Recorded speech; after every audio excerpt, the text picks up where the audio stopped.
Yeah.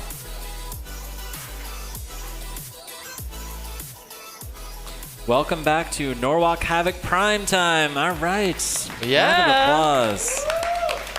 Now, Kyle, what happens in primetime? What happens in primetime? The good fights happen in the primetime. Yeah, the very best robots have survived into primetime. That's exactly right. Us, on another note, we've all caffeinated and eaten a little bit of food, so we're a little bit more awake in primetime. I took a power nap underneath the table. Nice work. Yeah. Very well done. I had a one-a-day multivitamin and 3 handfuls of gummy bears. I'm still living off of the Flintstone multivitamin I took when I was 7, so Okay. I'm good.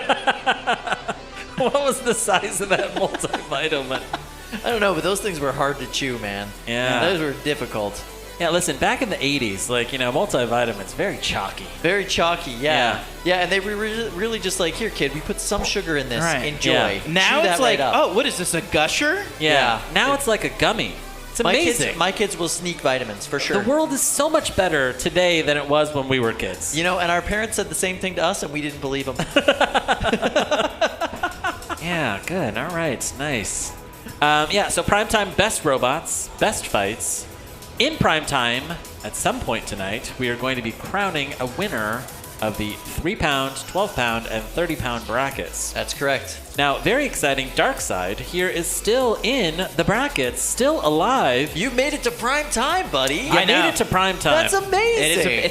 It's a big deal, I'm told. That's huge. It's a huge deal. Yeah. It's an absolutely huge deal. Now, I was walking through the pits during our break, and I saw that the pits are considerably more empty than they were before. Yes, indeed. A lot of people who have lost their 2 matches of the day have already packed up, and they have left.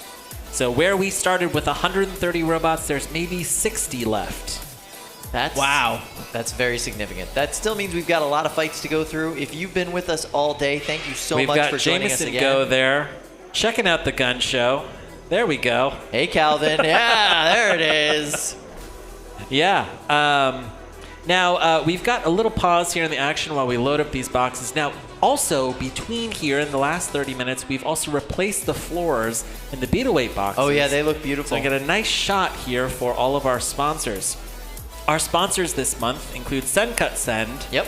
Polaris, Argyle Materials, and ID Tech. Absolutely. And they've got fresh logos now down on the paint. Yep. You know. So yeah, you know, we're gonna be checking them out throughout the night. It's gonna be good. The modern art that is Robot Combat still exists on our big box floor, so you'll be seeing the damage throughout the day before. Most of which, by the way, created by Liftoff Squared. Yeah, but now Liftoff Squared is out of the competition. Project Liftoff is still in, or no?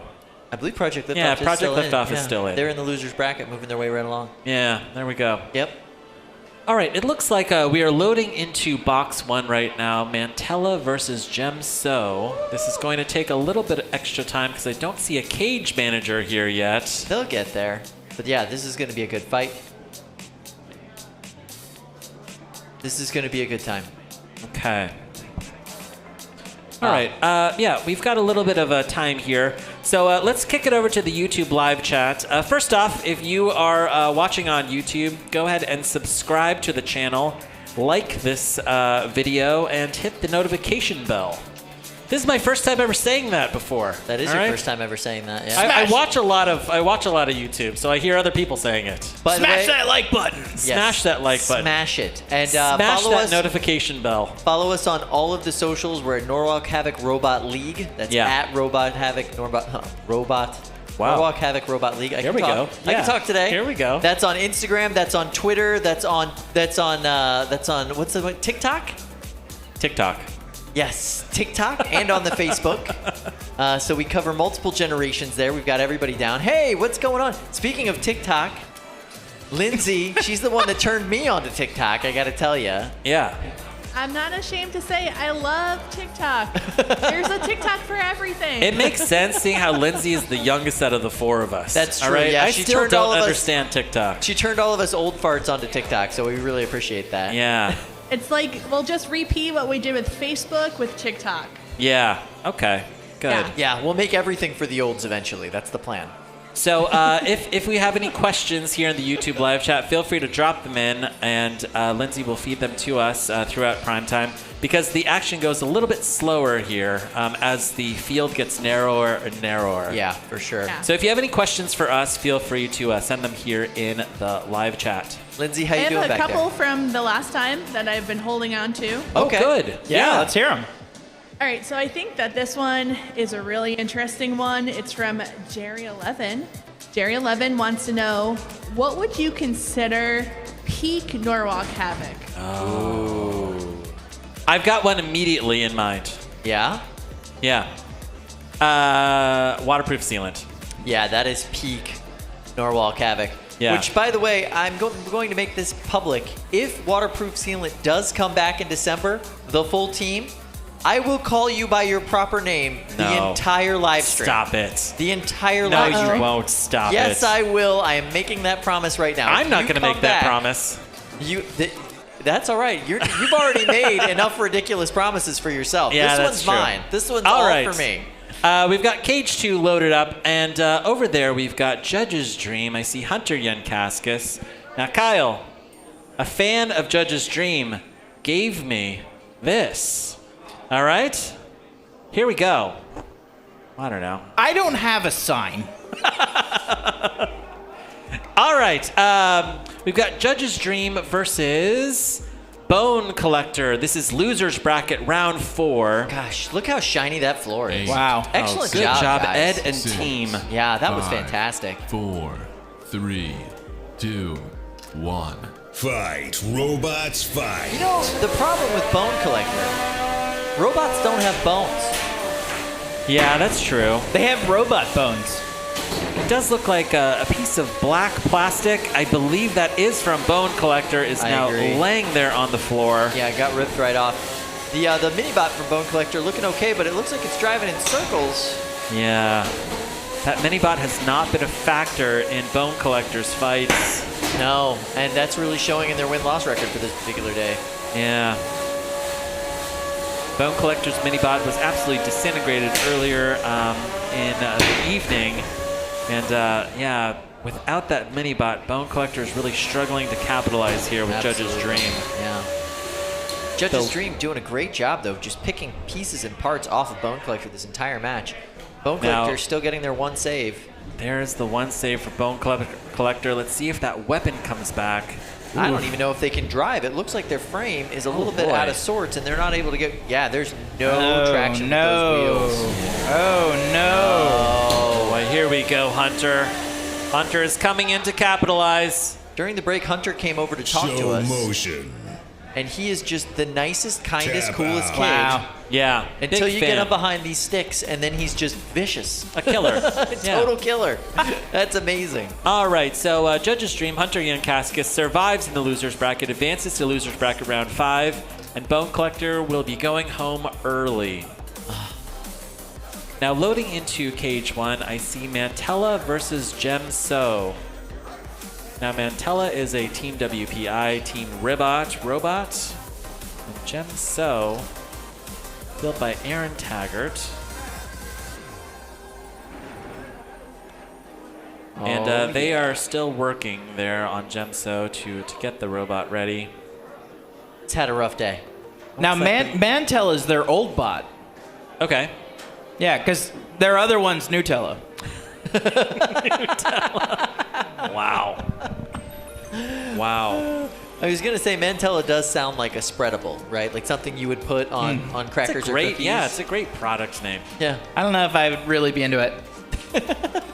No, not your thing. No. I feel like it's like a high protein, spread that's just, you Yeah, know, like the marketed athletic to version. men. Yeah, it's like the athletic version Right. of Nutella. Right. Yeah. It's like Yeah. it's like dude wipes. Yeah.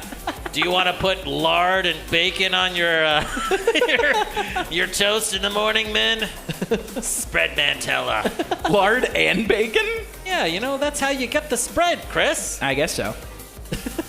Listen, I don't support gendered marketing, all right? I'm just saying, if I was going to start a spread called Mantella, That's how you would do it. That's how I do it. Yeah, that makes sense. Yeah. That makes sense. I Seems was like- an odd name. What is it? What is a Mantella?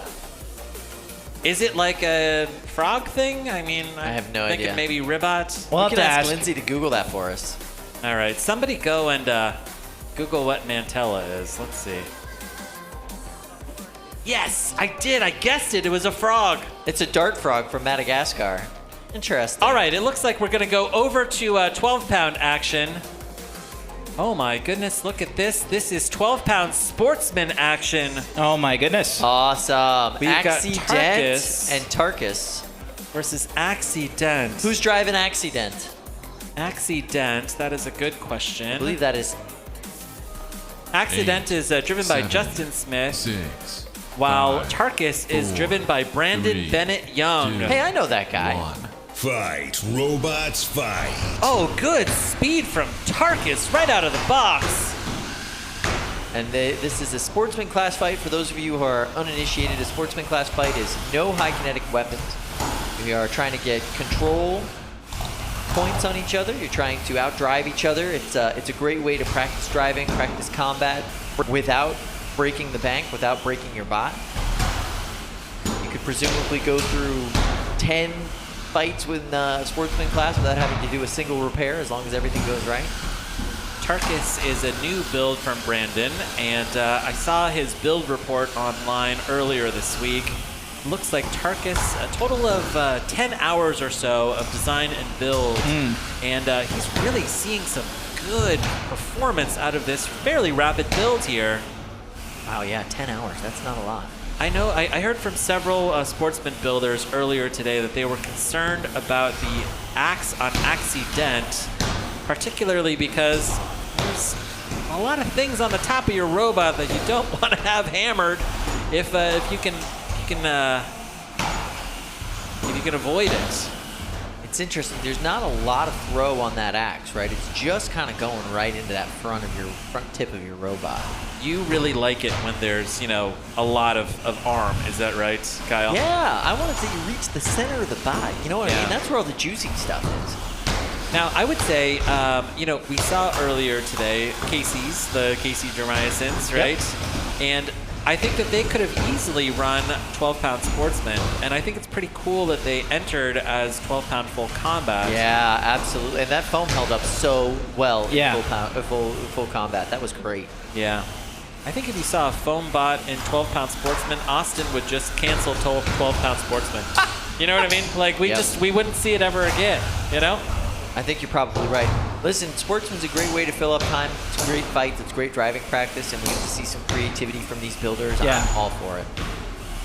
Brandon Bennett Young, he is, a college student from Maryland, and just an absolutely prolific robot builder. He really is. I feel like I've seen a half dozen designs from him here at Norwalk Havoc this year.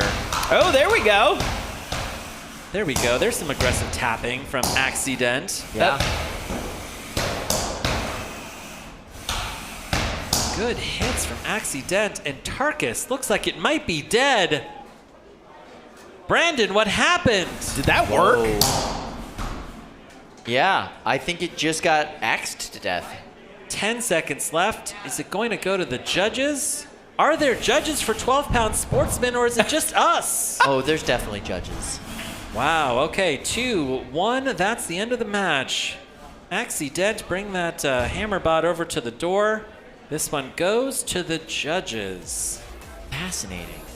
Wow, good match. That was a good match. It was a very good match. All right, with Tarkus kind of dead in the water in the last 15 seconds of that match, I wonder how the judges are going to see this.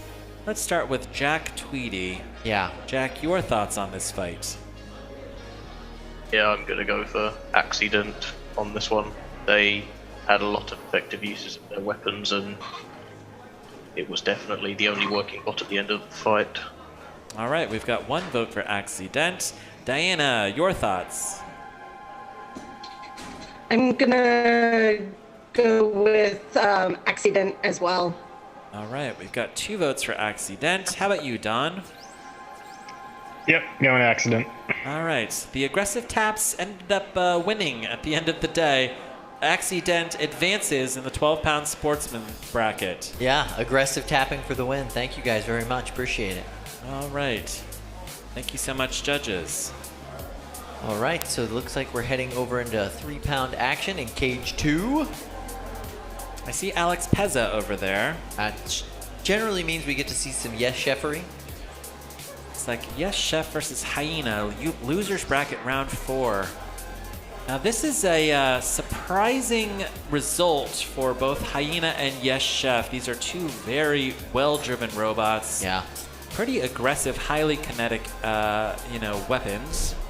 8. And, let's see 7, here who is going 6, to outdrive 5, the other. 4, 3. Drew Davis or 2, Alex Pezza? 1. Fight, robots, fight. Wow. Good exchange here, and Hyena has pushed Yes Chef into the wall. Drew Davis really showing his driving pedigree here. Yeah, and really strong drivetrain on that bot too. Just able to get up underneath Yes Chef. Just by sheer force. While both weapons are at full speed, that's pretty impressive.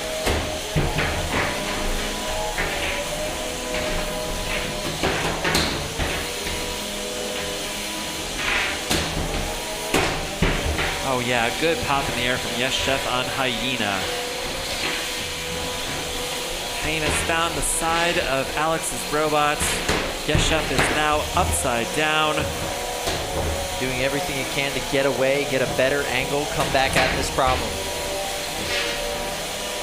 The problem that is Hyena.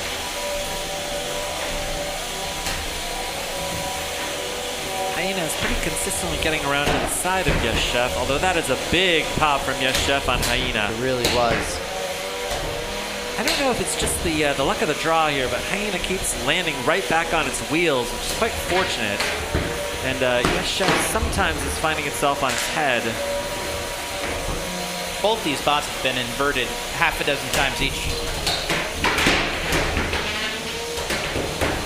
And I think it does come down to experience. You know, Drew Davis knows how to build his bot and he knows how to make sure it lands the way he wants it every time.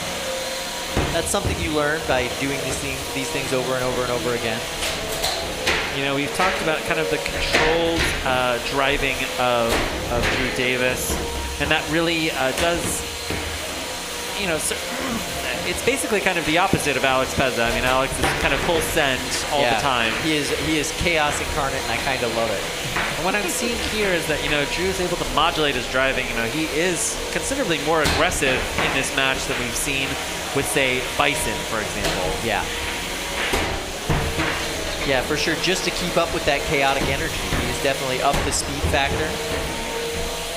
We got a super pat, by the way.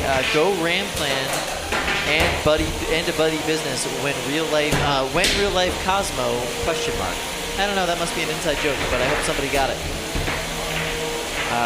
29 seconds here in this match. It looks like Hyena's armor, its kind of side armor, is getting peeled away. Yeah. 15 seconds left in the match. It is remarkable that their weapons have been going this full time. Drive is up. This is losers bracket round 4 action. 4, 3, 2, 1. It's done the thing, but it was saved by the bell. That is the end of the match. Not the last impression you want to leave with the judges, though. I'll say that. I don't know. Let's see what they say. Very close. That was very close. Wow. All right. We started with Jack last time. Let's start with you, Diana. Your thoughts on this fight? Yes Chef versus Hyena. Well, this was a close match for me. Lots of back and forth. Both robots alternated, showing control. But I think I'm gonna give it to Yes Chef for just having a little more. All right, we've got one vote for Yes Chef. How about you, Don? Your thoughts? Don, you're muted. I was testing you guys. But yeah, I'm going Yes Chef. All right, we've got 2 votes for Yes Chef. How about you, Jack? I'm also going to go for Yes Chef. All right, we've got 3 votes for Yes Chef. Wow, all kind right. of surprising. Yeah. That was a surprising result. Not sure how I feel about that. I don't think I would have voted that way. Really? Yeah, I think Hyena showed a lot more aggression. Yeah, and control throughout a lot Interesting. of the match. Yeah, that was Interesting. However, I'm not a BattleBots builder. No. These people know more than I do. For sure. All right. We're going to go over to Cage 1. Mantella versus Djem So. Winner's bracket round 4. 7, 6, 5, 4, 3, 2, 1. Fight, robots, fight. Oh!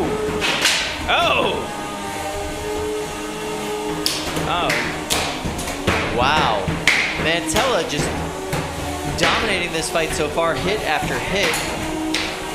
Is that just a loose piece of gaff tape on the back of the...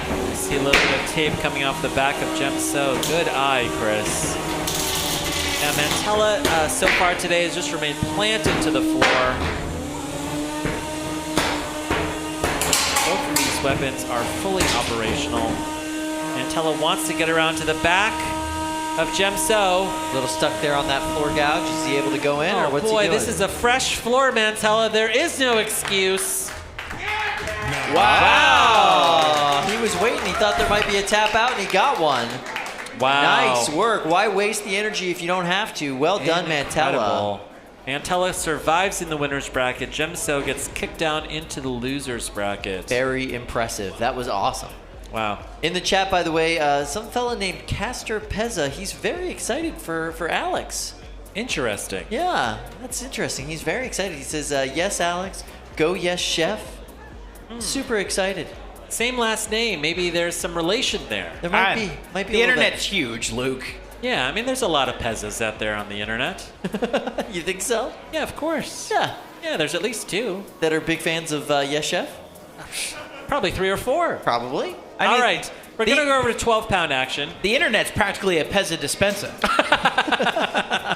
All right, this is loser's bracket round 4 action. Rip and tear from Casey Jermiason and 8, Casey Jermiason 7, and 6, 5, Smeezus. 4, Wait, is that right? 3, 2, Yeah. That's Smeezus from Joe Fabiani. Robots, fight. That there's a Smeezus. Now, have we seen the weapon alive on Smeezus yet today? Briefly. Really? Yeah, briefly. I feel like Rip and Tear is a design that Joe Fabiani can appreciate. He is an absolute fan. Oh, here we go. There we go. Casey Jermiason just coming in with that punishing saw that we saw spark a fire in its match against Milk Tank. There we go, Casey. Wow. Oh, wow. Oh, it's getting a good bite. That's getting a really good bite. Look at that, cutting right into where that bolt is up on top. Holy smokes, Casey. Wow. That was a 10-second pin. And Joe's weapon is dead. Little bump, get everybody separated. Thank you for your help there, Fluffy. We're seeing good coordinated action from both Rip and Tear. And let's see if Casey can do it again. Oh, nice one, Casey. Casey, you can keep going for those two here we motors go. on the side there. There we go. Wow. Oh, it's eating into the plastic. That's beautiful right there. Look at all that. Oh my goodness. One of the brilliant things about building your robot out of foam is that when your opponent's weapon is dead, you are basically invincible. 100% invincible. You can't slam them. You can't smash them. Just is what it is. And, all right, that is a tap out. Yeah. I heard tap, tap, tap from Joe Fabiani. So there you go. The winner of that match is Rip and Tear. Yeah, Rip and Tear. There we go. Tap out. Tap out. I'd like to give a huge thank you to the Caseys for helping me frantically last night, putting all my motors together for Darkside. It was very cool. When they heard that you needed help, they literally just leapt out of their chair and they were like, we can help you. This is the greatest community in the world. Yeah. So nice. That's so nice. Hey, just a little update from the chat. So Castor Pezza says, he says, Alex is my twin brother, and it is our mother that is in fact a Pez dispenser. Well played, Caster. Well played, well played. I like that he has a similar sense of humor to his brother. That's awesome. All right, 3-pound robot combat action coming your way. We're going to have Murple. Oh.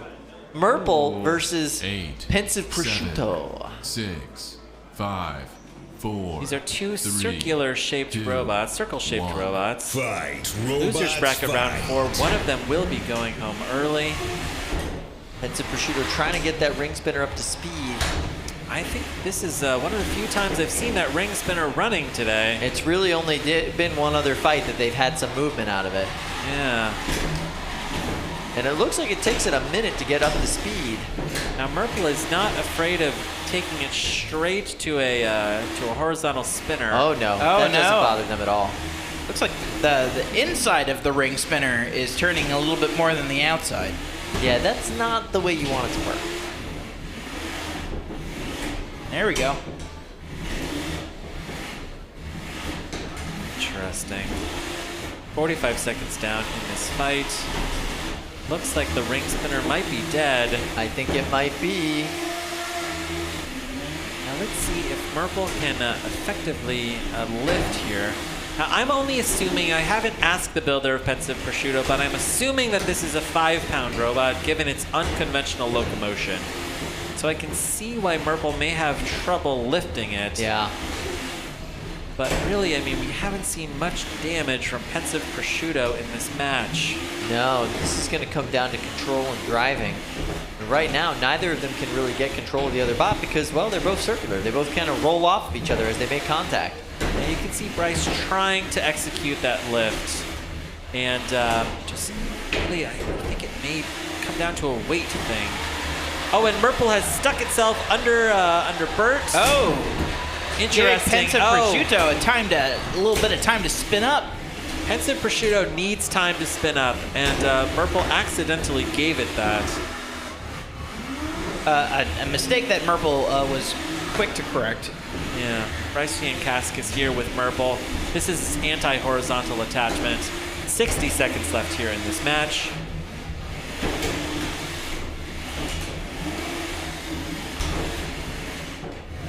Interesting. Yeah, they're really having a hard time just making contact with each other and doing anything. One of the challenges with Murple is that it really likes to have hard angles. Yeah. You know, like it likes to have wheels to get into. It likes to have wheel guards to spear. And you just don't have that on Pensive Prosciutto. It looks like two hockey pucks going at it in the box. And that is tough. Wow. Do you like the sound of those? Yeah, that's a good pin. Yeah. Here we go. 15 seconds left in this match. That ring spinner just really hasn't spun up the way that you want to see it. Yeah. No, not 8, as of yet. 7, 6, 5, 4, 3, 2, 1. That's the match. Turn off your weapon and drive to the door. This one will go to the judges. Obviously, since he's already used his one pass, we should start with Jack Tweedy. Yeah, I think that's fair. I think that's fair. Jack, you're a trooper. That's just cruel. It's just cruel, he says. What did you think about I'm this gonna go- this very odd kind of circle-shaped match? I'm going to go with Murple on this. They were definitely the aggressor in the driving, and as much as I love Dan Hammer, he just couldn't get the weapon going. Yep. All right. Let's go with you next, Don. We've got one vote for Murple. Yeah, I'm gonna go Murple again, just because he tried. Right. Okay.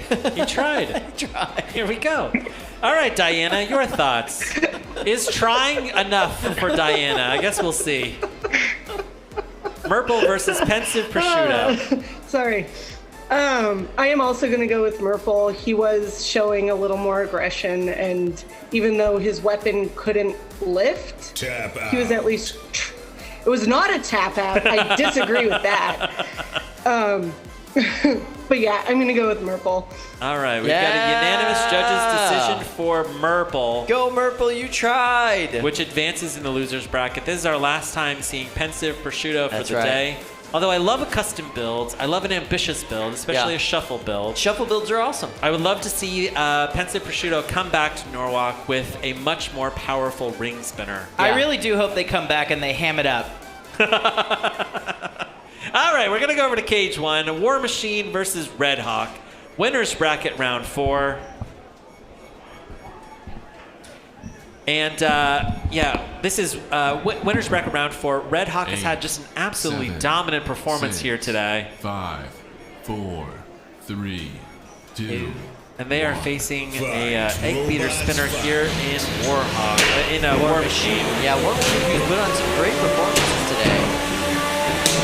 Clearly, as they're still in the winner's bracket, big wide drums. Oh my goodness! Big hit from War Machine, and it looks like it may have taken out the weapon of Red Hawk. That was beautiful. Yeah, the fact that Red Hawk is still together after that hit is quite a testament to that builder's skills. This is impressive.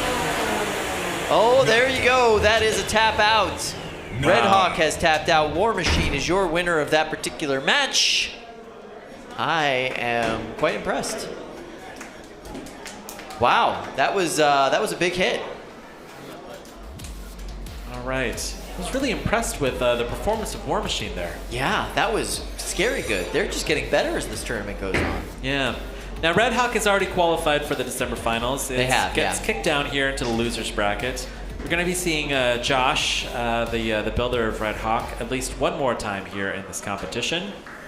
And we will definitely see Josh in December. Yeah, that makes me think of something we talked to Hunter about on the break, which is, that he knows he's going in December. Maybe he wanted to save his parts. Maybe he saw that there was some damage, and he was like, I don't need to continue this match. I know I'm already there. Yeah. I can go down to the loser's bracket, keep playing today, we're good. Yeah. That was a good strategic move. I mean, that's what you get with experience. Yeah, for Where sure. you say, like, you know what, I'm going to save my parts for the next fight. Yeah. There's no point here. I mean, like, the tide has turned. Like, there's no reason for you to chew apart my entire robot. Right? Yeah, you've already made it to the finals. You're good. No reason to worry about it. All right, we've got another chat from Ian, a.k.a. Lane. 5 pounds. Kyle, I'm never going to let you live this down. Never do it. Never do it. All right, and Ian says, super chat for Jack Tweedy. Due to all his work as a judge tonight, also I'm donating this money for all the coffee and therapy he needs after this. Oh, thank you so much, Ian. That's good. All right, going over back into 3-pound action here in Cage 2. That's where the fights happen. Who do we got loading into the box right now? Let's see, we've got Fallout versus Ty. Losers bracket round 4 action. Ty, very devastating horizontal spinner. Fallout, a 4-bar lifter that, it kind of lifts, bro. Lifts a little. And there we see Darkside loading into the big 30-pound box. That's a little preview for the live chat. Yeah, a little preview, It's coming. All right. Losers bracket round 4, Ty versus Fallout. Looks like Fallout's little 4-bar lifter is working. Look at that. He's doing the little lift. Hey, I pick it up, I put it down. Ty, driven by Dylan Juarez from Team War EZ on BattleBots. Flew here with his dad from Texas today. This is their second outing here at Norwalk Havoc. And they are already making plans for returning next year.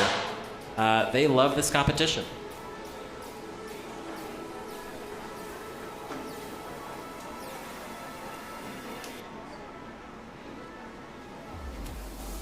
Okay, here we go.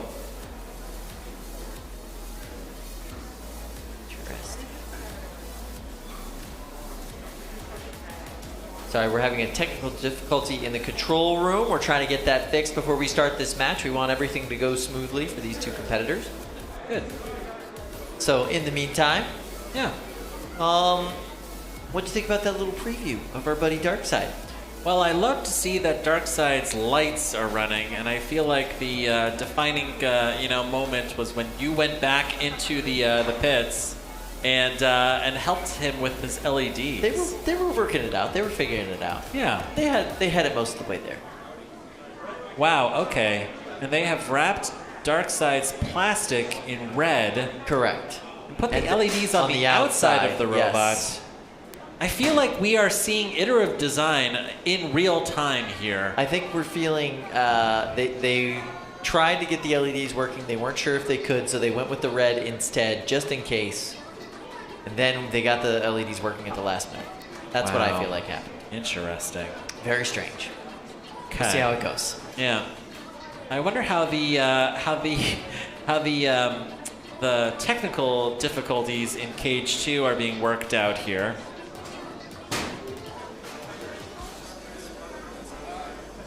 Aaron Beretta in the chat says, crazy you guys love to talk about Darkseid. Please try to be fair. I am not fair in the case of Darkseid. Sorry. I will talk about Darkseid all day long. Yeah. Yeah. Aaron. Very proud of that. Yeah. And Jessica. All right. Listen. All right. Darkseid is built by our friend, Chris. And this is his first build ever. Friend and co-host. So maybe Jessica and Aaron, how about you go and finish your beetle weights and come here and fight at Norok Havoc? Yeah. All right? Yeah, maybe we'll talk about your bot. Yeah, exactly. We'll see. It's possible. It's possible. Would it be funny if they came here with a beetle and we just didn't talk? Yeah. And like I'm just not familiar with the names, and they're actually like amazing beetle weight builders. They've actually been here like 5 times before. Right, yeah. 8, 7. All right. 6. Fallout versus Ty here. Losers bracket round 4. 2, 1. Fight, robots, fight. Oh, wow. Nice hit right off the bat there from Ty. And that's the entire side armor package taken completely off of Fallout. That is not happy. It's not affecting the drive or anything so far on Fallout, but it does expose those wheels, and we know how the internet feels about exposed wheels. I think they like it thinks them, they're bad. Kyle. It thinks they're bad.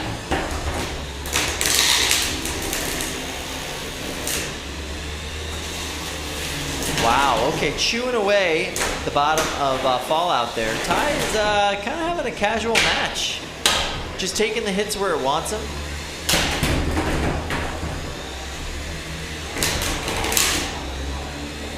Wow, those wheels are coming off on Fallout.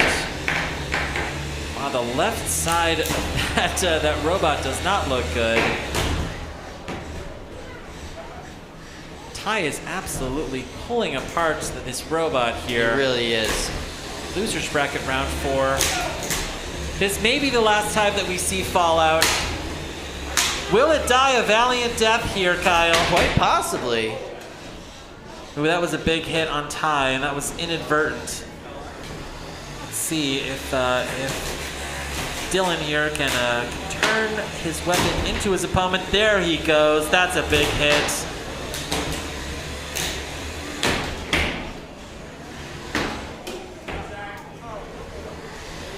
See that little lift? Little lift. Oh, look at that wheel just shred apart on Fallout. 80 seconds left here in this fight. Oh, wow. Dylan Juarez is going to be sending this robot home in a trash can, Kyle. Not good. Not good. All right. Fallout is stuck on the rail. He's going to get that one unstick. 60 seconds left. Oh, no! There goes the Minibot. Bye-bye, Minibot. Honestly, that Minibot needed to go. It almost feels personal, Kyle. It's been Look such at that! a nuisance this whole time. It's fine. It's fine. Dylan is having fun here in this box. Who? Yes, he's having a great time in the box. Fallout is twisting there in the corner. Dylan, are you going to defeat this main bot here?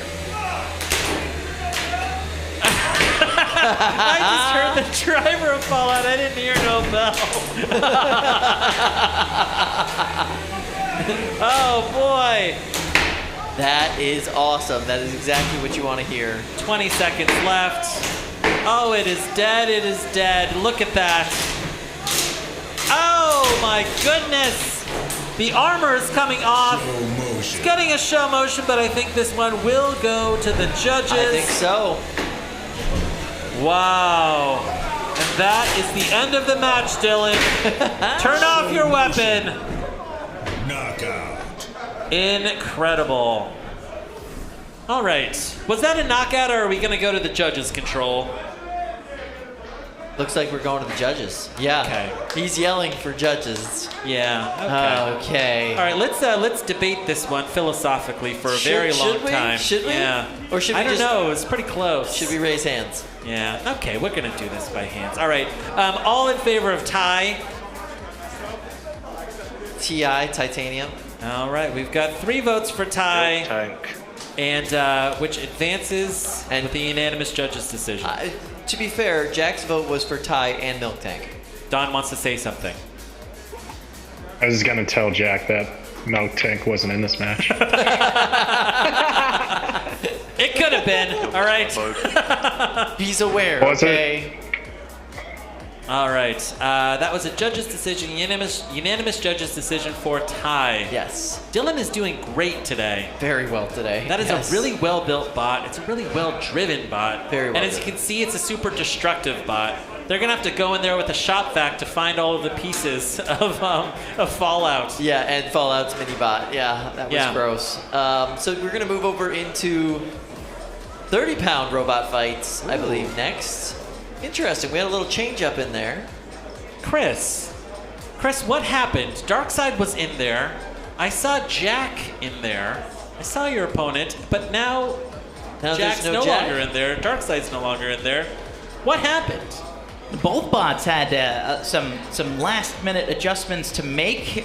We did manage to get the drive restored on Darkseid, though, so it was ready to go, but I think Jack needs just a little bit more time to solder some wires together, so they're loading a couple of other bots in the 30-pound box. Got it. To just go at it until we're ready. There was it feels like there was a little bit of bust throwing under there, but we'll leave it.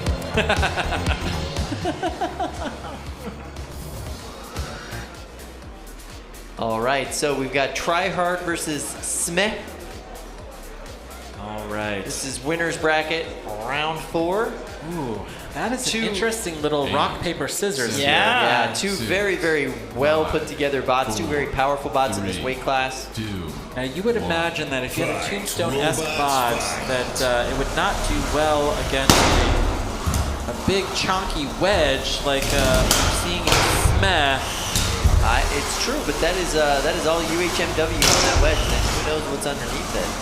I think that SMEH is really going to be testing the durability of Tryhard. I think that Tryhard is going to be testing the durability of SMEH. Look at that. That wedge is a little bit bent. I believe that I've spoken too soon. Oh, no!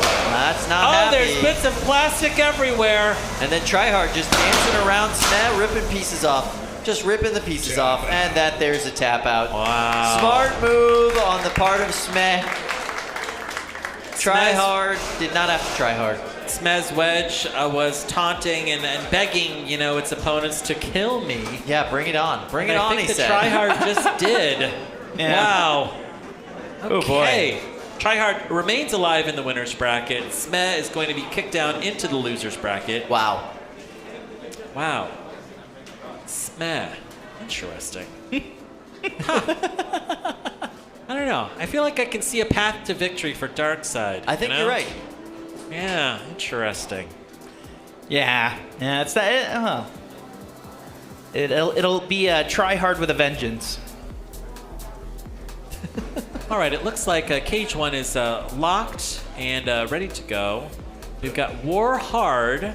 This is from Jonathan Juarez with the captain of War Easy on BattleBots versus ER Stingray. Our horizontal kit bot.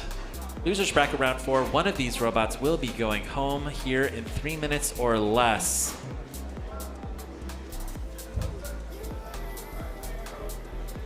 Eight, 7, 6, 5, 4, 3, 2, 1. Fight, robots, fight.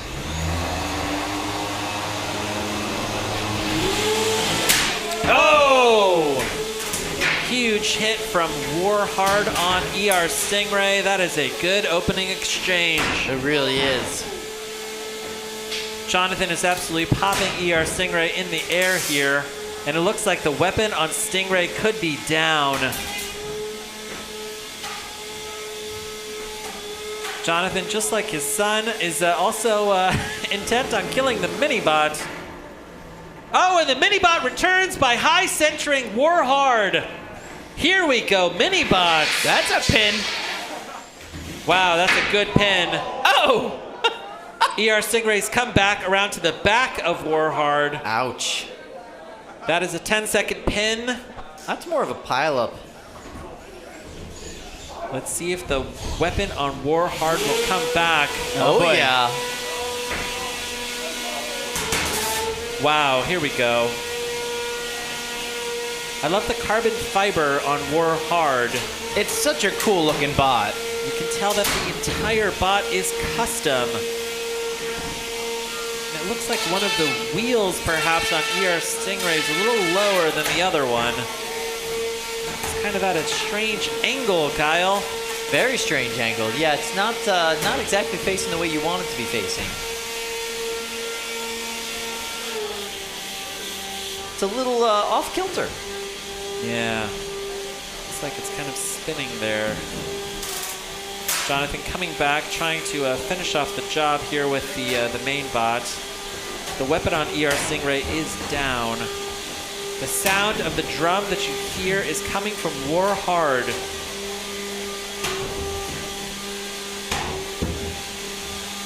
Very nice. Jonathan really wants to kill this mini-bot, and I can see why. He's already been high-centered once by this driver. Really, ER Stingray is basically just dead in the water here. He really wants to kill the robot that's mobile right now. I was about to say, would you consider that translational movement? I mean, it's better than just spinning in a circle, Kyle, but not much better. Wow, good hits here from Jonathan. And this is a tough little mini-bot. Agreed. Yeah. 20 seconds left here in this match. This one will very likely go to the judges. It's just so light, and I mean, you really can't get anything on it because it disappears on you. 8, 7, 6, 5, 4, 3, 2, 1. That's the end of the match. Jonathan, turn off your weapon and drive to the door. Look at that. Went straight to the door, turned off his weapon. That is a fully functional robot. It truly is. All right. I think this one could be very fast. What do you think? Maybe a show of hands? I would like there's to a see a show of hands. Yeah. Okay. Yeah. I feel like as we go later into the night, we have to think about Jack Tweedy's health and safety. You know, like That's maybe exactly just hands. right. Yes. Yeah. Yeah, Huh. just do the show of hands, or at least ask Jack first so he can at least take a little mini nap while the rest of the judges are deliberating. Yeah. Yeah. All right. Are we going to go to the judges? No? Judges? Are we going to go to the judges here? Judges? We are here Okay. in spirit. I Hi, hear the voice judges. of Don Dorfler. Don, what do you say? Warhard? Oh, here we go. Okay, we're going to do a round of hands. All in favor of Warhard? There we go. Unanimous 2.5 votes for Warhard, which is enough to advance. And Warhard stays alive in the loser's bracket, will advance to loser's bracket round 5. ER Stingray is making an early exit, but made it into primetime for its first time out here to Norwalk. Yeah, Pretty made good. it into prime time. Not bad. All right, we're going to head over to Cage 2. That's where the fights happen. Happen fights the where. Happen fights the where. I was just saying it in my head. Now, 8, interestingly, 6, it looks Is the like safety still on? Oh, I guess that's more of a push bot now, right? 1. Wow. interesting. Robots Okay. fight. Diamondback versus Blackout here. I see. This is a plan to. Oh no. Oh, and the weapon on Blackout is down.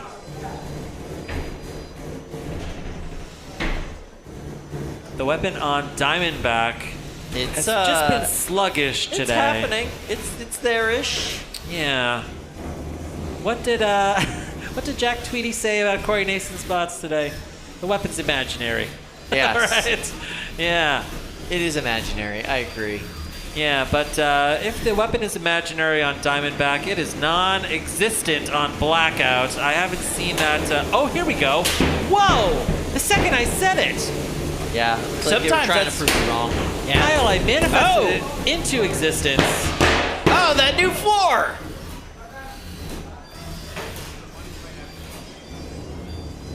Now it looks like we're getting a very slow spin on Diamondback.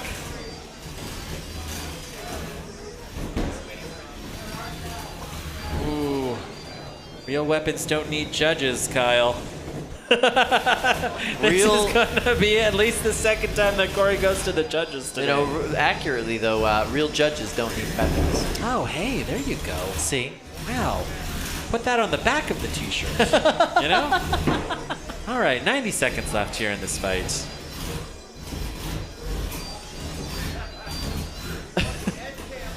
All right. Yeah, it looks like both of these weapons are down. Let's take a look here at the drive. It looks like Blackout is not able to drive in a straight line.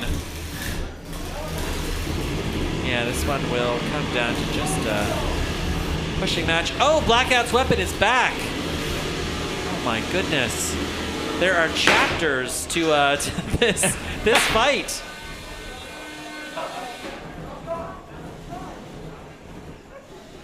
Now, Corey would like to capitalize here, but is just not able to. Interesting. We've seen some real issues today from both of these robots. Yeah, we which really is probably have. why we're seeing both of them in the losers bracket. 35 seconds left on the clock.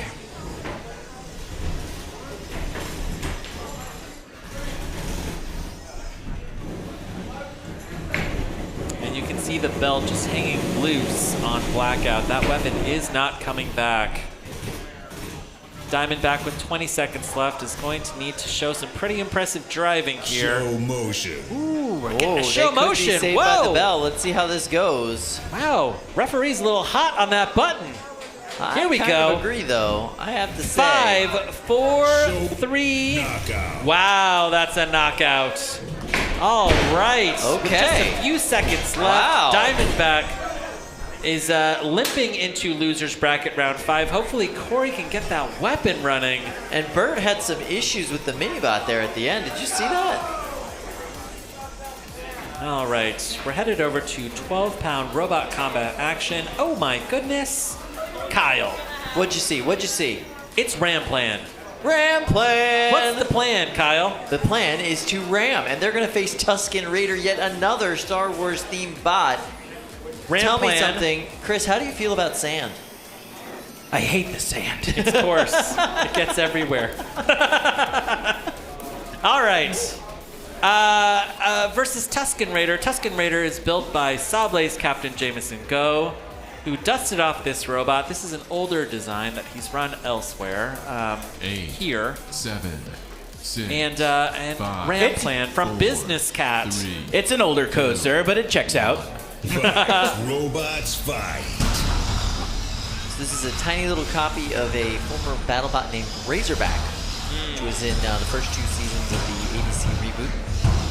Really cool looking bot, really cool design. Does tend to get stuck up on its side. Something tells me Jameson's probably fixed that problem. Now, Ram Plan is arguably the most popular 12-pound sportsman here. For sure. And that is because Business Cat has a huge number of fans online because Business Cat plays Gary's Mod. And Business Cat has a bunch of, Gary's Mod friends here, which is a combat robotics video game. And they are here cheering for the man with the plan. This is, these are all words that you just said. You've never heard of Gary's Mod? Kyle, what? Don't know what that is, no? Gary's Mod is an incredibly popular combat robotics game. Interesting. It's Yeah. fun? Good time? They have tons of videos on YouTube of people playing Gary's Mod. Interesting. Have to check that out. Yeah. Get in the know, Kyle. I'm just not hip with it. Kyle, you're younger than I am. Come on. But by a week. Literally a week. Winners bracket round 2 Nice, here. nice job there. That was awesome, Tuskin Raider. Good lifting action from Jameson Go here. 90 seconds left here. in Oh, this another match. suplex.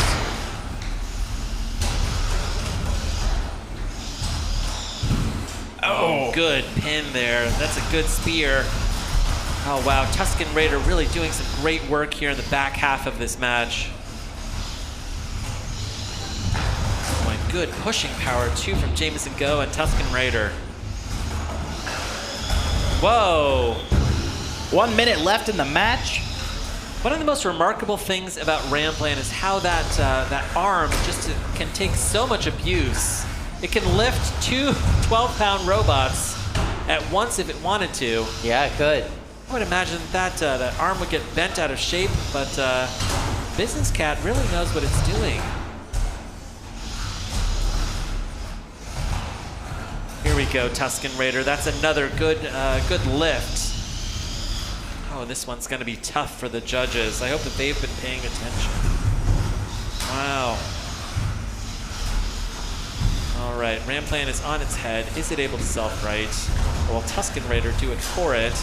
15 seconds left here in this fight. Here we go. They are entangled. I love it. 7, 6, 5, 4, 3, 2, 1. That's the match. Wow. Drive to the door. You can clearly see that both of these drivers are happy with their performance. Yeah, absolutely. With good reason. They did a great job. Interesting. That This was calls for a judge's decision. All right, I don't think that we can, in good conscience, do this with just hands. So we're going to have to start with Jack Tweedy. Your thoughts on this fight? I'm going to give it to Tuskin Raider. They had a lot more effective lifts and controlled the fight a whole lot better. All right, we've got one vote for Tuskin Raider. How about you, Diana? Your thoughts?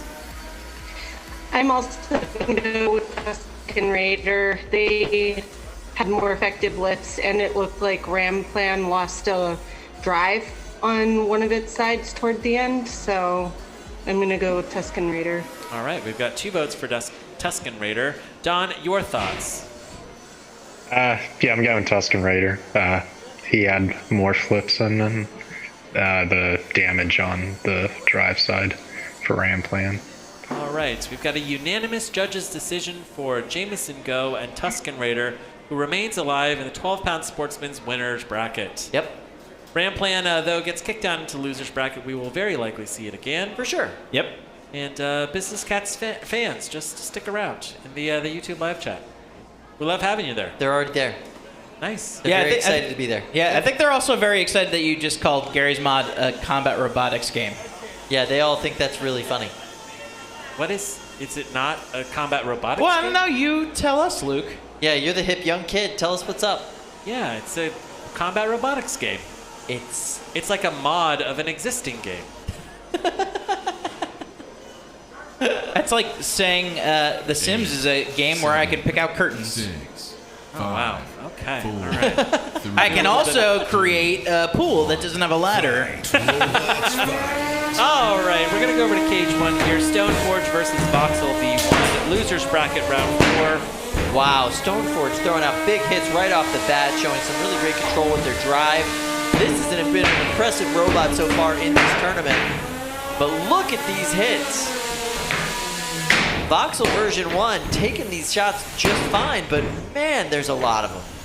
And you can see there's dense damage on the top plate and bottom plate of Voxel 1. Oof. You don't get thrown that far across the box that many times without some internal damage. That's nasty. Voxel landing on its own weapon more often than it's landing that weapon on its opponent. Stoneforge sending Voxel into the sky on that one. Beautiful work, Stoneforge. I mean, they have been in charge of this match, in control since the get. We're now a minute into this fight. Looks like the armor on Voxel is being peeled away. And the weapon on Voxel is dead. Looks like the drive on the left side of Voxel is also pretty sluggish. Yeah, they are unhappy right now. Stoneforge, just wait. Here we go. Let's see if there's any drive left on Voxel. Oh no. Referee, what is happening here? There we go. So the count is about to start. Show 80 motion. seconds left in this match. You can see the driver of Voxel twisting those sticks, trying to get some movement.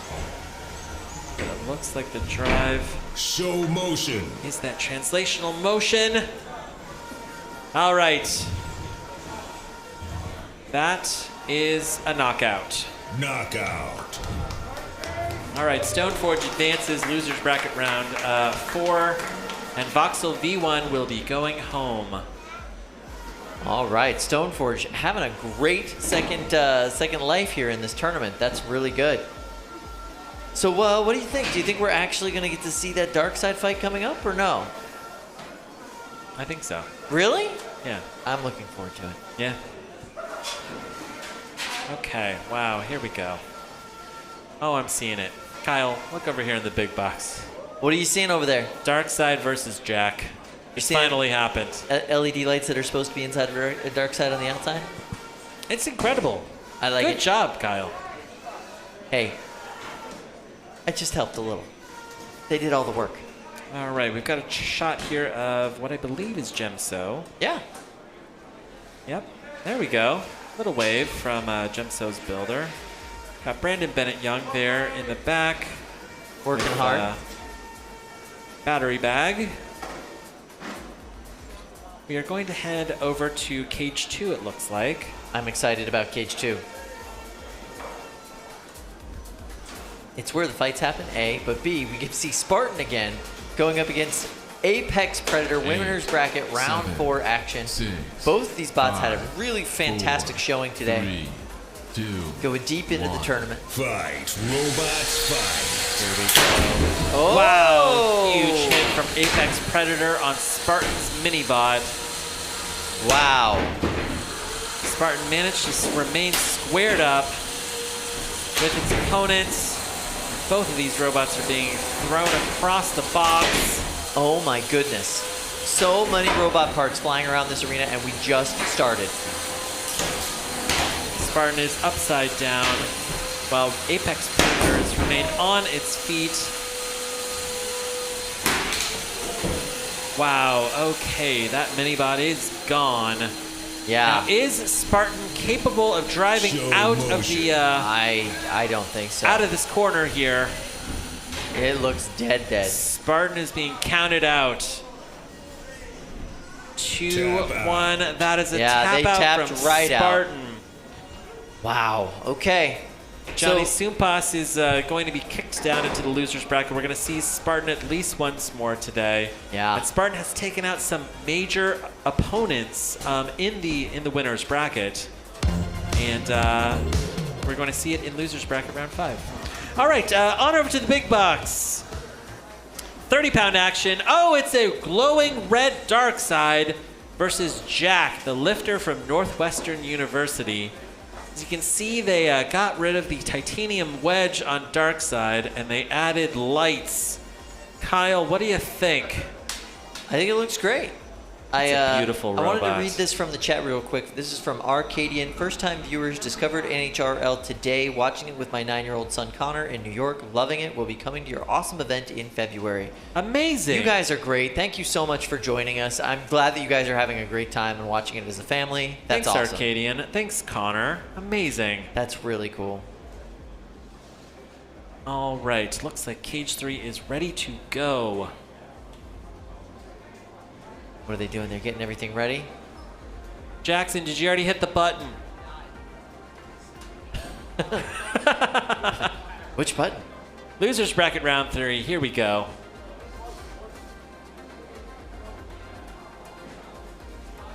Got a dead controller, it's sounding like, on Dead control. controller? Is it a dead controller from Darkseid? Not entirely sure, although with the flurry of action over there, it kind of looked like it could be. Uh-oh. Anybody got any batteries? Batteries, anybody? Anybody got any batteries?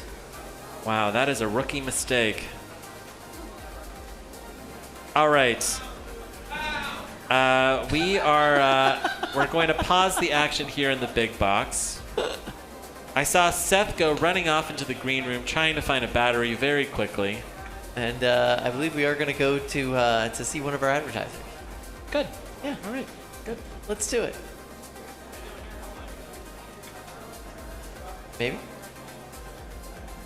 Listen, I can do a live ad read if you'd like. I'd love that. Okay.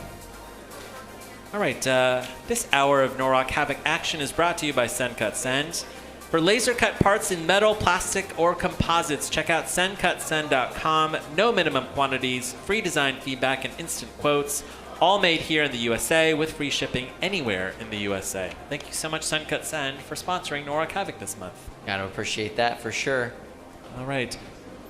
Ooh, it looks like Darkseid is moving. Yeah, that's promising. what that's doing. It's moving. Okay. Can it move back into its square? Oh, that is a lumbering pile of plastic, Kyle. And I love it. All right, we're going to go for a quick word from our sponsors right now before this fight. Okay.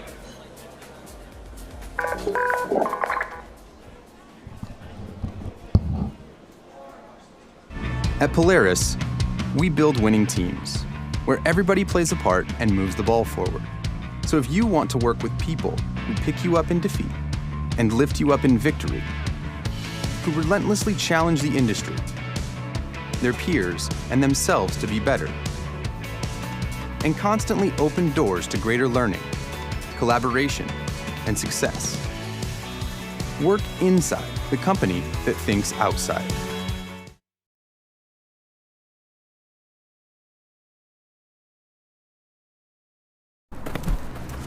No matter their passion, we've got you covered.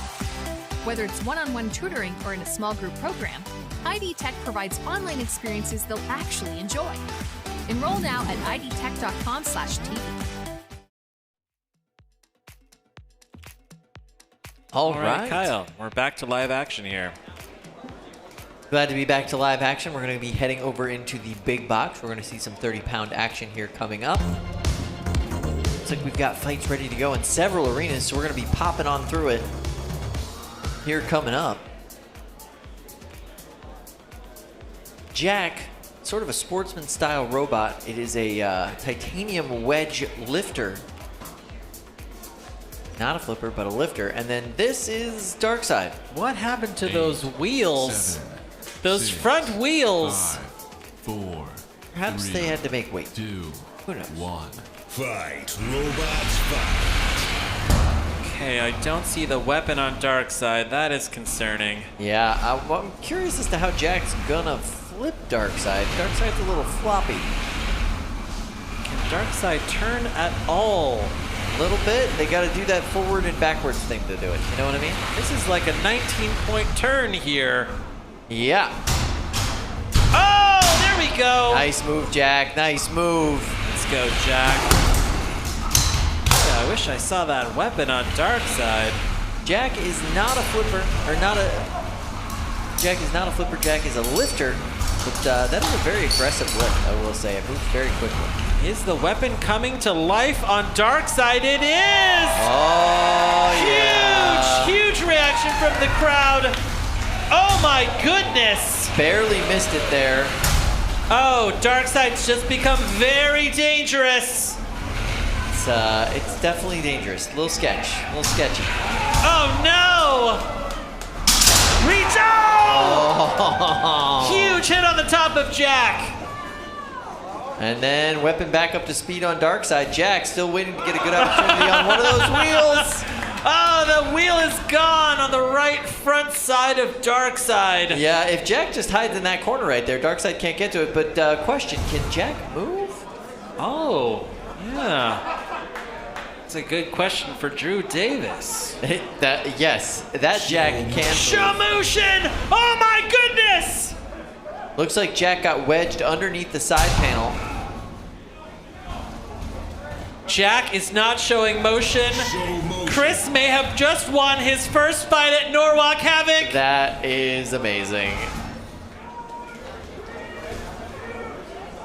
And that there would be a knockout.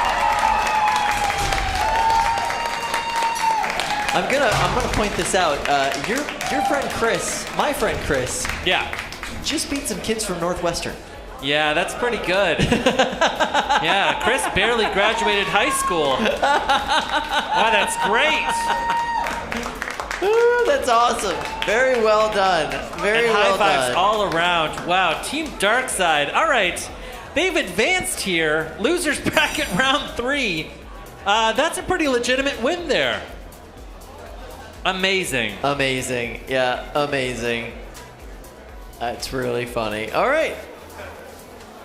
All right, looks like we're going to head over to Cage 1. We've got winners bracket round 4. Nitro Hornet versus Quarantine.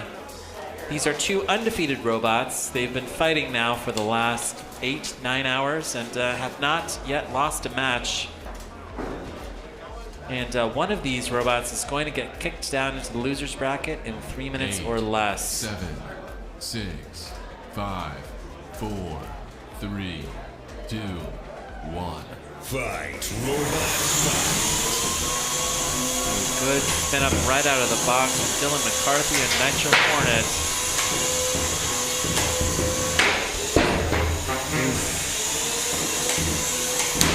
Good weapon on weapon contact there from Quarantine, which is now popping Dylan and Nitro Hornet in the air. Kyle, I'm getting kind of Lynx vibes from Quarantine. What do you think? Definitely not the same driving style. Obviously similar weapon types, but I'd say different strategies for sure. Yeah. Nice work there, self-riding on Quarantine.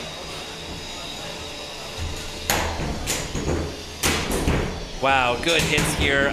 2, 3, 4 hits from Quarantine. Right onto Nitro Hornet. Nitro Hornet's getting popped up into our camera. Got a super chat from Joe Gallagher, $5 to say Darkside versus Rip and Tear grudge match, please. I agree. Those aren't even in the same weight class, Joe. Yeah, but there's some, you know, that'd be fun. It'd be fun. It'd be a good time. All right, 90 seconds have elapsed, 90 seconds left in this match. And both of these weapons, no, you know what? It looks like the weapon on Nitro Hornet is down. Quarantine is such an efficient robot that you can barely hear it, but you can but you can't even see that weapon because it's running so fast. Wow, and it is scoring damage points here on Nitro Hornet. Winners bracket round 4, popping Nitro Hornet back into the air. But it sounds like the weapon on Nitro Hornet, no, is it? I think it might be back. I think it might be, yep. Oh, nope. I believe the weapon on Nitro Hornet may have come back momentarily, but look at that. Quarantine has popped Nitro Hornet into the corner. That is an awkward spot to be. All right, that is the one save from Brett with 30 seconds left in this match. Oh, and Quarantine has got under Nitro Hornet and is tearing away at that bottom plate. 20 seconds left in this match. This has been very one-sided. If this goes to the judges, I think that we may be able to do a show of hands here. You think so? Yeah, definitely. 5, 4, 3, 2, 1. That's the match. Turn off your weapon, Quarantine, and drive to the door. This one goes to the judges. Kyle, do you think this is show of hands, or should we deliberate? Oh no, I think we can show the hands. Okay, all right. Kyle, I thought maybe we had seen a different match or something. No, we saw the same match. Okay, all right. Show of hands in favor of Quarantine. That is a unanimous judges' decision for Quarantine, which advances into winners bracket round 5. Well done, Quarantine. Nitro Hornet is going to appear again in the losers bracket, and hopefully Dylan can figure out what's going on with that drum. All right, on over to Cage 2. I see Calvin Eba standing there. That appears to be Lynx. It would make sense. That's what he brought to the competition, as I recall. Now, what is Calvin facing? It looks like an egg beater drum spinner.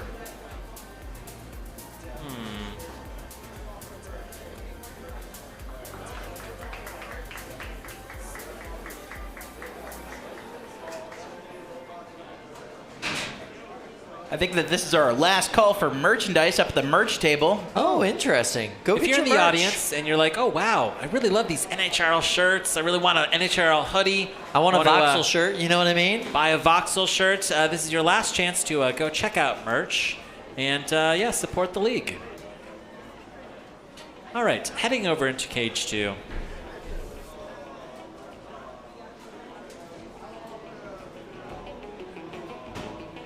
All right, we've got Lynx, versus Uch Funt. This is going to be fun. Wow, okay, 7, winner's bracket round 6, 4. 5, 4, 3, 2, 1. Fight, robots, fight. Whoa! Wow, Lynx went and fell straight on its head in that Fox Rush attempt. Oh, but he's cut the back of Uch Funt. Oh, this is graphic. Oh, wow. If you're watching with children, shield their eyes. Look at this. Oh, the guts of Uch Funt are now hanging out of the back of this robot. Oh, wow. These hits from Lynx are vicious. These titanium wheels perhaps are too effective, Kyle. They're supposed to keep them on the ground. Wow. Yeah, And those it looks like Uch Funt. Yep. Yeah, There we there's go. a tap out. Lynx is so scary. It's That a was monster. a street fight. Oh my goodness. Yeah, that was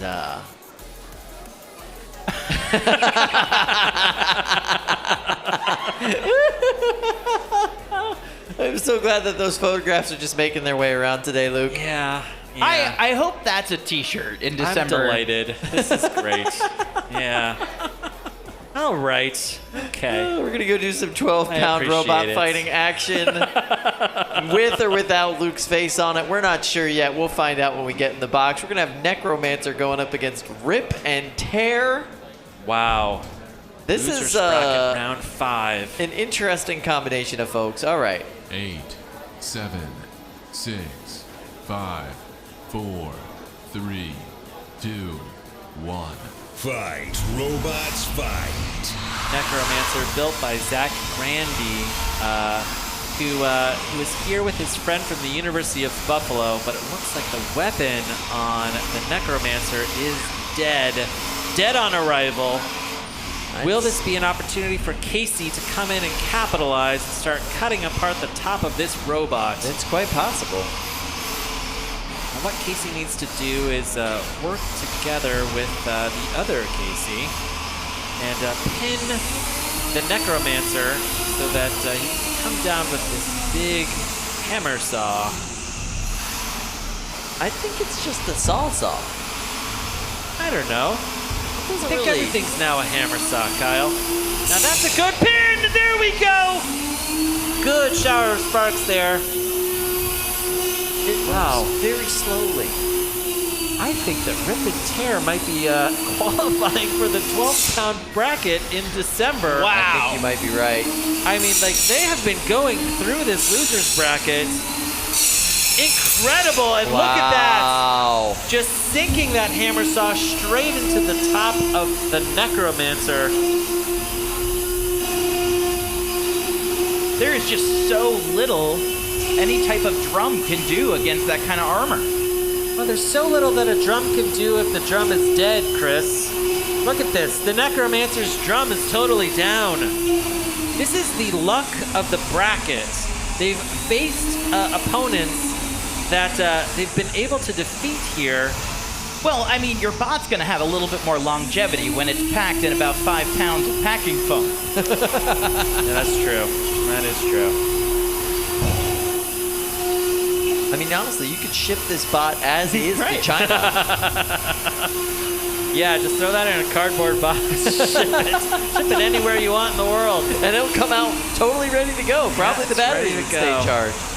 All right, let's see if they can get around. But it looks like the Necromancer has successfully pinned Rip. They're up against the corner. And there is nothing that Casey can do here. Oh, there's good pushing power from the Necromancer. Really is. And staying behind Rip is the best way to get away from that saw and also get the pin. 30 seconds left here in this fight. I am somewhat sad about all of the foam all over the box that we're not getting from this fight that we could have gotten. Because Necromancer's weapon is sadly... Wow, there we go. Now, is that a good pin, or was that a good attack? 7, 6, 5, 4, 3, 2, 1. That's the end of the match. This goes the full 3 minutes. This will go to the judges. It certainly will. Amazing. And if the judges choose the wrong one, the internet will be very angry. So please choose the right one. Thank you. Diana, let's go ahead and start with you. Yeah. The Necromancer versus Rip and Tear. Your thoughts? I'm going to have to go with Rip and Tear on this one. They got some good hits with their weapon, and so there it is. Fair enough. Right. How about you, Jack? Your thoughts? Yeah, I'm also going to go with Rip and Tear, but it's a lot closer than it really should have been. Yeah. The Necromancer got some really good pushes and pins in, and they were relatively aggressive as well, but yeah, ultimately, on damage and actual uses of their weapon, it needs to go to Rip and Tear. Yep, agree with that. Right. Don, take us home. Your thoughts? Yep, it's going to be Rip and Tear. All right, And we've got a two cases win. Got a unanimous judges' decision for Rip and Tear, which advances in the losers bracket. The Necromancer will be headed back to Rochester, but really successful first-time outing for the Necromancer, and I really hope to see Zach and his team back here again at Norwalk Havoc soon. Heading back over into 3-pound robot combat action. Most competitive 3-pound division in the world. We're going to have Jetlag versus Eruption. Both of these bots have been on an absolute destructive reign in this tournament so far. I am so excited to see how they go. You know, the only real difference is Eruption has been playing this game for so long. We've seen it in this competition for so long. Jetlag, brand new, absolutely crushing it. Yeah, crushing it. Good speed right out of the box from Eruption, but Jetlag's got under his opponent. Is taking the fight to Eruption. Oh, 2 good pops there. I cannot believe this, but the rookie taking advantage the first part of this fight. Lars is pursuing his prey here, and it looks like the weapon on Eruption could be down. Quite possibly. Nope, it's back. Look at that. I think these are 2 hub-motored drums here. Yeah. Wow. So very similar weapons. Oh, and Jetlag just throws Eruption across the box. I gotta say, if this went to a judge's decision right now, I think Jetlag would have it. They are dominating this first part of the fight. 45 seconds in, and Jetlag, this is Jetlag's match. Oh, but look at this.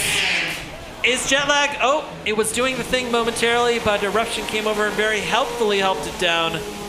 Yeah, actually without any damage. Well done.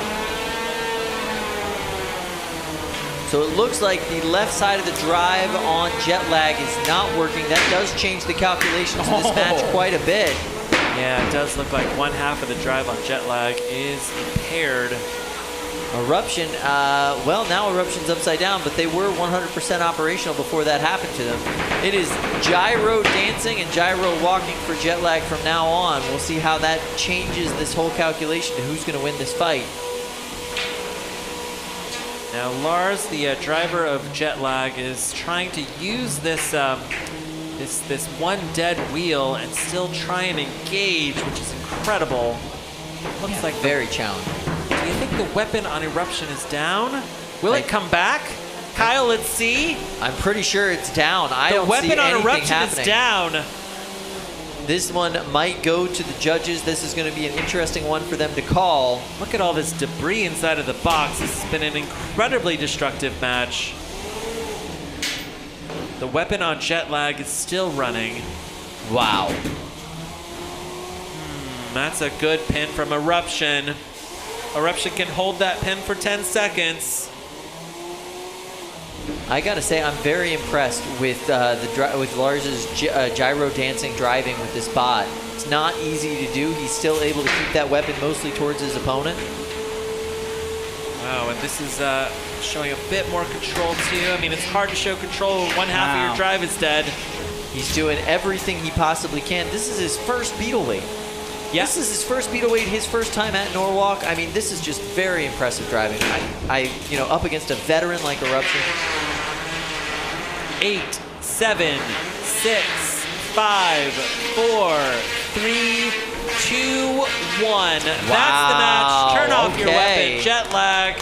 This was a fantastic match. Round of applause for both of these drivers. They did a fantastic job. That was back and forth, just brutal hits. All right, as we go to the judges, I guess we're going to find out what they value more: aggression, damage, or control, or some combination of the three. Let's start with Diana. Diana, your thoughts on this fight? Jet lag versus Eruption. I thought this was a very good fight, lots of back and forth. I thought that Jet lag heavily dominated the first part of the fight. I thought Eruption, even without a weapon, had some good control for the latter part of the fight. I am going to give it to Eruption, though. All right, we've got one vote for Eruption. How about you, Don? Your thoughts? This is a very close match. Yeah. You know, Jet lag dominated the better part of the first half.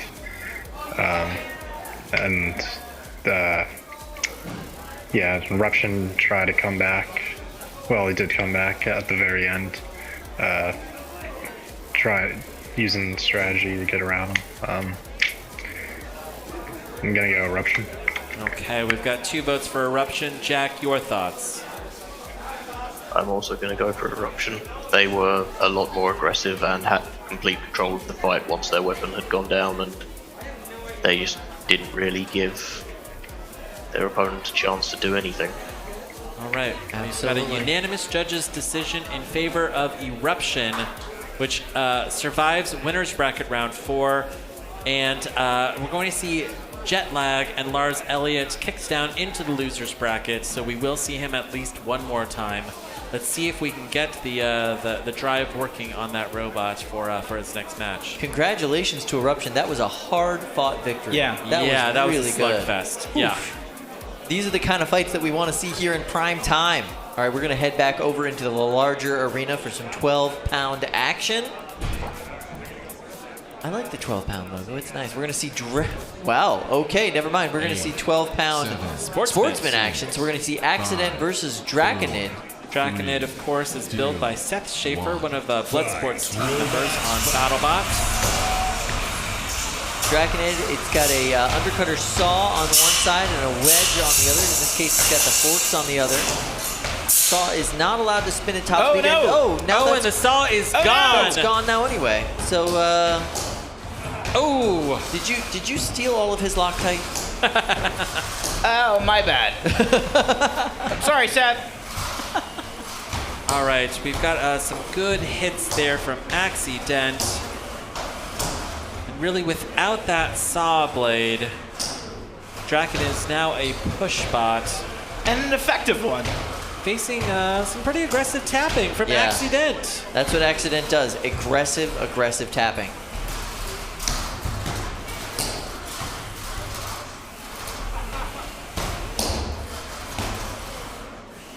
That is the interesting thing about facing Accident, right? You could be winning the wedge pushing match with him.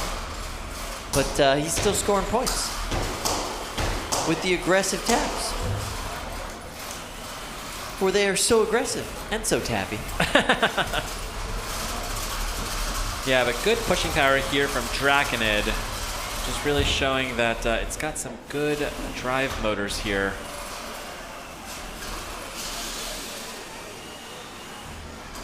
Looks like Accident's hammer might be stuck in the forward position. Yeah. Are we going to see any more aggressive tapping from Accident? Looks like we're tapped out. Yeah, there we go. Good play on words there, Kyle. Trying to keep up with Chris. It's hard. Yeah, nobody can keep up with Chris. All right, this is going to come down to a pushing match.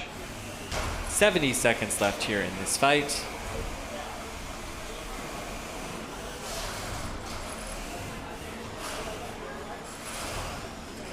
Accident trying to get an angle. Draconid not really letting him have one. But that basically means the bots are just kind of dancing. Do a little dance. 45 seconds left here in this fight. I am pleased to announce that Rip and Tear has, in fact, stamped their ticket to the December finals. We will be seeing Rip and Tear in December.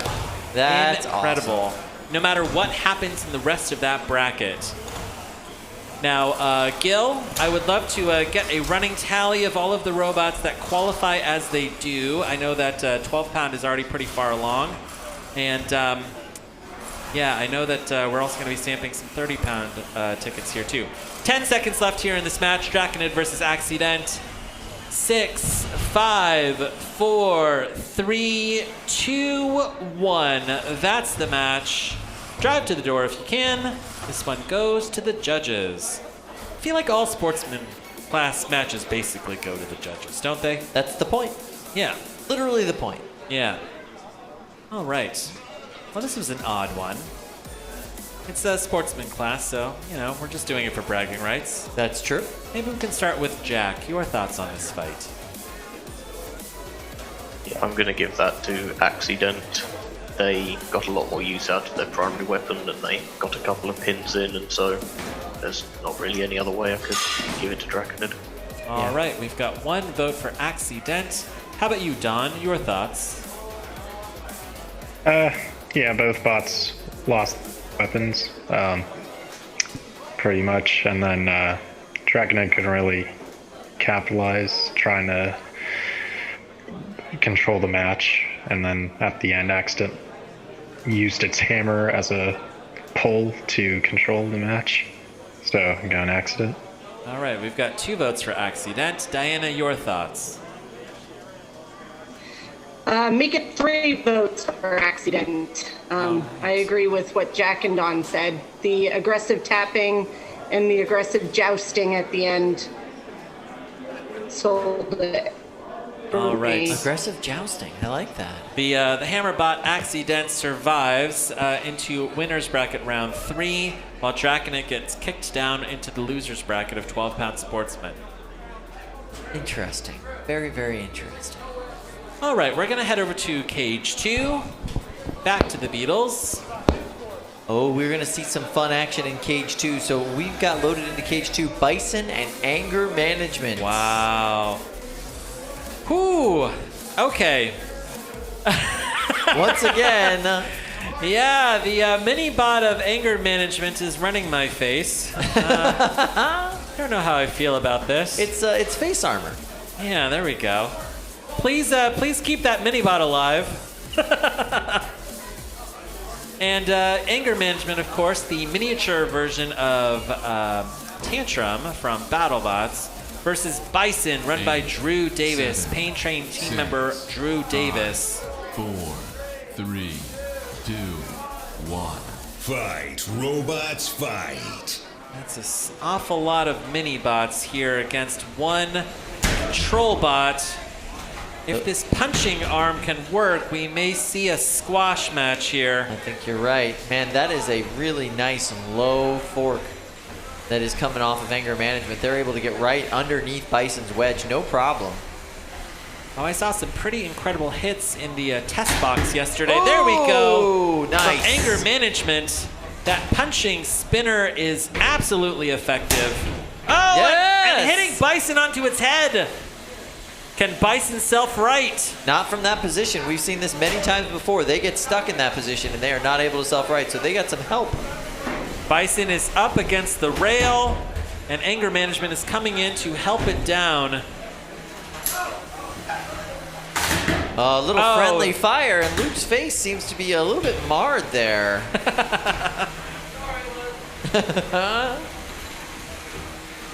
All right, looks like Bison is trying to square itself up here. And really, we're seeing good aggression here from Anger Management. Yeah, absolutely. As well as fantastic another good use pop. of googly eyes. Yeah, this fight has been all Anger Management. Just the fact that they're able to get the low ground. Look at that. Punching plastic off the back of Bison there with the pin.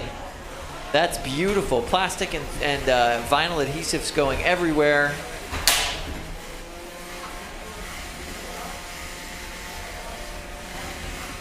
Anger Management's doing a fantastic job in this fight. Everything it was designed to do. All right, getting under Drew Davis and Bison. And Drew is now on his back. Oh, Ooh. good pop there from Anger Management. Anger Management could have let the fight end there. They decided not to. No, they're going to stop, push them up against the wall, and just grind into their plastic parts, ripping pieces and chunks off.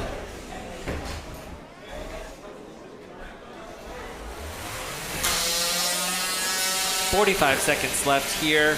This has really been Anger Management's fight, in my humble opinion, Kyle. What do you think? I agree 100%. Wow. Here we go. Can Bison self-right? They cannot from that position. We've seen that time and 30 time again. seconds left. Anger Management now attacks its snake. There's the one save. But really, Bison has seen several saves in this Yeah, this it's fight. just all been from its opponent. And that's it. Here There's we no go. more saves left. Will Anger Management allow Bison to die? I think that they're not going to beat the clock. It's going to the judges regardless. Nope. Wow. 4, 3, 2, 1. That's the match. Turn off your weapon, Anger Management. What a great and drive to the door. end show, just ripping chunks there. Wheels, it looked like, off of Bison. I feel like this can be a pretty fast one. What do you think? Maybe I want to see a show of hands. Yeah. Yeah. Okay. Let's do it. All right, a show of hands for Anger Management in this fight. All right, we've got a unanimous judge's decision. Hold on. Show of hands for Milk Tank in this fight. See? Every time. Every time. There we go. Get that man some caffeine. All right, we do have a super chat from Jevin Woodrow from the World of Woodrow. If you're watching this on YouTube, go and check out his channel. He does the really amazing This Week in Robot Combat show. He sent over £4.5 and writes, "Been absent today and have an early start tomorrow, so I'll end up missing the rest. So I just wanted to wish everyone well! Exclamation point. Much love all! Exclamation point. Have fun. Heart emoji." Thanks, Jevin. That was really nice of him. Don't worry, Jevin. We'll update you for the news. We got you covered. I mean, given how many hours that this is probably going to go, you could probably just set your alarm, Jevin, for 6 or 7 a.m. That's what I'm Get saying, up and, yeah. Watch the Golden Dumpster ceremonies Yeah, yourself. that's perfectly fine. He'll see Yeah. everything that he needs to see at that point. Yeah. Yeah. Probably.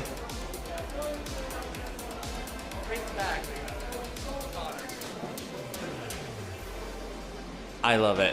Look at this. It's my face. It's so nice. All right, so we're going to have, oh my goodness, this is going to be a ridiculous fight. Polywog versus Dread Hades, two of the best drivers in this competition, two of the best bots in this competition. Super excited to see how this goes. These are both BattleBots captains. Of course, Polywog is driven by Ribot captain David Jen, and Dread Hades is captained by Perfect Phoenix captain Tyler Wynn. Two incredibly tough drivers here. Wow, I've got to say, I was not expecting these first couple of engagements to go this way, but Dread Hades has taken the early lead in these hits. Can Polywog drag it back? Dread Hades' weapon is now down, and Tyler Wynn has pushed David into the corner, showing off the drive train on Dread Hades.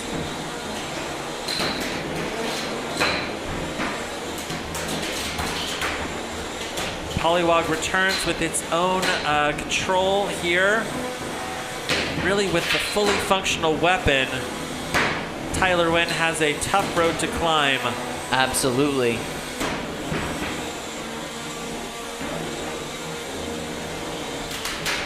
This is looking very similar to their match back in July. A match that Polywog ended up winning.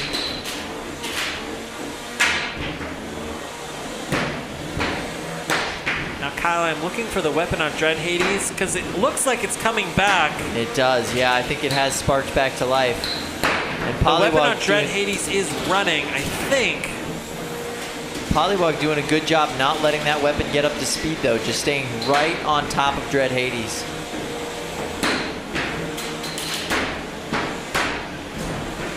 Wow, that was 3 pops there in the air from Polywog on Yeah. Dread Hades. Wow, very impressive. 70 seconds left here in this fight. 2 drivers that love to be tight and aggressive with their weapons. They really rely on high weapon speed and high weapon spin up. Wow.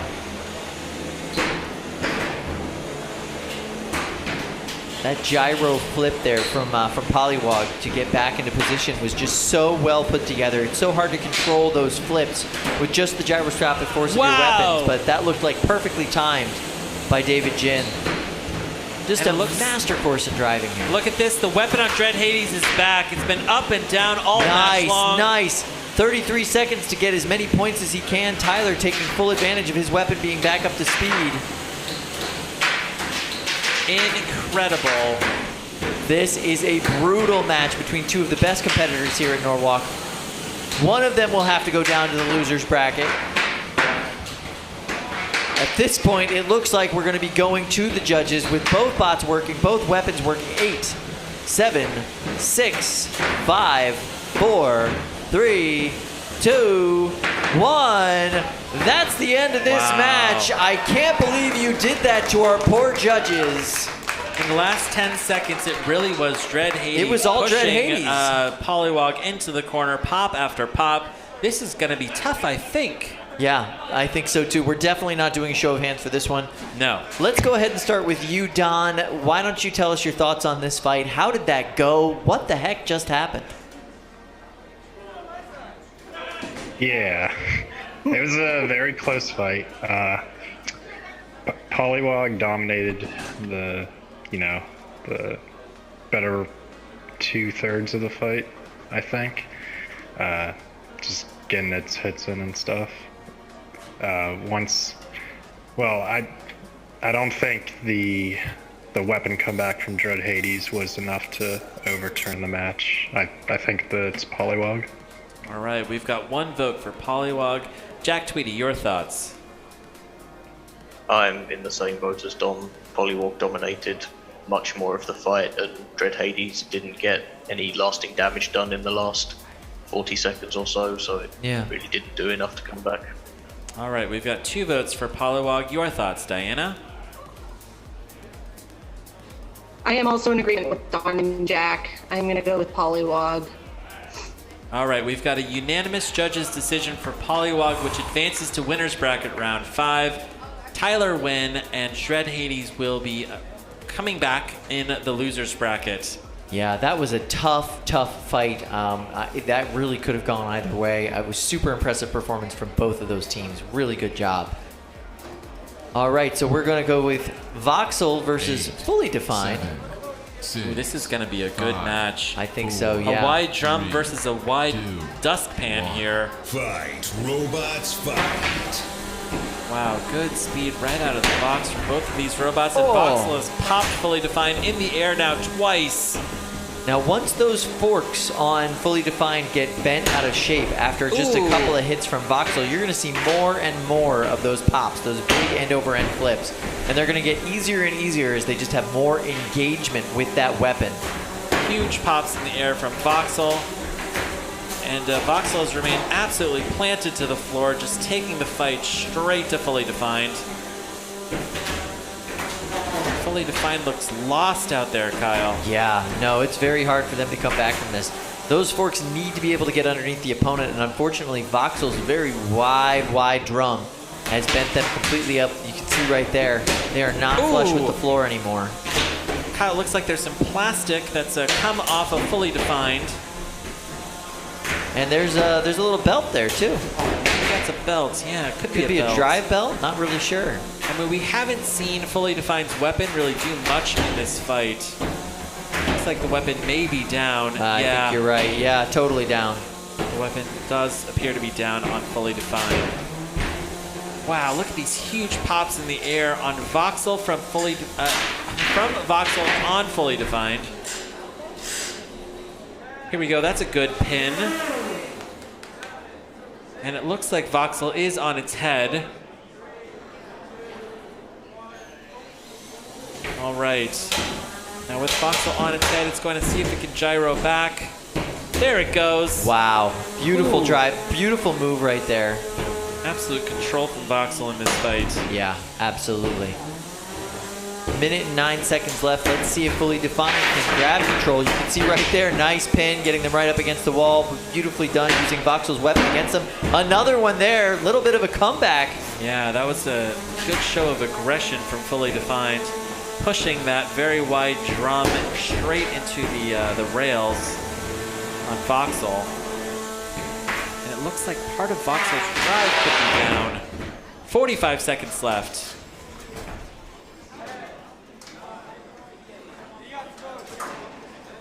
Another good pin here, Fully Defined on Voxel.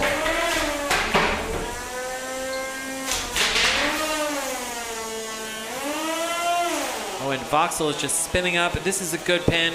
They can hold this for 10 seconds as we go to the judges. Yeah, this is a great showing at the end of the match by Fully Defined. We can see why both of these robots are in the winner's bracket. 9, 8, 7, 6, 5. Whoa! 3, 2, 1. There's the end of that match. Well, all right. This is going to be a judge's decision. So, Diana, can you please tell us what you thought about that fight? Who won that? I enjoyed this fight a lot. I am going to give it to Voxel. I felt like even though Fully Defined was able to get some good pins, it wasn't really enough to put him over the edge of the damage that was done to him by Voxel. So. Yeah, I hear that. Jack, what are your thoughts? I'm going to go for Fully Defined. I feel like once Voxel had lost that one side of drive, that Fully Defined was completely in control of the fight. You guys. Oh my goodness, you two have literally put Don in the middle. Let's see what this happens to be. Don, you are the tiebreaker. You're about to break the heart of one very talented robot builder. Who's it gonna be? Not the first time, but okay. Voxel definitely had the first minute and a half dominating. Even whenever it was kind of crab walking, it was still getting a couple good hits in. But just the last minute, Fully Defined kept getting pins in and just got a lot of control and aggression points in my opinion. So I'm going Fully Defined. Wow. All right. That is surprising. Fully Defined wins that match. What do you think, Kyle? Our opinions don't matter. Our opinions don't matter, but I will say, if one bot is winning for 2 minutes and the other bot is winning for 1 minute, then the bot that's winning for 2 minutes wins the fight.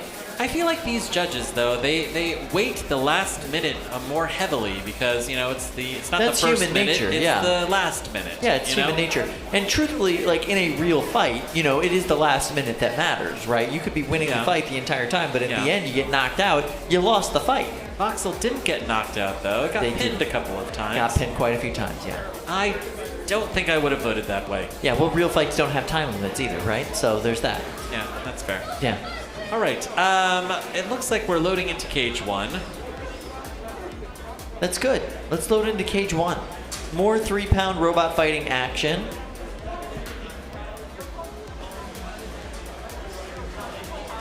Man, we've had some really good 3-pound matches. What's some of the 3-pounders that you've enjoyed seeing for the first time here? I like Flex Seal. Yeah, fair enough. Weird, fun. Yeah. One that I've been really impressed with, don't know much about, but they just came out of nowhere for this competition, War Machine. I'll tell you why we don't know anything about this Jessica Ogan, okay? Because War Machine isn't in our database, okay? I don't have any background information. I can't even tell you what the name of the builder is, okay? Oh my, you have some personal feelings about this. Yes, yeah, you're supposed to register early so that you can send me data so I can crunch the data, okay? But they didn't do that. It's a dark horse. I am completely flying in the dark. Clearly, War Machine is a great machine. Yeah, they're doing a great job. It's been I've a never really seen fun it fight before. No. I've got no data here, okay? They're doing a really great job. Yeah. I've been really impressed with them. Super fun to watch.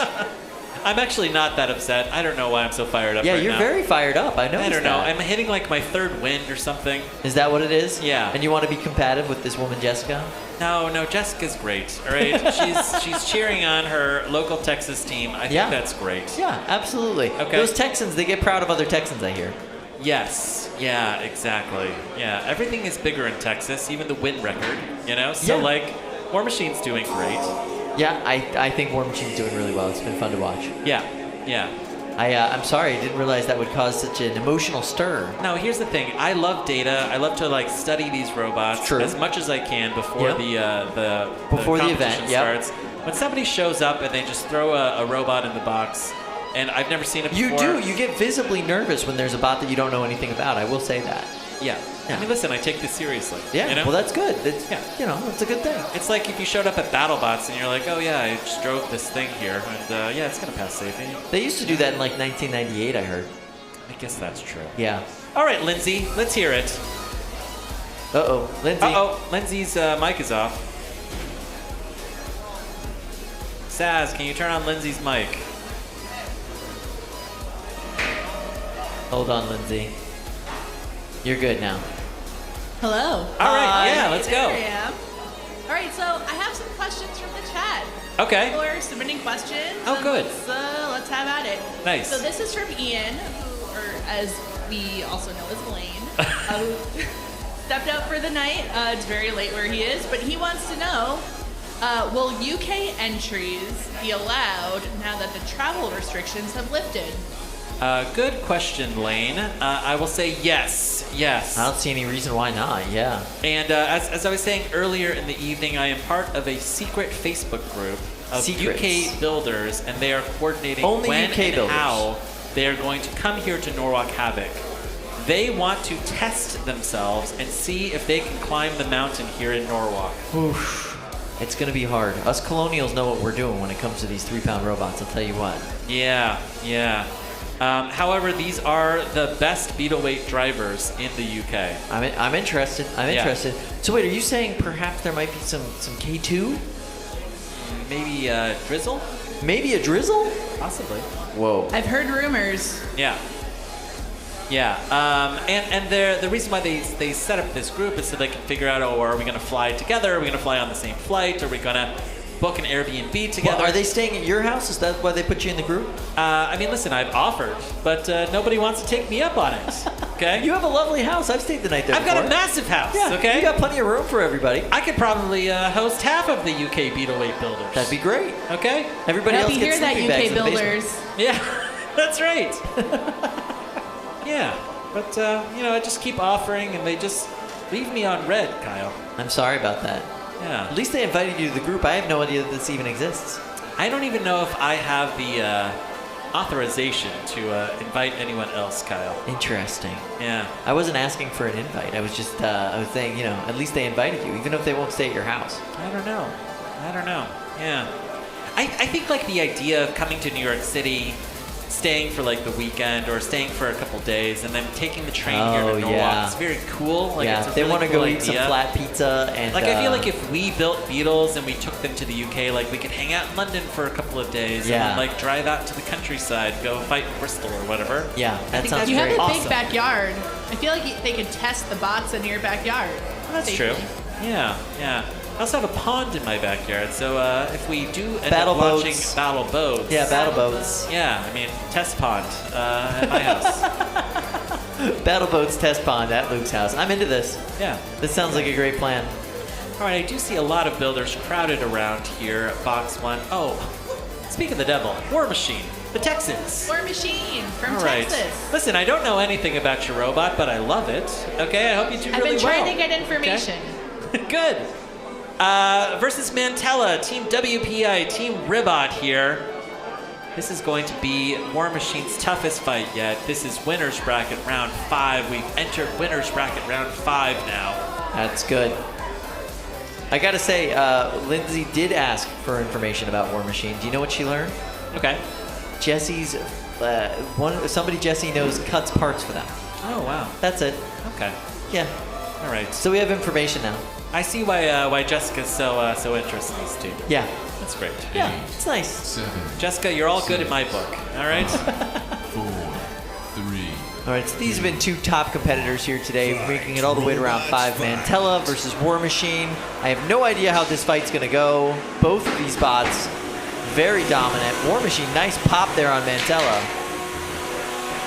Oh, that was absolutely brutal.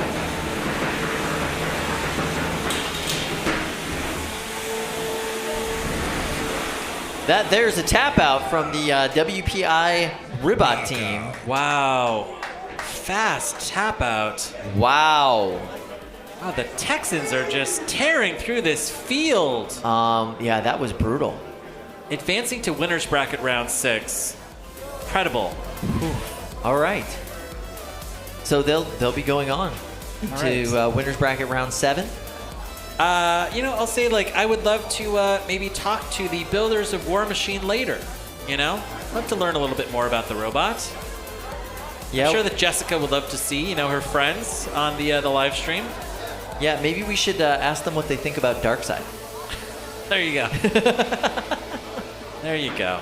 Yeah. So War Machine moves on to round 7. They're going to be facing the winner of Quarantine versus Apex Predator, which should be coming up pretty soon. Interesting. That's going to be a very interesting match.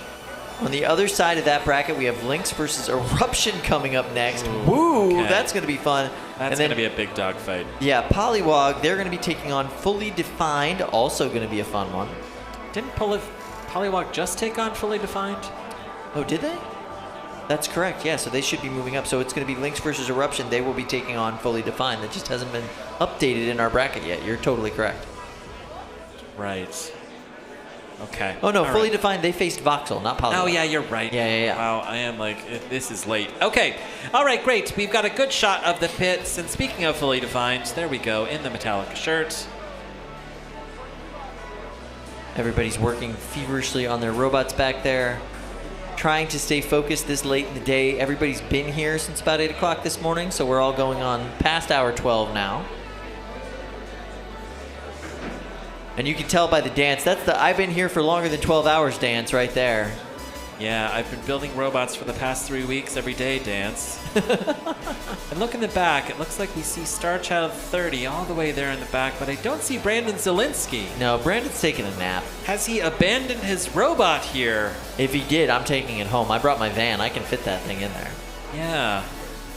Brandon, there's a lot of cameras here. I don't know if we could steal it without anybody oh no, knowing. I'm fully letting him know where it's at. He can come into my house and get it anytime he wants. I'm just gonna, drive it in the backyard. Without the weapon on it, of course. All right, so we are loading into, it looks like box 1 for now.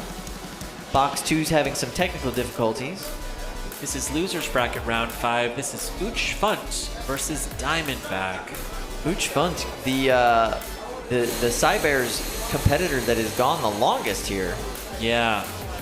They're really doing quite well. It would have probably well. been Fee-Fan if I hadn't sent that robot down into the losers bracket. I was going to let you off the hook this time, and then you went ahead and threw yourself under the bus. I'm going to feel guilty about that for the next 6 months. Oh all right? Goodness. Oh my goodness.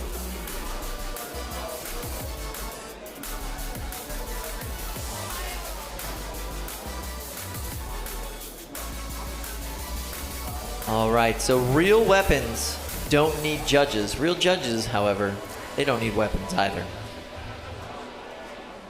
I love the liberal use of the googly eyes on the minibot for Diamondback. The more googly eyes, the better. It adds. Oh, and Uch Funt is about 50% duct tape now. Yeah, it really is. Not Gorilla Tape, not Gaffer's Tape, just duct tape. Old school.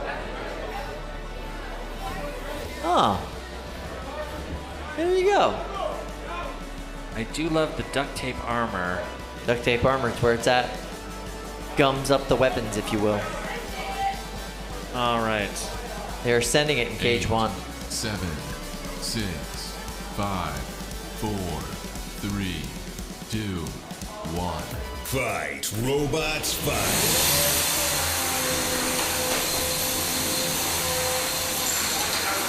I think that the pool noodles on the forks is a very interesting choice. Oh, and good driving here from Mr. K from Uch Funt. Oh, wow. Good pop there on Diamondback. But it does look like Diamondback's weapon is probably the most reliable that we've seen it at all today. Yeah, absolutely. Believing up to the name on the back of the bot. Finally, the catchphrase on the back of the bot, finally. Oh, that duct tape armor is peeled all the way back on Uch Funt in the back there. See that? Yeah. Yeah, that's yucky. Does look like the duct tape armor is being pulled away. And look, it's my face, Kyle. Your face with the googly with eyes. Huge googly eyes. I love it, Kyle. You know, it's a good meme. It's a good meme. I enjoy it.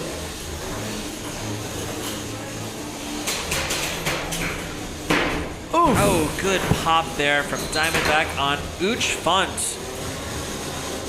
Oh, they did the thing, Uch Funt, and now Uch Funt's been knocked over. They got their one help from Bert. Oh, and this is a very one-sided match. Diamondback is absolutely dominating here. Absolutely. There's no weapon from Uch Funt. That duct tape armor is peeling away as we speak. The belts are hanging loose from Uch Funt. It is just... Uch Funt is now upside down. It is just fodder for this constant assault from Diamondback at this point. I do appreciate that Mr. K refuses to tap out while his robot is still mobile. You never know what can happen here in the box. And it's loser's bracket. He's literally got nothing else to lose. Somebody is going home after this fight. 60 seconds left. Maybe Diamondback will break itself in the last minute and they'll be able to move on because they're still able to move. Who knows? But there's always a chance. There's always a reason to keep on fighting. And it looks like Uch Funt now is stuck up on the rail. I believe that Uch Funt already got its free save. Is that right? Yes, they did. They get no more free saves. They did the thing, and they got saved.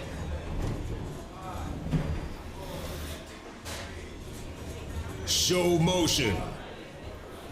And that there would be a knockout. All right. A round of applause for Mr. K and the bad crew. Absolutely. And good job, Diamondback, finally living up to your catchphrase. Well done. Took a little bit to get there. A little bit of, you know, fixing and iterations and design, but they got there. Yeah. They did it. Yeah. And they're moving on into losers bracket round 6. Uch Funt, they get to go home. And all look, right. We finally got Cage 2. Back up and operational. Had to do a little bit of fixing in there.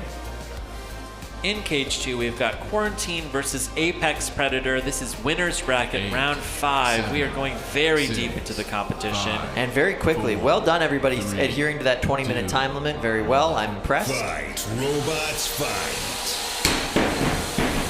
Wow. Quarantine flopping all over the place after that hit with Apex Predator. Both of these bots just been on an absolute tear. Hard to tell who's gonna win this particular exchange. But so far, it's Apex Predator.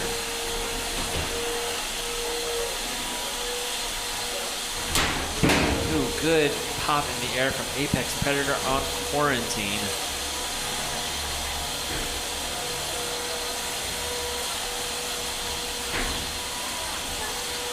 You can hear that absolutely steady hum on the egg beater of Apex Predator.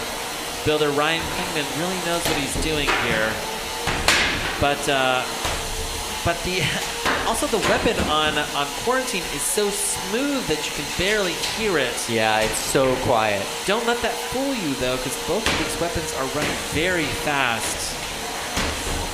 They just don't have that kind of screeching sound that you hear from other egg beaters. Yeah, the loud sound isn't necessarily a good thing. That's a lot of friction in the system, you know? It's good to have friction. Yeah. It's good to have a smooth, nice weapon. Wow. Wow, good pops here. Yeah, lots of back and forth now. Both these bots kind of catching their stride at this point in the fight. I see a belt, though, that's hanging loose from Apex Predator. See that as well. Yeah, that's not happy. Is it running multiple belts? It must be. Yeah, it's definitely multiple belts. That's, you know, anybody from the Shredded team will tell you you've got to run multiple belts with these egg beater spinners. Good redundant belt system on Apex Predator. Quarantine is now on its head. And both of these weapons are still going. Wow, incredible. I love how they self-right. I love it. It's so much fun. Pure chaos in the arena. Going into the last minute of this fight. It's been a really nice back and forth between these competitors. You can tell why this is winner's bracket round 5. I mean, like these bots at this late stage of the game, bulletproof reliability. They take those hits, they dish them out, they don't stop the entire time. We're going into the last 45 seconds of this fight. Everybody's still functional. Everybody's still angry. Oh, but look at this. Oh, wow. Apex Predator almost got stuck on its own forks. Looks like it. Looks like one of the bunny ears has been ripped off of Quarantine as well. Definitely showing the wear and tear of this fight, but everything that needs to be working on these bots is working. A little bit of dancing here. 20 seconds left in this fight. This one will very likely go to the judges. With good drive and good weapons from both of these robots, as judges' decisions get harder and harder the later we get into the evening. Yeah. 10 seconds left. 7, 6, 5, 4, 3, 2, 1. That's the match. Turn off your weapons and drive to the door. Wow. This one's going to the judges. I am so excited to hear what they have to say about this. Let's go to our friend Jack first. Yes. I should have saved Katie, my what skill. time is it, Jack? Jack, how you doing, buddy? You need a nap? I need a lot more than a nap. It's 1:40 a.m. Oh, no. Oh, wow. Okay. All right, well, what did you think about that fight? Tell us who you thought won, and then take a little mini nap while your other judges deliberate. It's a very difficult one to go for. I think at the end, Apex Predator's weapon had died because it was spinning down before the fight had actually ended. I don't know if that's true. Yeah. Was that true? I didn't interpret that at all, no. Okay. All right. I might challenge that But fact, also, continue. the back right wheel on Quarantine was also damaged, and it seemed to be affecting their drive ever so slightly. But it really is a could go either way kind of thing. It could go either way, but which way did it go, Jack? Don't have a coin I can borrow. Do you want the competitors to come up here and rock, paper, scissors? Is that... That would better be for you? ideal, yes, but I'm gonna give it to Quarantine because they dominated the earlier part of the fight a little bit more, in my opinion. Fair enough. All right, so let's go over to you, Diana. What are your thoughts on this fight? What do you think happened? Who do you think won? I fully agree with Jack. This was a very, very close fight, very difficult. But I am also going to give it to Quarantine for dominating just a little more in the earlier part of the fight. All right. All right, we've got 2 votes for Quarantine. Don, take us home. Your thoughts? Ooh, Don is... You got to be unmuted. He's muted. This is how he escapes accountability. I know, yeah. It works for him sometimes. Yeah, I'm not muted. Here we go. All right, we can hear you now, Don. Yeah, we can hear you now. Yeah, my Zoom call is really messed up. With the others. Okay. All right, we've got a unanimous judge's decision. For Quarantine. For Quarantine. Interesting. All right. Which advances in the winner's bracket. All right. Luke, how do you feel about that decision? Conflicted, Kyle. Agreed. Yeah. Interesting. You and I don't always agree on these things, but this time we do.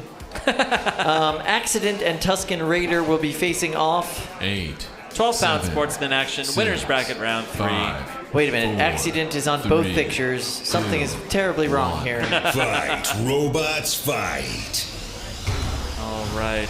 Nice. Tuskin Raider gets the initial flip. Can Accident use their hammer to flip themselves back up? We shall see. Ooh, the roll cage. Tuskin Raider's got the roll cage on.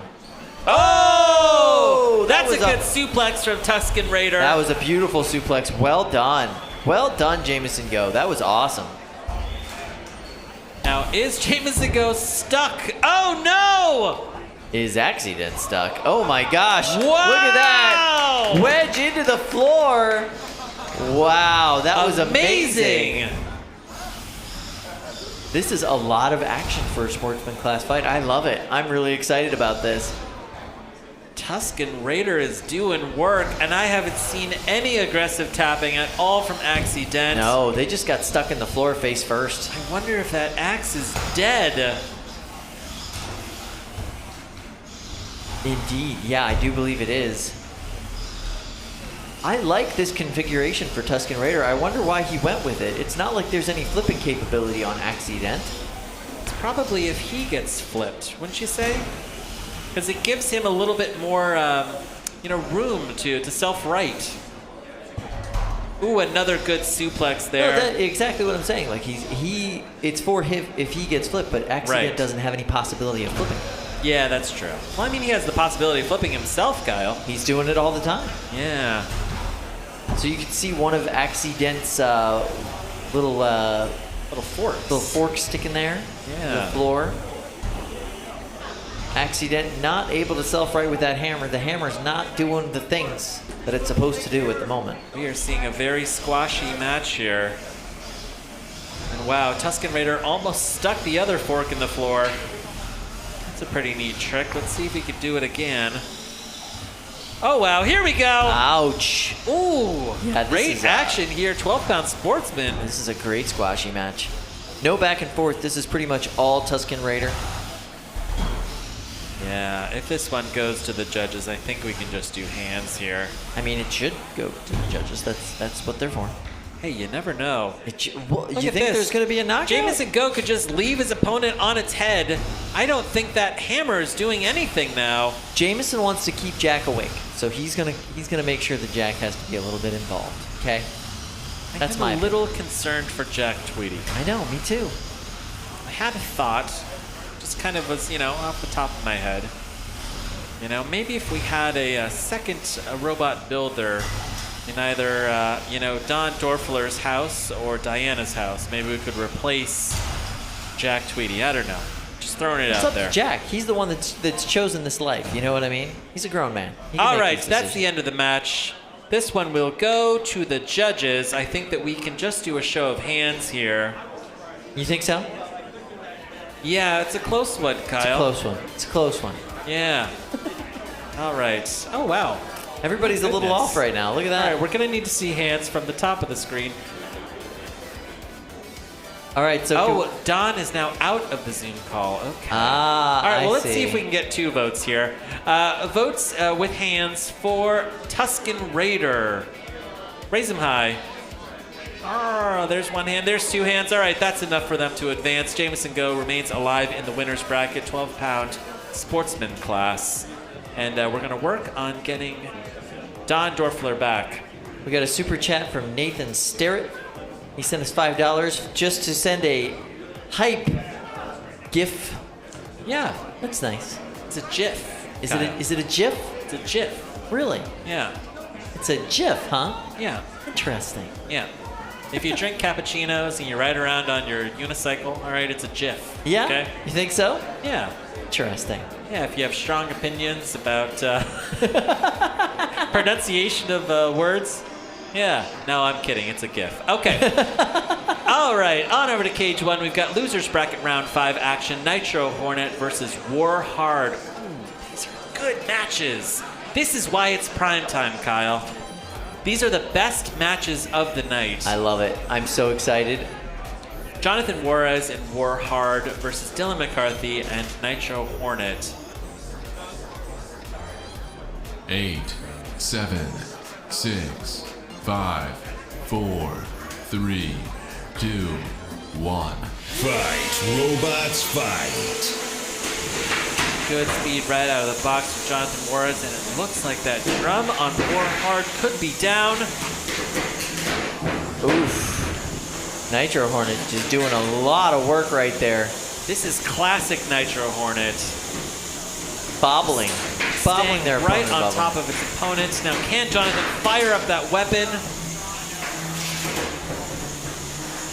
See if Jonathan can get back on his wheels here. But it looks like the weapon on War Hard is kind of cocked to the side.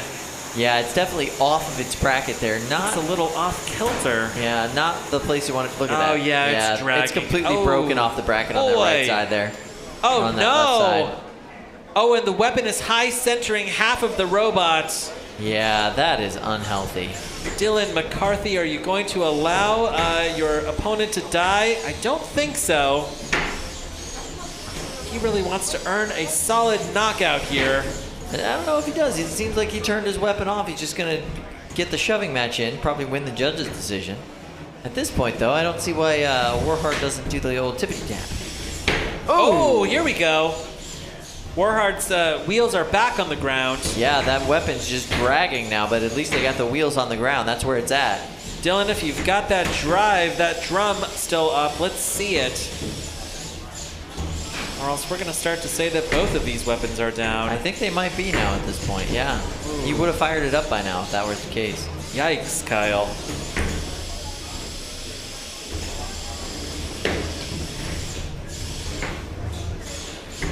All right, looks like both of these weapons are down.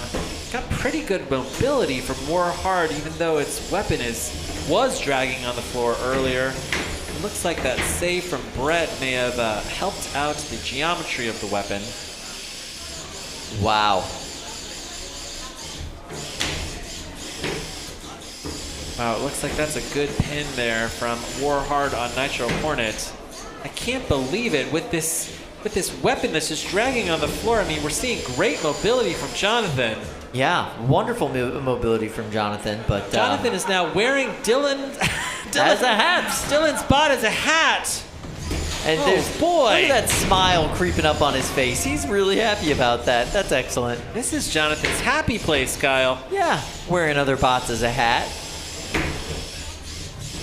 Wow. Okay, we are slamming them seeing into the wall. Great control. This has What been a reversal of fortune for Nitro Hornet. Complete turnaround in this fight. This has been wonderful. 5, 4, 3, 2, 1. There's the end of this match, and a little victory dance from Jonathan there at the end. Beautiful, I love it. Everybody head back to the door. This goes to the judges. Let's see if Don Dorfler is back. Don's back. Hi, Don. All right, let's celebrate by starting with Don. I think Your that's a good thoughts on move. this fight? Nitro Hornet versus Warhard. It was back and forth. But watching until the end, I feel like Warhard had more control and aggression. Definitely pinned a lot.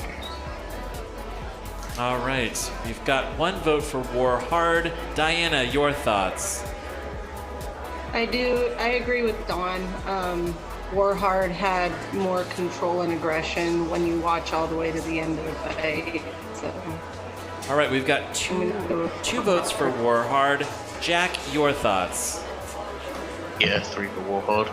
All right, we've got a unanimous judges' decision for Jonathan Juarez and Warhard, which advances in the losers bracket. Nitro Hornet and Dylan McCarthy will be going home after round 5 action. All right, so we are going back over to the Sportsman 12s. Ooh, very exciting. Ram Plan from Gary's Mod and Draconid from Seth Schaefer. All right. Kyle, I will tell you, I learned a little bit more about Gary's Mod. I think I may have spoken too soon. 5, Sandbox game. 4, Yeah. 3, 2. Listen, I'm old, 1. Kyle. Same. Fight, All right. robots, fight. Okay, it looks like Draconid's wood saw is back attached. Is it running, though? Not really sure, but I guess they got their Boctite back from Trick.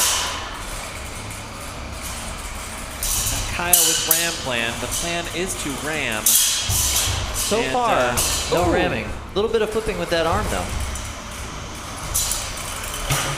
That arm, by the way, was kind of an afterthought on the original design. They were just like, oh, we should put something on there. And then it turned out to be very powerful. Super effective. It does sound like the saw is going on Draconid. It does, yeah. Now, they're not allowed to run that at the highest speed possible. It's still got to be at a low speed, right? That's just there to get us a little bit of spark, show that they're making contact, but it's it's a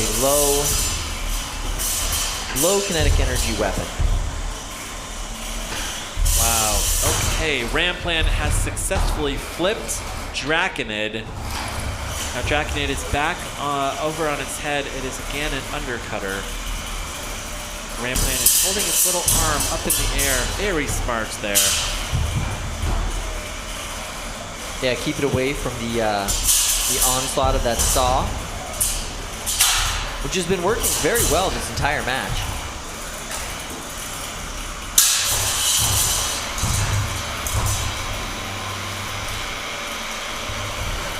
All right, we're getting down to the last 80 seconds of this fight. Oh, and there goes that saw blade again. It flies off so beautifully. I love it. You wouldn't think of Ramplan as a particularly destructive robot, but really like that kind of motion of pulling Draconid up into the air. Yeah. And essentially having the arena fight Draconid is pretty smart. The winner of this match is going to have to go on and face Dent.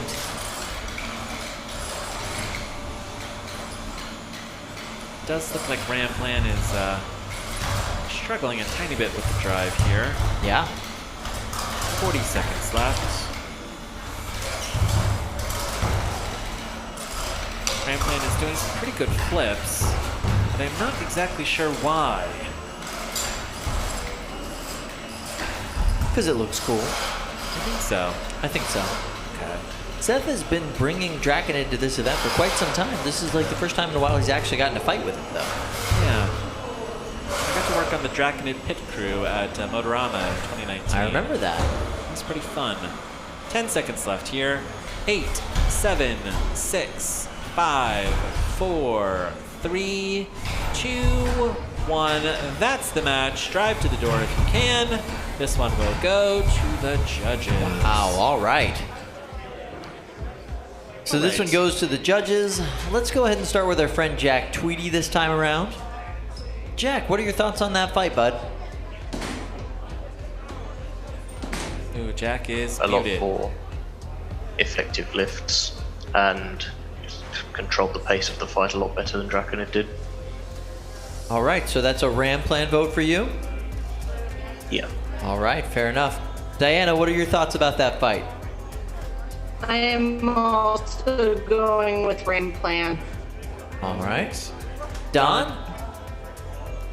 The Ramplan. In stereo. All right, that's a Ramplan it unanimous is. judges' decision for Ramplan. All right, so Ramplan will go on to face Dent.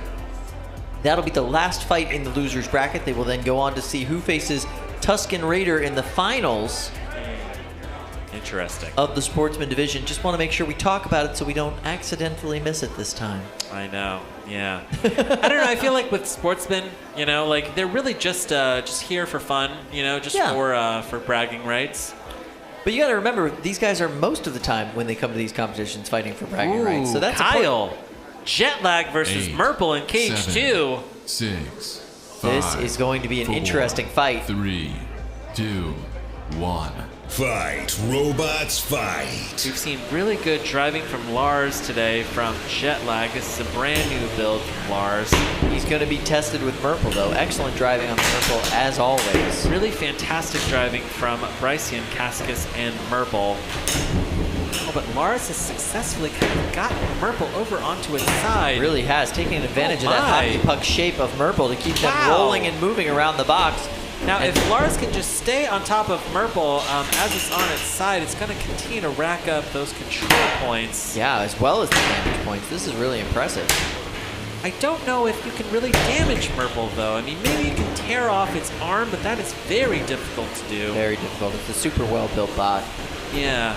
When you take a look at all of those nuts and bolts, you know, that keep that arm on, you know, we are basically probably going to see Murple unscathed in this fight.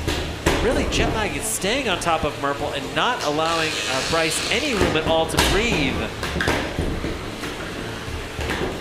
Amazing. Losers bracket round 5. Wow.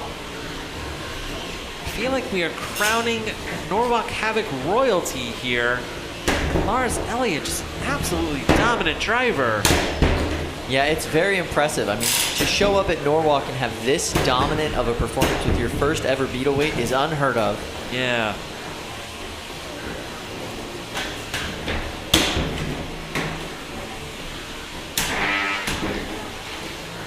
Wow. So we just heard from Lindsay. Apparently when he showed up yesterday, he was already ready to go. I believe that Lars was the first robot to pass safety yesterday. I feel like it opened at 5 and he was there at 5:01. Just ready. And he ended up staying around until 10 o'clock so we could see every single robot that came in early. Now, Lars and his family were pitted next to the Yankaskis family. Oh, what a great crew to be pitted next to. That's awesome. Yeah, yeah. But you can see that dedication from the builder. Yeah. 50 seconds left here in this fight. I'm also hearing they're really nice people and they hand out candy to everyone. It's not even Halloween anymore. You gotta love that. All right, 30 seconds left here in this fight. Lars has really just shown some incredible aggression and control here. Murple showing his resiliency as always with this onslaught, still all the way functional. Weapons still working, wheels still working, all good. Murple was one of my favorites to qualify for December. Lars may be sending Bryce home to Indiana early. That's right. 10 seconds left. 8, 7, 6, 5, 4, 3, 2, 1. That's the end of the match. Lars, turn off your weapon. 2 tough little bots. I gotta say, that was amazing. I'm not going to try to influence anybody, but I will say... Go Murple, win. Nice. All right. This is loser's bracket, and we're going to be sending home one of these drivers. Which driver will it be? Diana, I would love to hear your thoughts. I'm going to have to give this one to Jetlag. They never let up on Murple, and Murple was never really able to get a good lift on Jetlag. So it was a well-driven match, but I'm going to have to go to Jetlag. All right. We got 1 vote for Jetlag. How about you, Don? Your thoughts? Yeah, I'm going to go Jetlag. He did everything he was supposed to do. Just stayed on him, didn't let him breathe, and stayed on the gas. All right, we've got 2 votes for Jetlag. Jack, will this be a unanimous judge's decision? Yeah, it will. All right, we've got 3 votes for Jetlag. Lars Elliott stays alive in the loser's bracket, sending home one of the top drivers in this competition today. That's right. Bryce Yankaskis and Murple. Wow. This is quite a story that we're seeing developing here with him. This is amazing. What a cool little bot. This is certainly the rookie to watch in this competition. Yeah, absolutely. All right, we're going to head over to Cage 1. We've got Anger Management versus Red Hawk. This is loser's bracket round 5. Anger Management, of course, the miniature little tantrum bot that you see there in the blue corner versus Red Hawk. 2, 1. Fight, robots, fight. Red Hawk getting up to speed really fast. Man, that is a tough bot though. I mean, the way Anger Management is just taking those hits is so impressive. Wow, 1 hit KO onto the mini bot of Anger Management from Red Hawk. Huge shower of sparks here. Red Hawk is such a well-driven robot. They are not at all afraid to go head-to-head here with Anger Management, although that was a good push from Anger Management on Red Hawk into the house spot.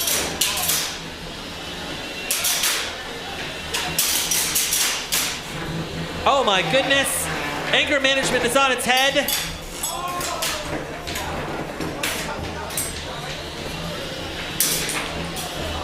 And I see belts, Kyle. There are belts on Anger Management. Everywhere. Wow. Oh, this is the most destructive match. Anger Management has lost its punching arm. This is the first time that we've seen this in the competition. It is dragging around that punching arm. Just watch out, because that could be an entanglement, Red Hawk. Wow, one of the wheels is down on anger management. This is a zombie robot. Has it high-centered itself. There's so much debris in this box. Oh my goodness. Wow, the wheels are gone from anger management. So much is gone from anger management at this point. All right, I think we may need to show some motion here. Oh, wow. Wow. There is a knockout. Red Hawk wins this match. Anger management, thank you so much for bringing this really awesome bot to this competition, for giving us these amazing fights today. We've had so much fun watching you compete. We hope you come back. This has been great. Anger management, really cool bot, really cool performance. Yeah. Anger management built by Alexander Richmond from Richmond, Virginia. No relation. Appropriately named. Yeah.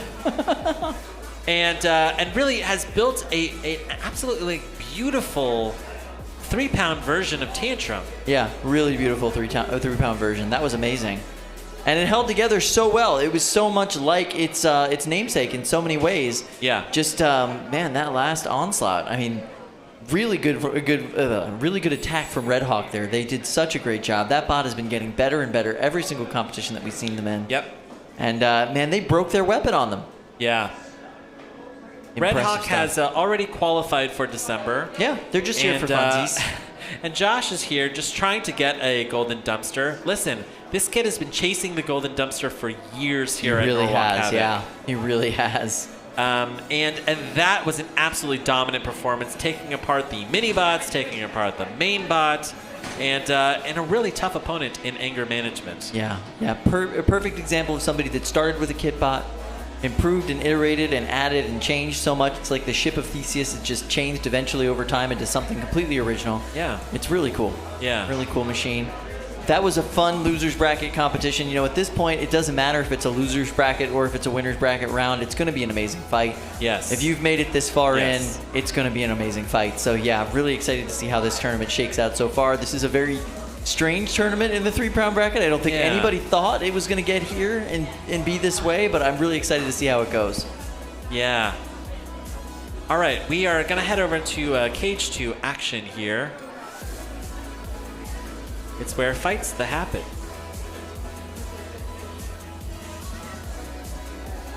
Oh my goodness, it's Lynx versus Eruption. I knew this was coming next. This is going to be so much fun. Oh, wow. Winners bracket, round 5 action. Fight, robots, fight. Oh, wow.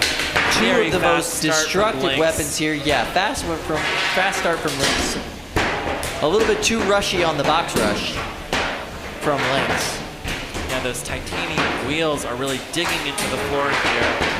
And really not allowing Lynx the kind of control that I'm sure that Calvin Eba is looking for here. But it is giving that element of chaos that sometimes is so important in the Beetleweight box. Especially when you're fighting somebody like Eruption, who, if they get a good beat on you, if they get a good hit on you, they're going to do massive amounts of damage. Especially Lynx. Lynx is a optimized bot, which means it really isn't. It doesn't have a ton of armor. It doesn't have a ton of anything. It's very well balanced in every direction. So if you get a big hit on Lynx, you can do a significant amount of damage to the internals on that bot. I really like this kind of stuttering drive, this kind of stuttering chaos from Lynx. Yeah. Calvin, just a fantastic driver in every sense of the word.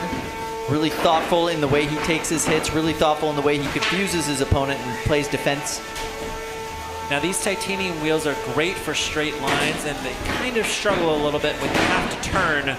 But that doesn't matter because Calvin Eba is finding his opponent. And what is that? There's a tap out. Lynx is your winner. Eruption said Is that no, a battery? thank you. I think that's a battery right that's next exactly to the blue what that corner. is.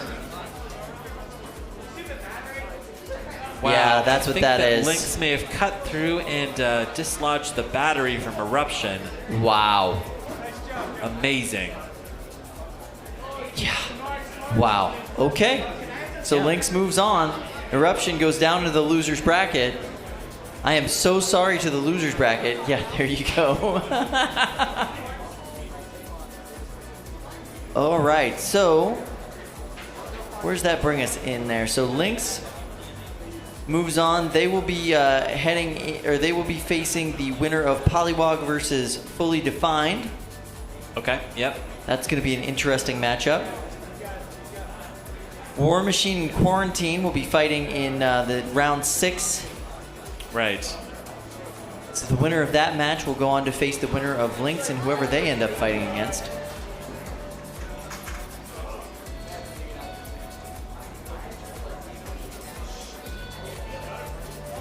And then Dread Hades and Stoneforge are going to be facing each other. Voxel and Yes Chef, that's going to be an interesting fight. And now we're going to have, Judge's Dream versus Red Hawk. Very interesting matchup in the losers bracket coming up. Yeah. All right, we've got a pause here in the action, and our man on the stats, Gil, has sent us a note here. We are now prepared to tell you who has stamped their ticket to the December finals for 12-pound full combat. We've already announced Rip and Tear. Very excited about that. Yes, indeed. With Rip and Tear, advancing in December is Antisocial Distancing. Of course. Necromancer. Yes. And Joe Fabiani and Smeezus. Smeezus. Oh, that's great. That's a really good group to be sending to the final. Now, we still need to crown a winner. Hot Leaf Juice is still alive in the bracket. Yep. If you make it through the losers bracket, you're going to have to face Hot Leaf Juice. That's exactly right. Hot Leaf Juice is already qualified for December, which is why it's not on this list. So no matter what happens in these last couple of fights, these 4 robots will be appearing in December. That's exactly right. All right, so we're going to be moving over into round 4 losers round action, I believe.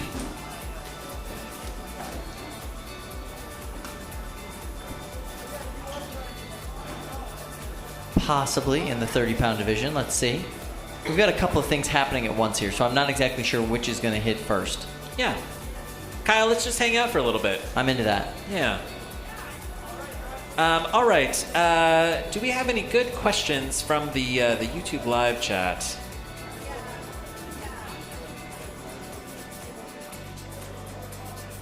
Oh. So I believe we're going to go to a rumble over there in cage 4. Something Our to first fill the look time. at cage 4. Yeah, let's do it. Really? Wow. Oh, never mind. Hi, Lindsay. Hey, Lindsay. Hi. Do you have any good YouTube live questions for us? Yeah, so I've been basically compiling all the questions as they come in, and I think this one is pretty pertinent. Okay. So Mitchell wants to know, has there ever been a Norwalk Havoc event outside of the general venue? Oh. And I bring this up because I think there's something, very relevant going on maybe next weekend. Yeah, next weekend. Let's see. So we have built a mobile box, and we are going to be taking that mobile box to Rochester. Yeah, Rochester, New York. So if you are in the Rochester area And you're going to the Maker Faire there. and you're going to the Rochester Maker Faire, you can come and see a tiny slice of Norwalk action there in Rochester. I really like the idea that we've built a mobile box. I like this idea of going out into the community and bringing Norwalk Havoc action out into, introduce it to people who haven't seen it before. Agreed. And if you're in the Rochester area, go and check out this competition next weekend. That's going to be really cool. This is our first venture out of that. Yeah. To answer the question, I guess more historically, we were at 50 Day, right? That was where this whole thing started. Yeah. Just around the corner, if you will. And we've been in this venue for, 2 years now? Yeah, 1 year. 1 year now, yeah. So, yeah. Mostly, though, we've been staying home. We're just starting to venture out into the world here pretty soon. Yeah, that's pretty cool. Yeah, pretty cool stuff. All right, it looks like our next fight will be here in Cage 1. This is Losers Bracket Round 5, Stoneforge versus Dread Hades. Oh, yeah, this is going to be a lot of fun. So the bots are heading to their correct corners. Stoneforge will be in the blue corner. Dread Hades over there in the pink corner. 8, 7, 6, 5, 4, 3, 2, 1. Fight, robots, fight. Wow. Stoneforge's weapon gets up to speed so fast, they're almost always going to win that exchange, especially with a beater bar in that first hit. But Dread Hades catches up real quick. Both of these bots very aggressive on the sticks, very aggressive drivers. They don't give each other an inch. This is going to come down to the most minute of details with the driving strategy and styles. And basically just waiting to see who makes that first crucial mistake. Woof. Nice big hit from Dread Hades there. End over end flips. You see Tyler dead focused on this match.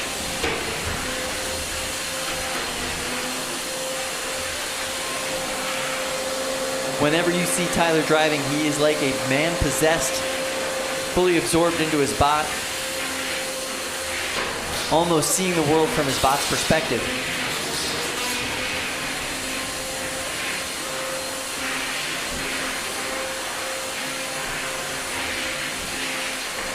Stoneforge trying to drive around Tyler, trying to confuse him, trying to get a good angle. Tyler just doing an excellent job with defensive driving, keeping that bot facing directly towards his opponent. We're seeing great weapon reliability in this match with Dread Hades here. Weapon reliability has been one of its Achilles heels in this competition, but we're not seeing any of those gremlins here. Just absolutely great reliability from that Egg Beater drum. Wow. Good pop from Tyler on Stoneforge.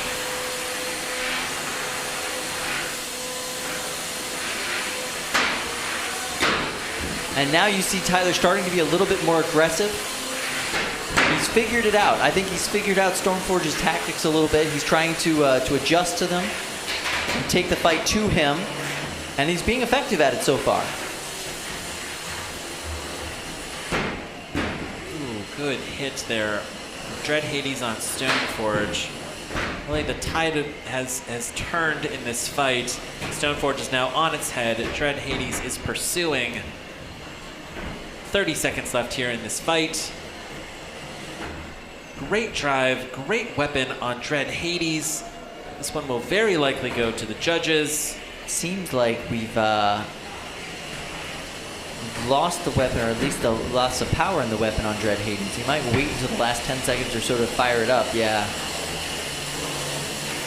8, 7, 6, 5, 4, 3, 2, 1. That's the match. Turn off your weapon, Dread Hades, and drive to the door. This one goes to the judges. Oh my goodness, that was an amazing match. All right, this is Losers Bracket Round 5. One of these drivers will be going home tonight. Let's start with Diana. Your thoughts on this fight, Diana? I enjoyed this fight. I'm going to give it to Dread Hades, though. I feel like he showed a lot of control and aggression and got a lot of good hits on his opponent, though. All right, we've got one vote here for Dread Hades. Don, your thoughts on this fight? Yeah, I agree. I'm also going Dread Hades. All right, Jack, is this going to be a unanimous judge's decision? Yep, for Dread Hades. All right, we've got 3 votes for Dread Hades. Tyler Wynn advances on to Losers Bracket Round 6. Stoneforge is going home after Round 5. Yeah, that was a really good match for Tyler and Dread Hades. So we're heading over into the 30-pound box. We're going to be in 30-pound Losers Bracket action. Oh my! We're going to see Kyle. Polyester versus Darkside. 2 very different bots, very different styles. Polyester is a Team WPI, Team Ribot Robots, and Darkside, made by a podcaster. And it's a first-time build. First-time build, yeah. The team from Ribot, they are running 2 smaller robots together in conjunction, and they're very similar actually to 2 3-pound robots that the team also runs. Oh no! Designs that they're very familiar with. Oh! Kyle, they've cut the titanium in half, and I think that has helped out the drive on Darkside. I do believe that is the case, yes. And there goes the wheels. There goes another wheel. And the weapon on Darkseid is dead. It has not gotten up to speed for this match, no. Oh my goodness, we are going to see this robot split in half, I think. Interesting. I wonder what's going on with the weapon. Oh! And Poly is getting under the titanium wedge and eating away at these wheels. Oh, this is graphic. Yeah, you heard Chris, the driver of Darkseid, yell, "Finish him" there. Yes. Encouraging them to come after him. Losers bracket round 4.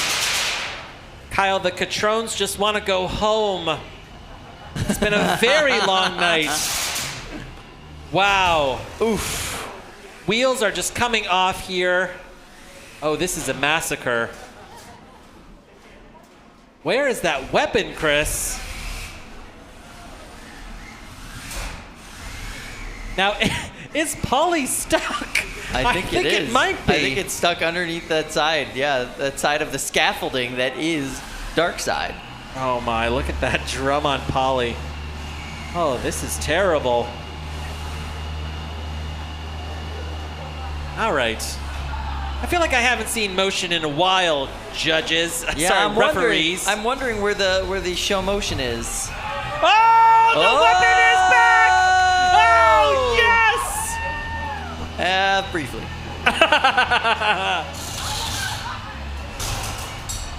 And it's done.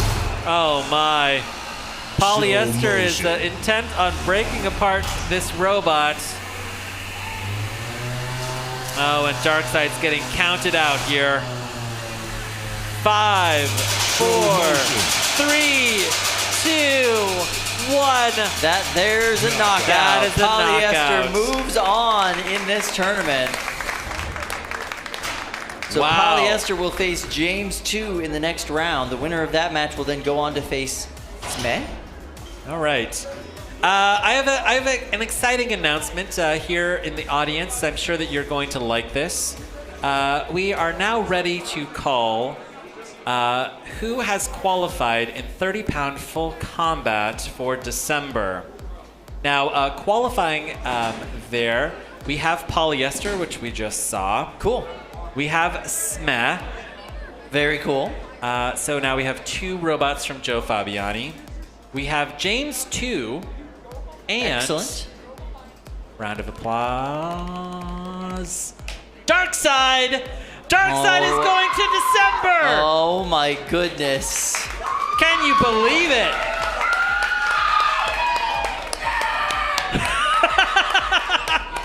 They might be a little happy about that. Yeah. Hard to tell. All right, they came here in November, squeezed in an invitation to December. This is amazing. Wow. Yeah. All right. I love it. This is great. I'm excited. Let's go ahead and send it. We're going to have Spartan versus 8, Ty. 7, 6, 5, 4, 3, 2, 1. Fight, robots, fight. This is a loser's bracket round 5 matchup in the 3-pound division. 2 bots that could very easily be in. Oh, there goes the wedge. Spartan's wedge is gone. What is a Spartan without its shield? Action. Oh, I saw that little spark go flying off. I think that was some titanium that was on sure fire. was.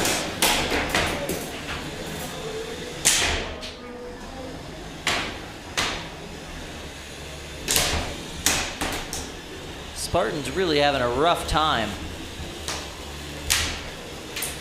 Looks like the weapon's down. They've lost their shield.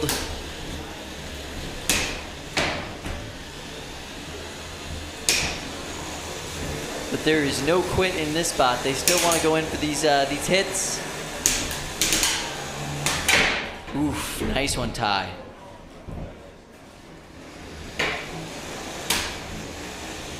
Ty showing really great reliability in this match. They've had some really big hits, big exchanges, but that bot just keeps on going. Even when it looks like it might struggle after a hit, they're able to get everything back up and functional again. Yeah, it looks like the weapon on Ty is back. The weapon on Spartan is down. Really, the only thing that Johnny Sumpas can do here is hope to break the weapon on Ty. Yeah, without their wedge, that's going to be very difficult. 90 seconds left here in this fight. Oof. That hit actually dented the back of Ty. There was a lot of damage, a transfer of force from the back wall into Ty from that.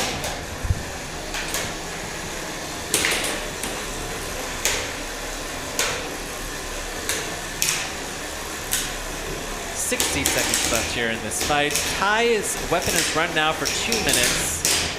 Spartan is really hoping to rack up some control points here.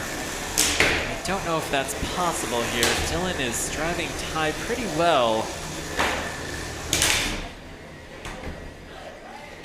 Ooh, the weapon on Ty? Is it dead? I think it might actually be dead now. Yeah, Wow. that's the belt. The belt that's is hanging the out belt. the front. That toothed belt that's supposed to be driving that weapon is no longer attached. All right, with 30 seconds left, this is going to come down to a pushing match. Does Johnny Soompas have what it takes to escape this fight here in the loser's bracket? Has he racked up enough points, or would Dylan Juarez with Ty take this home? The belt is just hanging loose. 10 seconds left here in this fight. This one will go to the judges. Yeah, it will. 6, 5, 4, 3, 2, 1. That's the match. Turn off your weapons. I like that turned into a little bit of a dance competition at the end there, just showing the judges that they were both functional. All right, so Ty had weapons for 2/3 of that match. Yeah. What do you think? Do you think that they're going to weight the last 2/3 of the match heavier than the first 2/3? You seem to think they do. Let's ask them. All right, let's ask Don Dorfler. Don, your thoughts on this fight? Ty versus Spartan. Yeah, it was a pretty good match. A lot of back and forth. Spartan lost its weapon early on. Lost its wedge. And then at some point in the match, Ty lost one side of its drive, and it was pretty hard for it to get around the arena. And Spartan, put his face into its weapon trying to break it. Managed to succeed in the end. Feel like it's Spartan's. Spartan? Yep. All right. Wow. Vote for Spartan right there. Okay. Jack Tweedy, my friend, what do you think? I am also going to go for Spartan. Even with their weapon down, they were constantly aggressive, and Ty couldn't actually make any aggressive moves and control the pace of the fight. So literally, what is happening right now? And then at the end, the weapon going down on Ty just sealed it. All What right. is happening right now? Diana, what are your thoughts? I'm voting for Spartan! Wow. Oh, there you Okay, go. we have a unanimous judge's decision for Spartan. Yeah. How do you feel about that?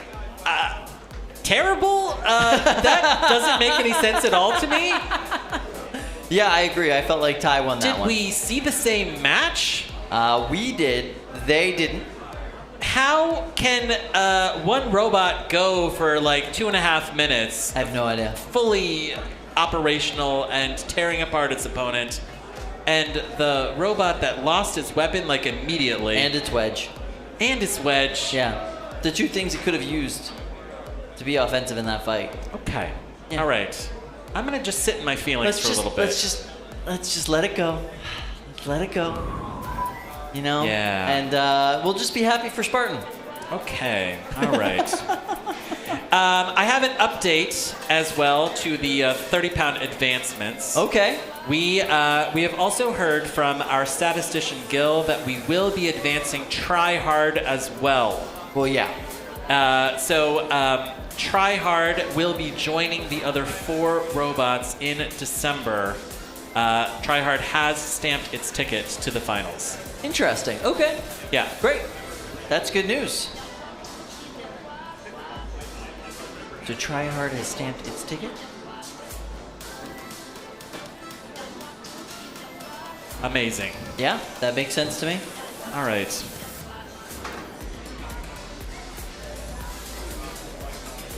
All right. Yeah, want to win, don't let it go to the judges, Chad says in the chat. Chad, you are correct, sir. You're not wrong, Chad. It's a little mean, but you're not wrong. All right? 222 Productions sent us $5 to say, I'm still standing in front of you. I ran Sea Dragon's Roar, and I won't fight, and I want to fight. By the way, the name is a reference to the anime Black Clover. All right. Thanks, William. Appreciate Awesome. that. Thanks very much for your support. Now he's Really waving at us. appreciate Hey, it. buddy. Good to see you. Good to see you. That was nice. All right, back on over to Cage 2. We've got War Machine versus Quarantine. Winners bracket round 6. 8, 7, 6, 5, 4, 3, 2, War 1. Machine famously Fight. gets their parts cut by Robots Jennifer's fight. friend. I think it's Jennifer's husband. Oh, Kyle. Jennifer's husband. There you go. I think you should be friends with your spouse, right? Yeah, well, that's true. You really should probably be best friends with your spouse, wouldn't you say? I'm best friends with my spouse.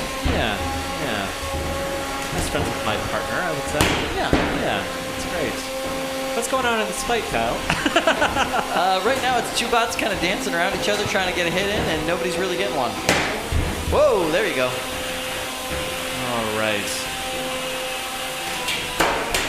I do like the way that these two bots sound together, War Machine and Quarantine. Yeah.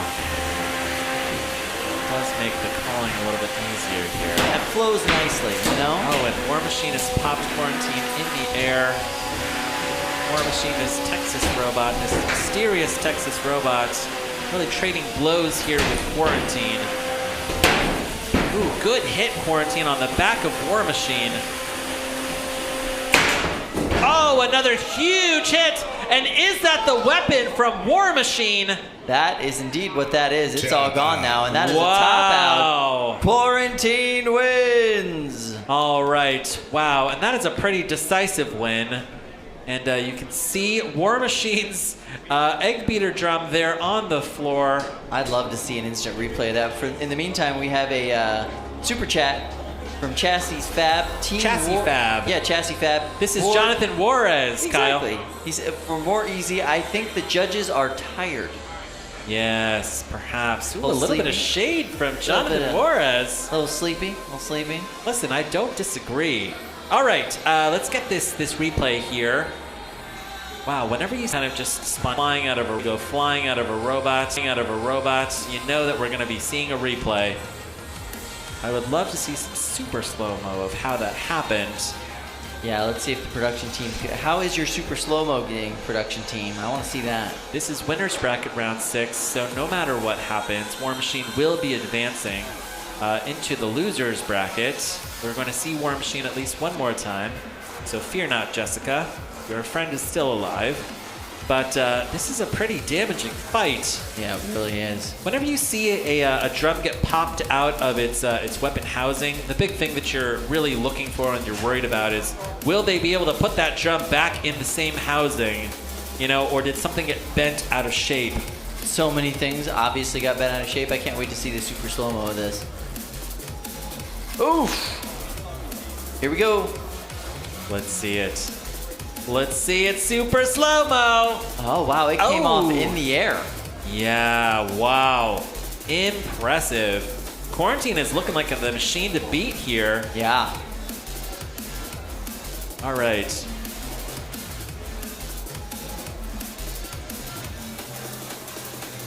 Interesting. Interesting.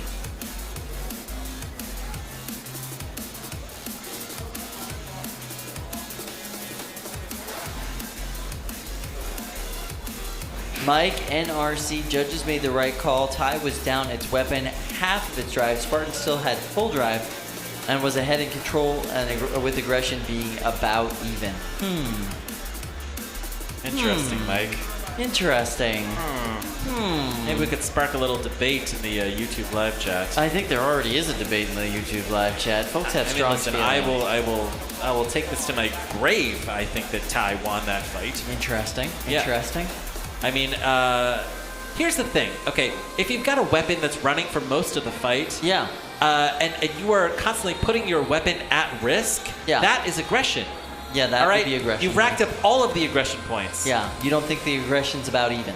There's no damage, okay? Ty, if it destroys itself, I guess that's BattleBot's kind of damage, right? But this ain't BattleBots. And what's control? Control is split?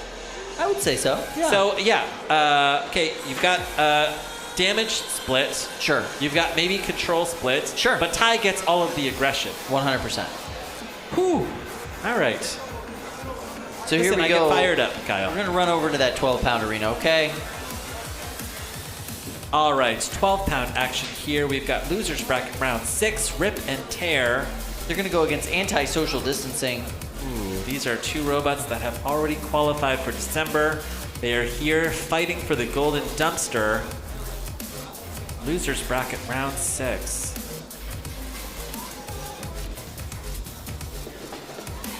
Eight, 7, 6, 5, 4, 3, 2, 1. Fight, robots, fight.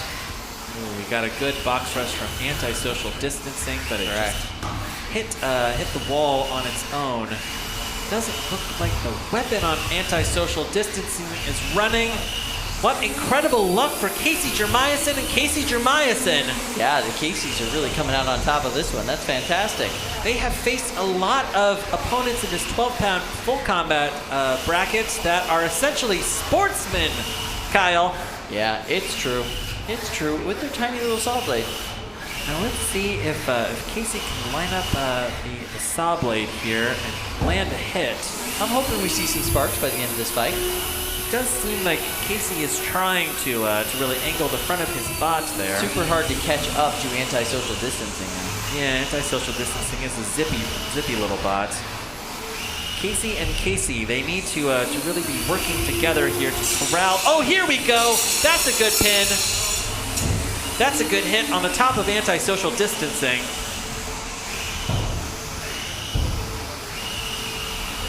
Oh, and look at this. Casey Jermiason has successfully, is really successfully pushing anti-social distancing. Truly, yeah. Really nice control there. Now, if you didn't catch Casey Jermiason, this team's debut, you may be wondering why we keep saying this name.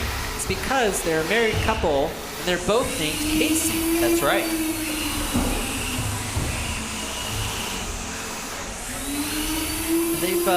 This is an interesting bot that they've brought to this competition. Yeah. All right, here we go. The hammer saw's coming back down. I just don't see any hammering. It's like a gentle patting saw, you know? It's a gentle patting saw. There you go. Yeah, it's not really hammering anything. It's just saying, hey, let me give you a nice back rub, and then just into your back. So you really think that this is what, like an articulated saw or something? It's an articulated saw, yeah. Ooh, interesting. For sure. So the difference between a hammer saw and an articulated saw is speed. Is that right, Kyle? Yeah, if the saw goes down on a hammer saw, you can still use the arm as a hammer. 40 seconds left here in this fight. I'm curious how the judges are going to see this. This one will very likely go to the judges. Got these weird, huge foam bots and antisocial distancing, which just hasn't had a weapon at all in this fight. You've got to wonder what happened back in the pits. 20 seconds left.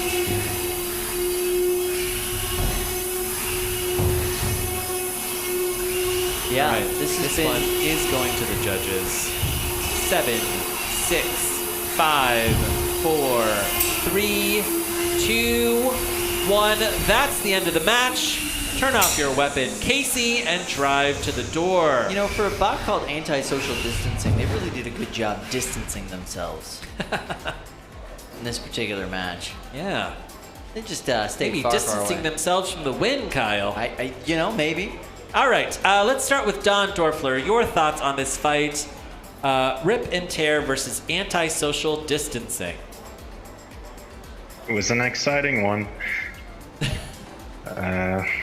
But yeah, I can just recall one moment in the match where Rip and Tide got anti-social distancing in the corner and dropped the saw on it. And that's all I got. So, yeah, I'm choosing Rip and Tide. All right, we've got one vote for Rip and Tear. Diana, your thoughts? They're very similar to Dawn's.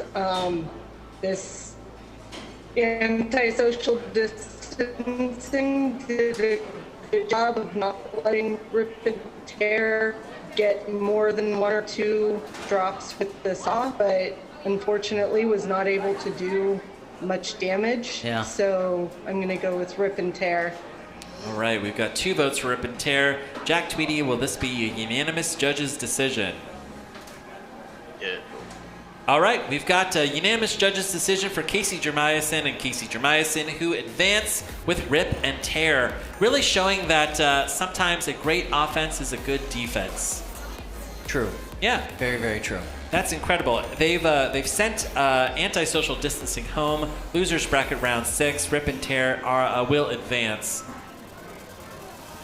All right, so here we go. 3-pound combat action. We're going to have Red Hawk versus Judge's Dream.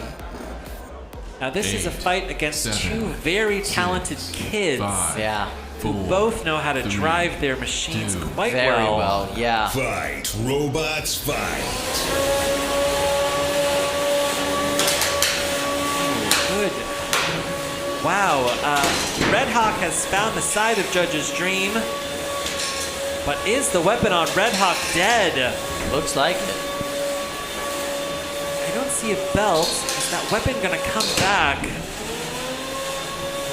Doesn't look like that weapon is going to come back. It looks like the weapon on Red Hawk is down. Yeah. Ooh, that's a tap out. That is a tap out from Red Hawk. Judge's Dream advances. Hunter Yankaskis defeating his opponent in less than 60 seconds. All right. This will be our last time seeing Red Hawk for the evening. Losers bracket round 6. Judge's Dream will advance on in the losers bracket. Once again, strategic choice from Red Hawk, right? They could have continued that fight if they needed to, but they didn't. They've already qualified. That's true. They're good. Yeah. They know they're in. They're going to save their parts. They're going to save their frames. They're going to go in with a functional bot in December instead of having to spend a ton of time this month getting it back up and working. All right. We're going to head on over to Cage 2.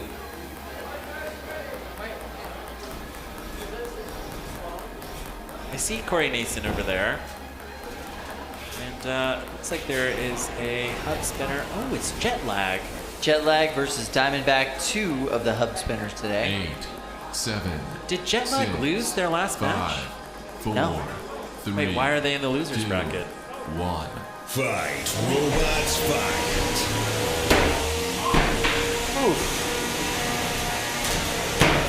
Oh, Jet Lag must have lost one of their earlier matches. Okay. Correct. All right. Yeah, they've been in the losers got bracket it. for a minute. Got it. All right, we've got Jet Lag here. And it looks like there's a bit of that red tape that's come off the side of Jet Lag. Now, it looks like Diamondback is just now kind of getting dialed in. Yeah. Performing the way that they're supposed to. Pretty late in the competition to get dialed in, but never late than never, Kyle. Being a late bloomer in these competitions isn't necessarily a bad thing. When everybody else is kind of peaked out and are starting to decline, you are just now hitting your stride. You're already getting an advantage. You know, that's not a bad thing.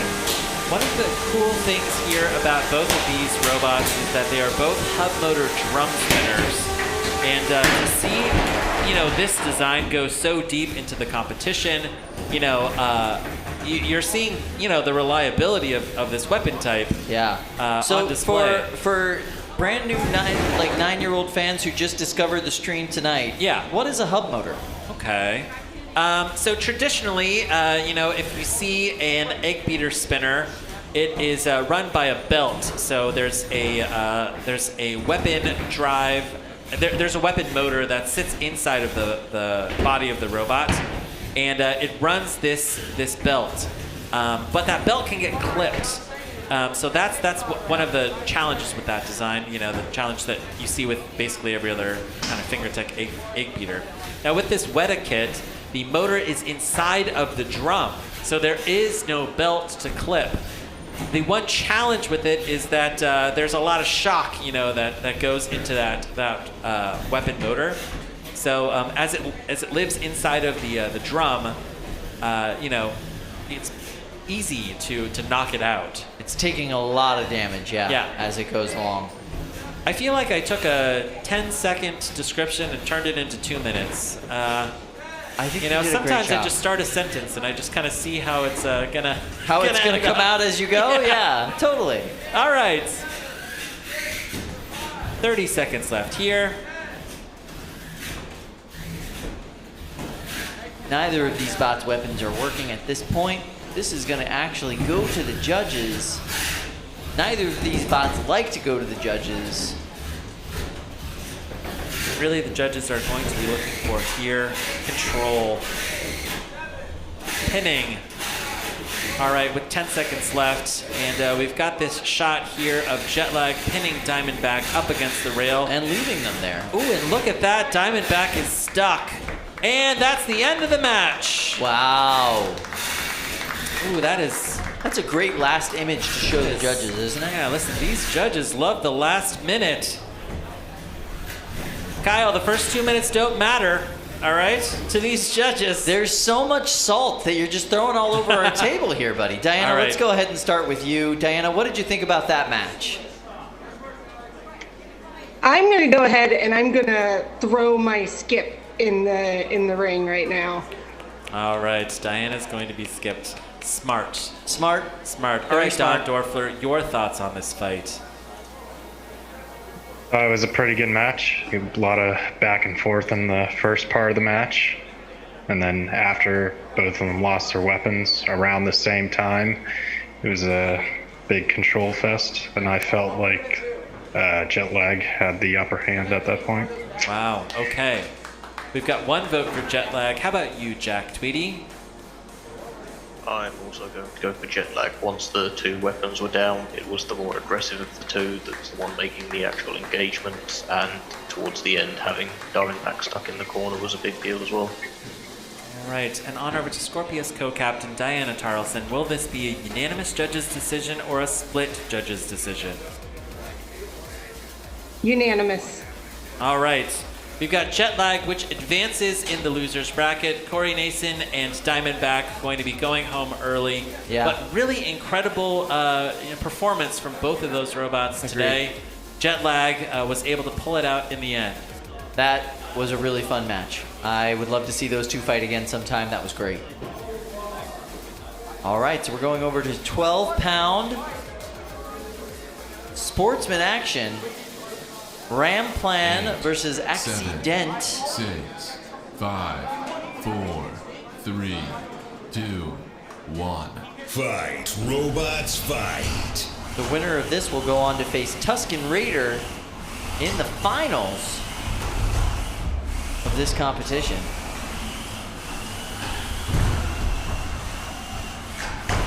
Accident has left just the single fork.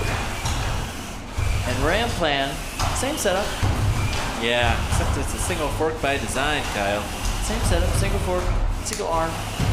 Now with Sportsman, what you're really looking for is control. Can you control the pace of the match? Can you basically pick where your opponent is going to go? Yeah. Now, kind of concerningly, I haven't seen much action at all from that axe on the front of Accident in the last 3 matches.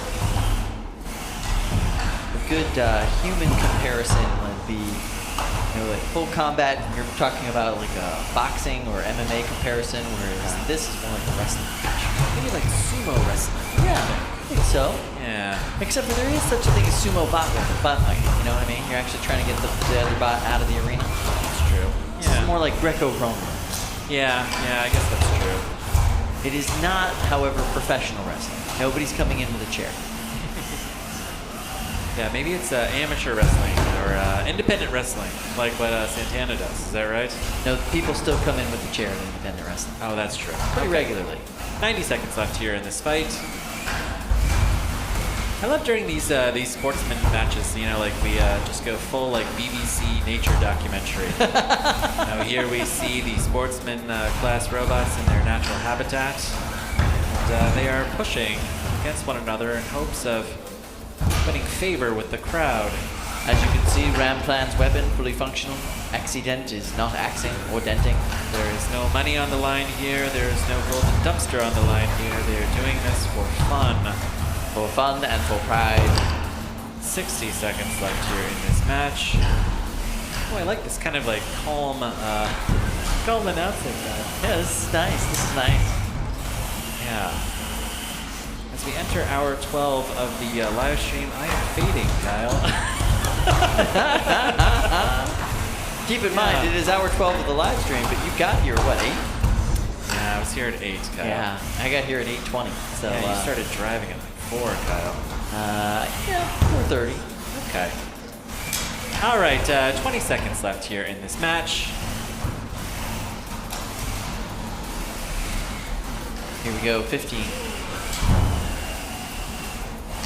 Ooh, and look at this. Accident is dead on its head. And this one, 3, like most 2, Marksman fights, 1. will This go one to the will judges. go to the judges. All right. Kyle, I wonder if we can do a show of hands for this one. What do you think? We could. Yeah. We Yeah. could do a show of hands. Show of hands for Ramplan, so. the man with the plan. The ram with the plan? The ram with the plan, the cat with the plan. All right, show of hands. Ramplan? All in favor of Ramplan? Oh. All in favor Oh of my. Accident. Accident. What? Whoa. Oh my goodness. All right, we have a split judges decision in favor of Accident. Very interesting. And Accident stays alive in loser's bracket round 3, 12-pound sportsman. So they will go on to face Tuskin Raider in the final. Wow. With That their is aggressive tapper or not. That's a rematch, is that right, from earlier? Yes, that is correct. All right, here we go. All right, cool. Let's go over to cage 1. We've got Voxel versus Yes Chef. This is loser's bracket round 5. Been looking forward to this one, actually. Two very similar styles of 8, bot, but very different 7, styles of driver. 6, 5, 4, 3, 2, 1. Fight, robots, fight.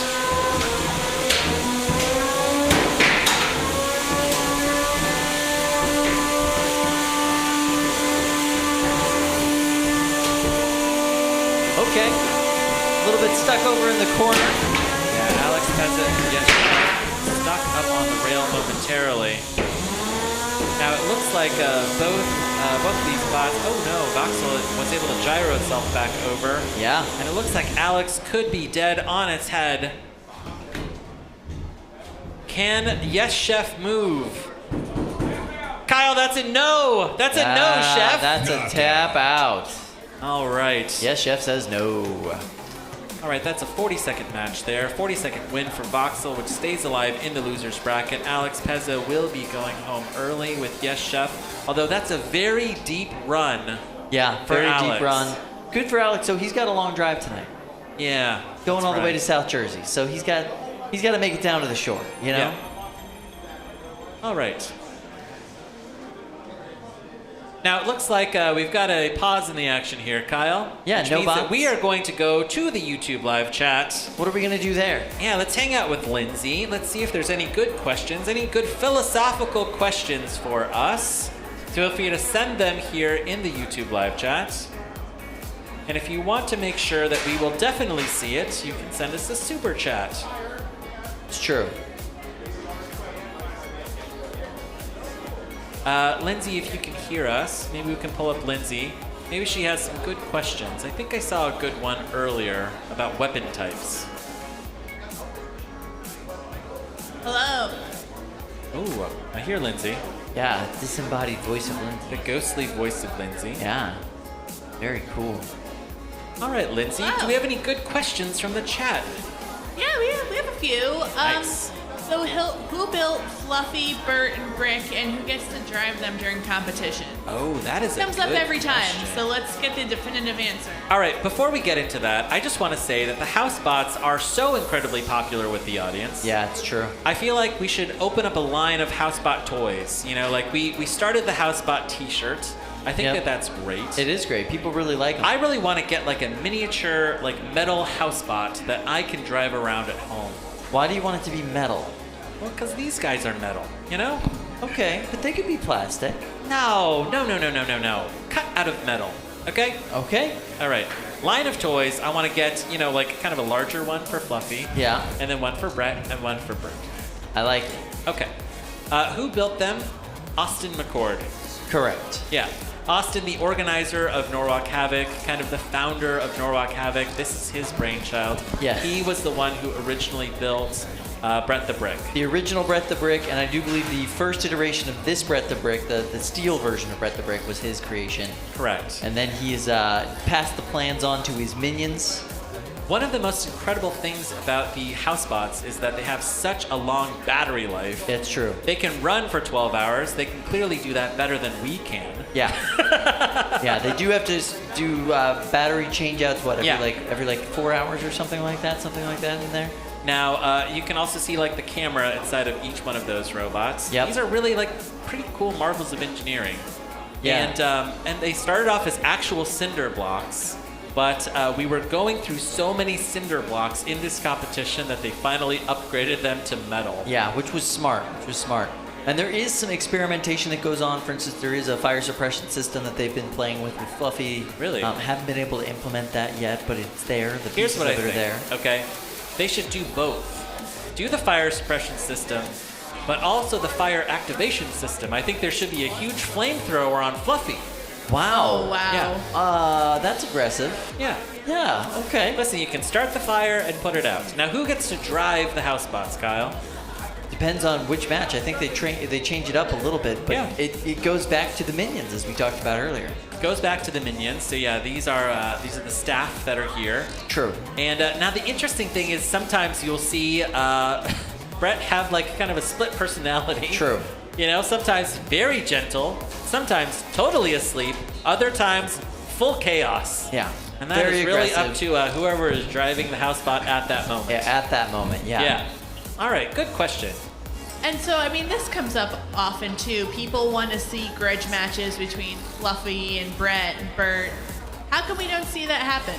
Grudge I think there's matches. a very logical reason. I can tell you the logical reason. Wait. So you're saying like the two miniature housebots against Fluffy, like the three of them fighting? Just putting all the housebots together in a cage and letting them go for it.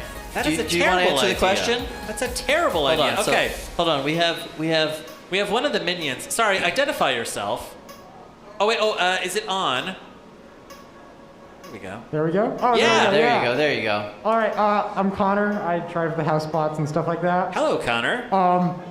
The reason why we don't fight them is because they damage our arenas. We did that like 2 Norwalk Havocs ago or something like that in the big arena, and we tore out like an entire side of the arena with Fluffy. So the Bretts did hold up though, so All right, that's a good answer. Thanks, Connor. Appreciate it. All right. All right, Lindsay. Any other questions from the chat? And also, if you're in the YouTube live chat, continue to send in questions. We love Yeah, these. keep sending questions in, and I will keep passing them along. Yeah. Is there any footage of that house one? I mean, obviously I'm that sure didn't there happen is. while. Everything's documented here. Yeah, obviously that didn't happen while like doing the actual competition. So Yeah. It's on some exabyte drive somewhere here. I want to see it. Yeah. All right. Next question, Lindsay. This question is also from Ian, and he wants to know how many wooden floors do you think Norwalk has gone through since the beginning of the competition? Kyle, this is one of those like Google like interview questions. Yeah. Where they try and figure out if you know how to estimate well. Yeah. Ooh, interesting. Okay. All right. Let's figure this out. There's 2 plywood kind of sheets. for- Full 4x8 sheets. Yep. for the small boxes. Yep. And let's see, we have 5 qualifying events and then 1 main event. Correct. Before this, we had not we had not replaced the floors between matches. This is a This new is the thing. the only time we've ever done that. Yes. So let's see. For the small boxes, if we have 5 qualifying events, that's 10, 20. Yep. Here we added another 4, so that's 24. Yep. Now over here in the big box, we also switch out these. Now how many plywood sheets are those? 1, 4, 6? There would be 8 plywood sheets in there. 8? Yeah. Okay, what's 8 times 5, Kyle? Well, If you're asking that question, Too you're going to late for fail that. your Google interview. Ian, you're asleep. All right. I resent the question. It's a lot. All right. Yeah. Now we keep the sheets, and Evan Arias shipped Paint Train version 2 using the sheets of plywood. That's correct. to From the Battle big box. Yeah, because they actually use furniture grade, or they use furniture grade more expensive plywood for the bigger box, because it's got to handle more weight and more damage than they do for these smaller boxes. The smaller boxes, they used birch plywood, so. Yeah. All right. Good question, Ian. All right. Hopefully you're getting some good sleep there in the UK. All right, Lindsay, any other good questions? A very popular request, not really a question. People want to see the Ed Cam. Where's the Ed Cam? Yeah. Can we get a shot of the Ed Cam back in, let's see, where is Ed? Has Ed gone home? Ed might as well live here. Under a box somewhere. One of the cages. All right. I think I hear Control frantically searching all of the cameras for Ed. Let's see. All right. Is Ed asleep? It sounds like yes, they have the Ed Cam locked in. It's the third stall of the men's bathroom. And we're going live. Yeah, this is Norok Havoc After Dark. Oh no! Where's Ed? We've lost him. We've lost Ed. All right, we gotta Might check be under asleep the under table. the table. We just got past this sign. We want the Ed Cam. We want it. I have an idea. They should put like a GoPro on Ed's forehead for the entire event. So it's like the Ed. So it's actually the Ed Ed Cam, Cam. like the event from the perspective of Ed. I mean, you would see that he walks like 5 miles at every single one of these events. He really does. All right, Lindsay, any other good questions? I'm being told Ed is on a pit cam, but My goodness. Where is Ed? Is he manning the pit cam?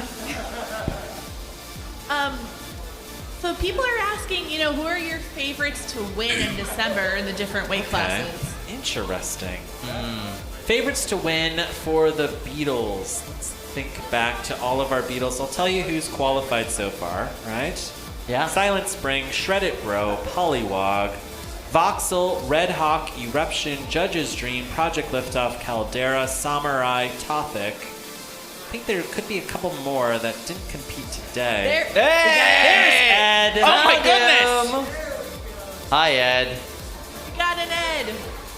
Wow, we do have an Ed. Many Eds. I do like the Elmo. Edception. I do like the Elmo hoodie on Ed. All right, I've pulled up who has qualified so far. Oh my Oh, we got the Ed dance cam here. Okay. All right, I'm gonna. Gosh, there's a lot of people that have qualified. Okay, taking a look at who's qualified. One name leaps out and is burned indelibly into my mind. Jonathan Clark and Billy. Interesting. I think that Billy is going to take it all the way in December. Fight me. Interesting. Wow. Yeah. Wow. All right. Who do you think? If I was a betting man, which I am not, Yeah. I would put my money on Calvin Iba's Lynx. Oh my goodness! I was gonna say Lynx. Yeah. All right, listen, you two. Lynx hasn't even qualified yet. Hasn't, but it's going to. Wow, you have just doomed this man to failure. Wow. Okay, of the people who have qualified so far, other than Lynx. Fair enough. Then I would have to go with.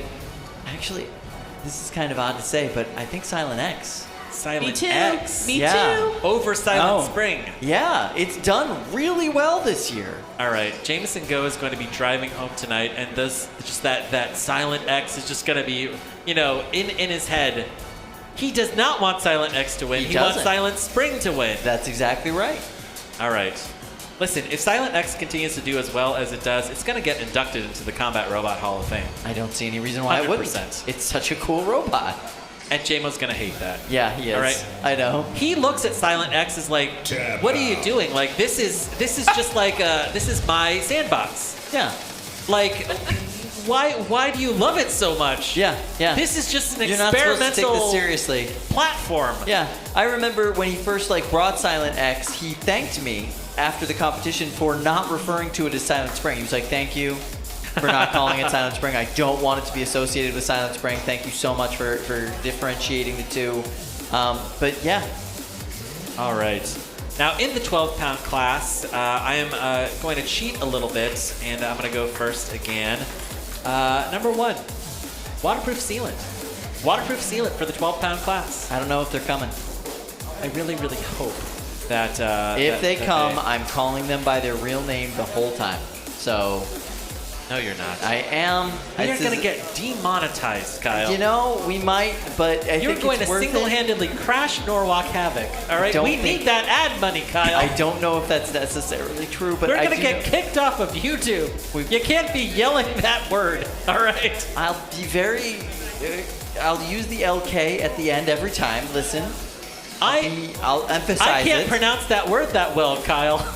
You don't have to. This is me. Okay. But listen, I just want Tommy to know. I want Brandon to know. I want that whole team, right? Izzy, everybody. If it's not waterproof sealant, maybe hot leaf juice, possibly milk tank. Yes. Here's the thing that I love about Milk Tank. They bring a brand new robot every single time. Yeah, it's completely different. We had never seen that version of Milk Tank before. No, you're probably going to get a balloon full of glitter and cow paint. Yeah. But other than that, whole different robot. Who knows? Deadly cow paint. Okay. All right, and in the 30-pound class. Hold on. We didn't ask Chris. What do you think about the 12s? 12s. I hope that the Caseys come back with an incredible arrangement of all foam bots. Yeah, I do love that idea. Actually, that's a really cool idea. Yeah. And I'll go ahead and say hot leaf juice. Yeah. I think that that's a safe bet. It's a safe bet. They've done a fantastic job.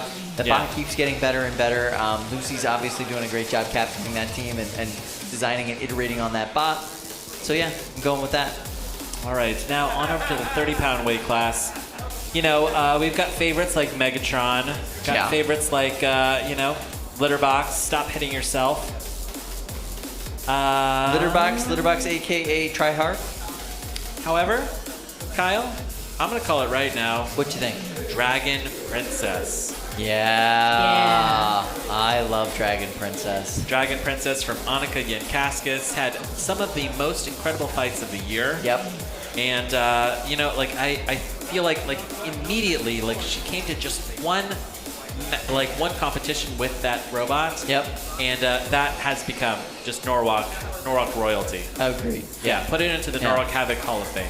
I 100% agree. And she even said, that wasn't designed to go the whole way through. They just wanted to try out the concept. They were thinking about it. It was something that they thought would be fun. So I can only imagine for December they're going to be prepared. They're going to be ready. Yeah. With all the spares that they need, everything they need to do really well in that competition. All right. Good question, Lindsay. Do we have any other questions on the YouTube live chat? Oh, my goodness. Oh. Chris, as someone who has competed in the 30-pound class, who do you think is going to take home the Golden Dumpster in December? In December? Yeah. Well, how do I say this and still sound humble? If you start listing your sponsors, I am kicking you off the stream. You know, there's no such thing as the perfect bot. But there are those of us who dare to challenge the status quo. There's those of us that dare to push the threshold. This is the worst thing you've ever done, Chris. There are some yes, that foretold that a disruptor was coming. And I don't know. I heard rumblings today. I heard rumblings. A lot of people said I heard you. A lot of people said. Yeah, a lot of people are saying. I'm here. Lots of people are talking about it. I don't know. I haven't seen this bot really in action. I've been away from the desk during all the fights. Yeah. But let me tell you, this what is it? Dark Side? Yeah, Dark Side, I believe. Really different bot. Interesting. Yeah. Yeah. Oh, you hear that? I just heard someone in the... Wow. You can't stop these people. The audience loves it. They're bloodthirsty for Dark Side. All right, good question. Okay, Lindsay, do we have another question from the YouTube live chat? Yeah, so do you have an opinion on lifters and flippers? Oh, opinion on lifters and flippers. What kind of opinion do you think, Kyle? Like, how do we break down this question? Do I have an opinion on whether they're good? Do I have an opinion on whether they should exist? Are they entertaining? Do I have an opinion on whether they're entertaining? Should they be here? Do they deserve to be here? Yeah. Yeah? Yeah, they're great. Sure. I like lifters. I like flippers. They're great. I'm a big fan. I will tell you, we haven't seen a really amazing flipper here yet.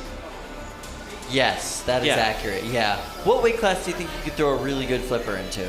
30. Yeah. I would love to see an amazing 30-pound flipper. Yeah. I'm talking about one where it's just like hitting the ceiling every single time. Yeah. Like super high, like just charge it up 2 seconds per shot. Now, how do you feel about Kelpie?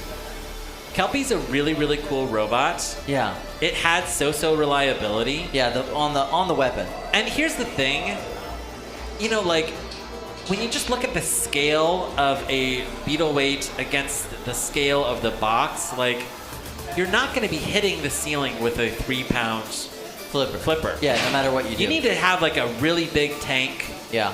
Or here's my stretch goal. Okay. Okay. Flip Builder Aaron Hill comes to December as an audience member. I've seen chatter about that on Discord. And he is inspired to build a 30-pound version of Flip, which he brings to the competition next year. And really brings some like amazing competition in that weight class for that weapon type here to Norwalk. I love this idea. Yeah. I love this idea. Yeah. Is Blip the first generation of a totally new flipper? They've tried it in the past, but this is like the best version of a flywheel flipper that we've seen ever. Yeah. Yeah, there's been flywheel flippers in the past. Magneto is a good example of a flywheel flipper. They exist, but it's going to be interesting. All right, Kyle, very exciting. This is the finals for Winners Bracket Round 4, finals for 12-pound sportsmen. This is Tuskin Raider versus Dent. Tuskin Raider, of course, run by Jameson Go. And Dent here has survived to the finals. Justin Smith from Palmer, Massachusetts. We're going to see some JMO versus Justin action here. 5, 4, 3, 2, 1. Fight, robots, fight! Yeah, that's a good impression. Nicely done. Thanks, Dan. Nice job, Tuskin Raider, getting that flip. Now we see the lifter here in its natural environment. 30-pound box. Enjoying its championship match against Dent. This is for all of the marbles. Oh my. Tuskin Raider Raider has found his mate. Tipping Dent up against the rails. Wow, that was what, 4 flips in a row, 3 flips in a row from Look at this. Tuskin Raider? Dent is dead. Oh no, I haven't seen that thing fire at all. No, the hammer hasn't fired for quite some time. Jameson Go has excellent sportsmanship. Wow, look at that. JMO, it's dead. I think he just wants to see how many flips he can get. All right. How many flips until you get to the center? Accident land 1 hit. What do you say?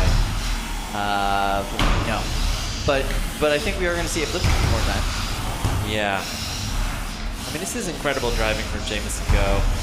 I mean, he really like uses Norwalk Havoc as prime driving practice for himself. Yeah. You know, it's difficult to get the kind of driving practice that you need to be really, really incredibly effective at Battle Bots, which is why we see Jameson Go and his team here so many times at Norwalk Havoc. This is really incredibly important for this sport, for them. And you know, we're seeing that JMO can stay really squared up with his opponent. Here's another good lift. Wow. So if Tuskin Raider wins this match, that is the end of this division. Yeah, thank God, Kyle. What? Oh, I'm going loopy, Kyle. You sure are. Yeah. But if Dent wins, then we get to have one more match. Oh, look at this! It's doing the thing. JMO, please allow it to do the thing. I think JMO wants to keep No. flipping. Oh. He wants to keep flipping. Here we go. 45 seconds left. Just let the man flip. Oh, and that's a good spear. I love that the fight card is 2 accidents. I know, yeah. It's pretty good.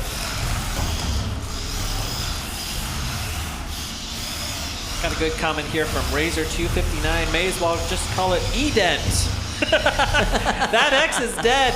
Yeah, very true. This is just an E-Dent. Yeah, 10 seconds left here. 8, 7, 6, 5, 4, 3, Wow. 2, 1. That's the end of the match. This one goes to the judges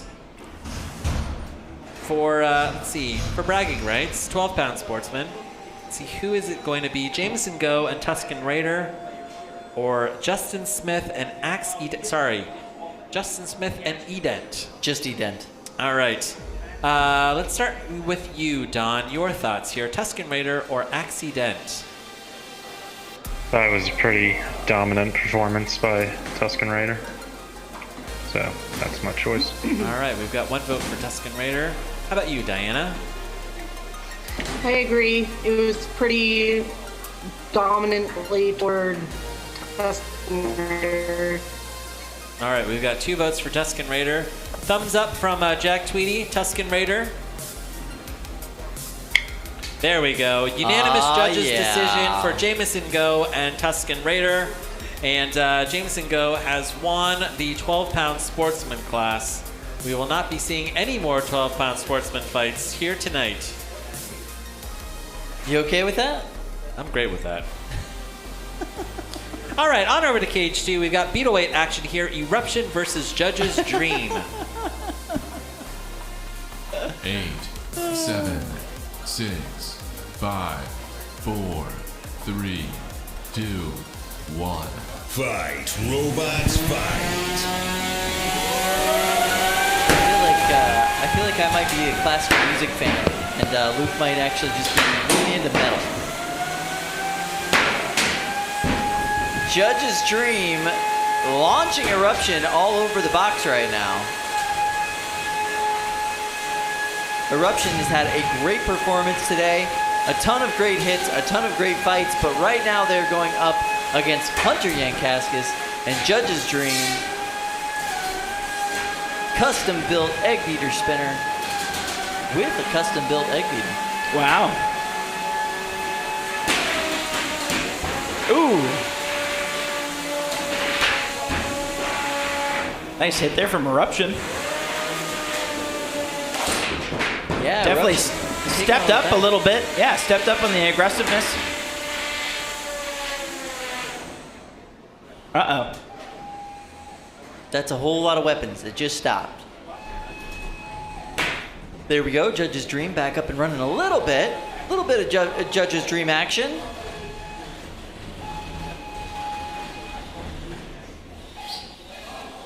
And we are down to a pushing match.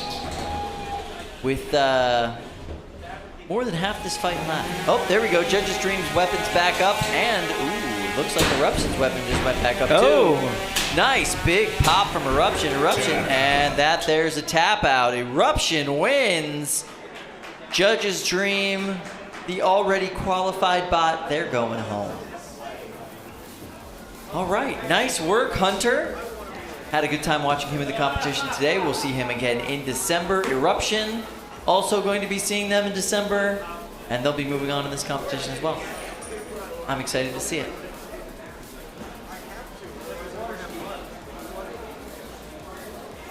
Yeah, so in the meantime, I'd love to see Jameson go. Yeah, he's got to be floating around here somewhere. We can give him a big congrats. Big congrats. No golden dumpster, but if Jameson's around, come on down by the announcer's desk. We'd love to see ya and say congrats on winning the sportsman class. Talk to you a little bit about your bot. Cool design. It is neat. And that sounds like a good plan. What happened to the picture of Luke is something they're asking in the chat.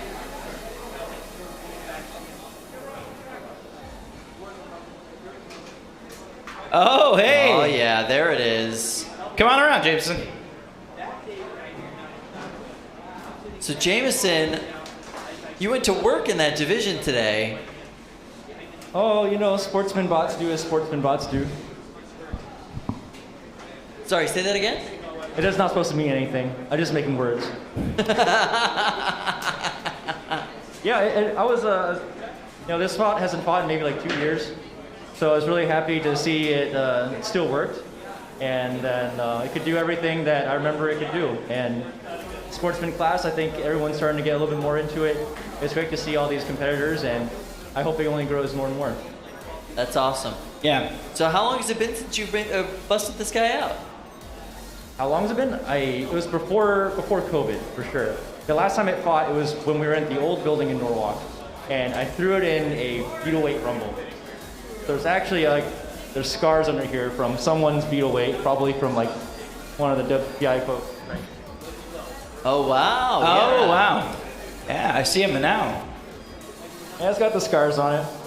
But it's very cool. So what is some of the design inspiration behind this bot? This is my therapy robot.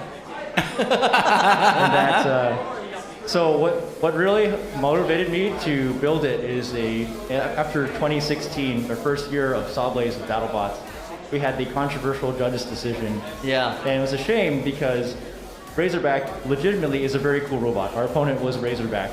And it's like that whole experience with the ruling really soured my experience, and I didn't want to look at my opponent, and it's not their fault, right? Yeah. It's the ruling, it's the judges, stuff like that. And so I channeled that energy into appreciation, and I built a tribute robot to the robot I thought was really cool that got the decision over us. And I know that Zach Bieber has seen it, and I show him the picture. I posed it exactly like the real Razorback. It doesn't have the articulated grabber on it and not nearly all the Swiss Army tools, but he thinks it's very cool. And I'm very happy to run it at events and continue to, show how cool Razorback really is. Razorback was an awesome robot, and that is such a wholesome and healthy story. I really appreciate that. Thank you so much for sharing that. Being upset is unhealthy, so you gotta find ways to move past it. That's awesome. Wow. And then you went ahead and won the competition today with it, so congratulations to you. Thank you. Definitely having the chance to run a fun robot compared to this earlier today's disappointments, I think is another way to turn your spirits around. Yeah, absolutely. Absolutely. Well, how are you feeling, by the way, about your chances going into December with Silent Spring and Silent X? What are your thoughts about that? In some cases, today was, like I said, it was disappointing. We still don't fully know the reason. And this was similar to earlier this year when X had 2 losses. Yeah. Before it was a shuffler, where it would randomly shut off. And this is sort of like that, except that this happens so much more frequently. It's going to take some work. I think I actually have to build a test box to run it. Despite this looking very similar to X, because of the timing of it, Silent Spring is actually 1 step ahead of X. So this is actually more experimental than Silent X right now. And the new electronics are not jiving. So there is the very short time window to sort all these problems without another event to run it. So. Wow. That's a little bit stressful. So you're gonna break out the carpentry tools when you get back home. Yeah. Build yourself a test box. Gonna build ourselves a test box. That's We're gonna awesome. run it and consult some of the best minds that I know to see if we can figure out this electrical issue. Yeah, that's fantastic. That's the beauty of this community. So many people with knowledge, with experience, and I've already got some good advice, so we're gonna roll with that and see if we can diagnose it. Actually, today was crazy. I put Silent Spring in the test box and was running it into all the walls. I did 3 sessions of that. Same thing happened all the time. And then another builder, Dan Hammer, which was a part of a multi-bot, sloppy seconds. Say that? Is that okay to say that? It's okay to say that, yeah. He lent me his wedge robot just to purely run into me for several minutes, just to stress test it until we can find out what broke. And we made changes every single time. We're getting closer and closer, but I spent the rest of the event basically trying to fiddle around and desolder this and that to figure out what exactly is going on. Yeah, that's gonna be it's gonna be down to the wire. Not every day that you'll find someone that's willing to sacrifice their robot to silence Spring. Well, thank you so much for sharing the story behind this bot with us. This is a much more wholesome and lovely interview than I thought it would be, so I really appreciate that. It's really nice. Yeah. I think it's appropriate for sportsmen, right? What's that? It's an appropriate story for a sportsman class. Good sportsman. That's where it comes from. It is. That's exactly right. It's a wholesome class all the way around. So thank you so much, JMO. Round of applause for JMO, everybody. Thank you so much for bringing the bot and sharing this with us. It's a really cool piece. And yeah, good luck in December, my friend. Thank you very much. All right. Thanks, guys. Thank you. So we're going to go over into Cage 2. That's where the fights happen. We're going to have Warhard. They'll be facing off against Spartan.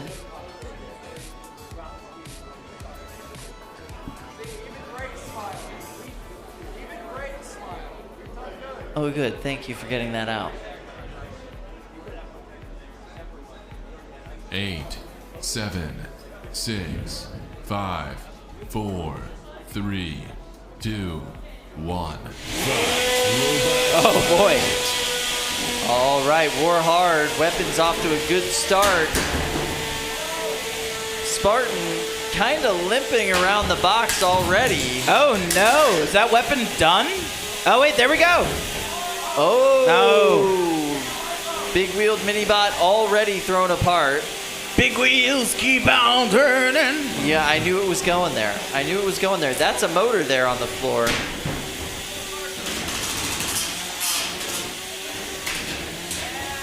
Oh, it's mayhem in there. Wow. Uh-oh, I heard an oh no. Warhard's weapon's not working. That's what they want you to think.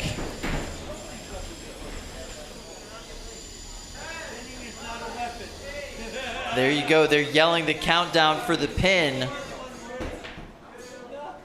Warhard automatically going into control bot mode. Scoring points with pins and control. The drive system on this bot is very solid.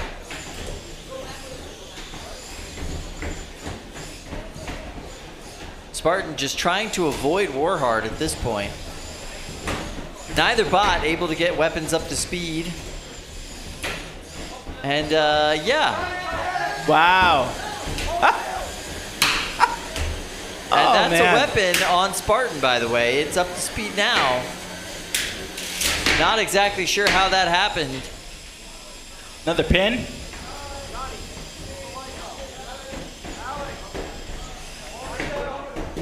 There you go. The pin got broken. Warhard goes right back in for another pin. And now the weapon comes back up to speed on Spartan. Friendly fire from Spartan. Spartan's minibot is down. It was more of a distraction bot at that point anyway. One wheel missing and just crazy dancing all over the arena.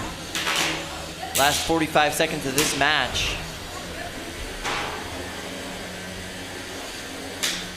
And you can see the weapon trying to twitch back into shape, trying to twitch back up to speed on Warhard.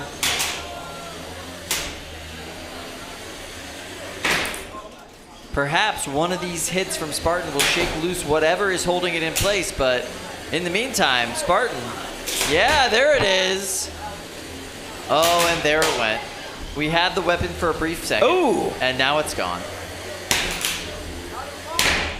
But Warhard getting hit after hit here at the latter half of the fight. We're at 5, 4, 3, 2, 1. That's the end of this fight. This will go to the judges. Wow. Oh! And we're going to deal with this lipo fire in the meantime. Oh, no. That's not what you want to say when you're going into the judges. Look at all that smoke and everything's peeling away in there. It's lovely. It's lovely, I tell you. Just, who doesn't love the smell of lipo in the morning? I wake up with a tall glass of it every day. I feel like we're going to see this thing go. We're going to see it go. Wow. Lovely.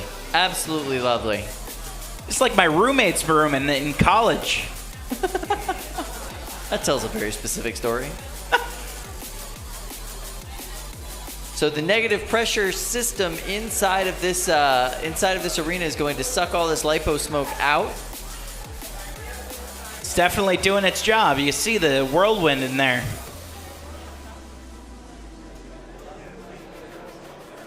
Eventually, when things have died down a little bit, what they're going to end up doing is opening up the doors, spraying everything down with the fire extinguisher, and then throwing this into the safety bucket.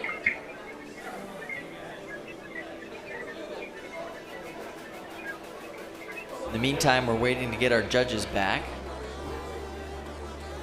Seem to have lost them a little bit.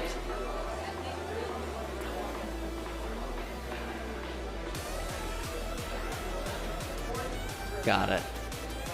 A very slow discharge. All right, well, while this plays out, let's go ahead and go to our judges. So, Don, what were your thoughts about this fight?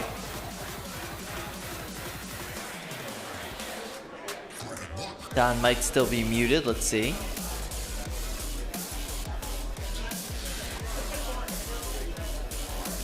Don, can you hear us? All right. Well, let's go ahead and try. Okay.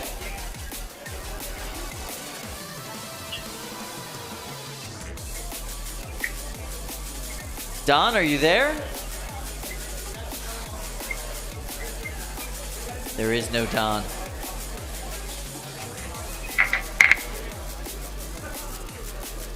All right, let's go ahead and try Jack then. Jack, are you there?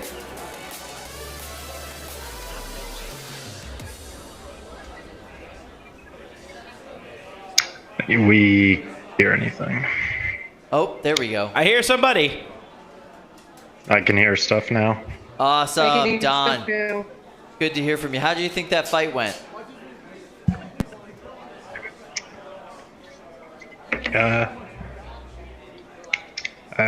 It was a pretty close match. Hey, there's everybody. What sealed the deal for me was whenever Spartan's weapon kicked back in, kept attacking War hard and disabled the other side of the drive, and then it was just very hard for it to move from that point on. Yep. So, going for Spartan. All right, Jack, what are your thoughts? I'm also going to go for Spartan. Once the one-sided drive from Warhard was gone, it was just very difficult for it to make any headway. Diana, why don't you bring us home? 3 votes for Spartan. All right, congratulations for the Spartan. They will not be going home on their shield today. Appreciate that, judges. And then we're going to go over to box 1.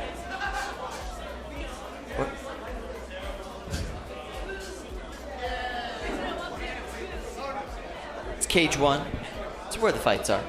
It's the OG. Out. There is no tap out. Tap out. Still not a tap out. Tap out. Tap out. Stop hitting tap out. Tap out. Whoever's hitting tap out, please stop. Okay, good. Show motion. That's a pretty good impression, Chris. I know, I worked on it. It's not bad. All right, so we've got Dread Hades. They'll be going up against Voxel.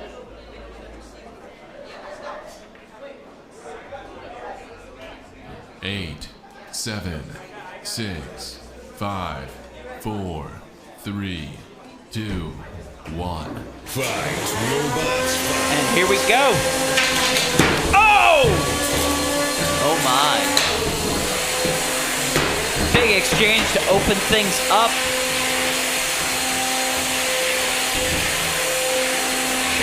Wow, some zippy driving out of Voxel. Really is, yeah. Dread Hades doing a great job squaring up.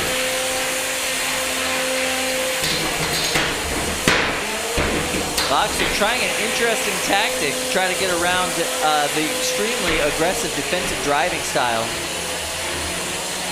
of Tyler.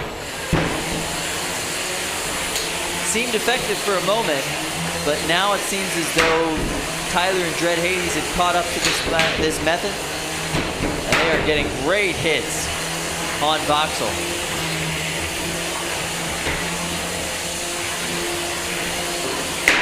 Oof. It's quite the duel thus far. Two young drivers, young competitors. Both have done very well at this competition in the past. Tyler really just still getting used to this bot, and that's a tap out. Dread Hades is your winner. Wow! Nice work. Dread Hades. Such a metal name. I know. I love it. Congratulations to Tyler Wynn and Dread Hades. They will be moving along in this bracket. They'll face Apex Predator next. Good luck with that one. That's going to be an interesting matchup between those two bots.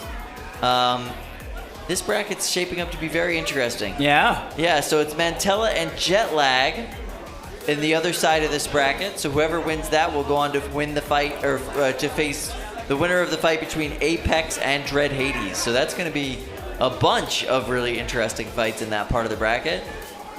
Meanwhile, Quarantine just hanging out up there, waiting to see who it's going to face.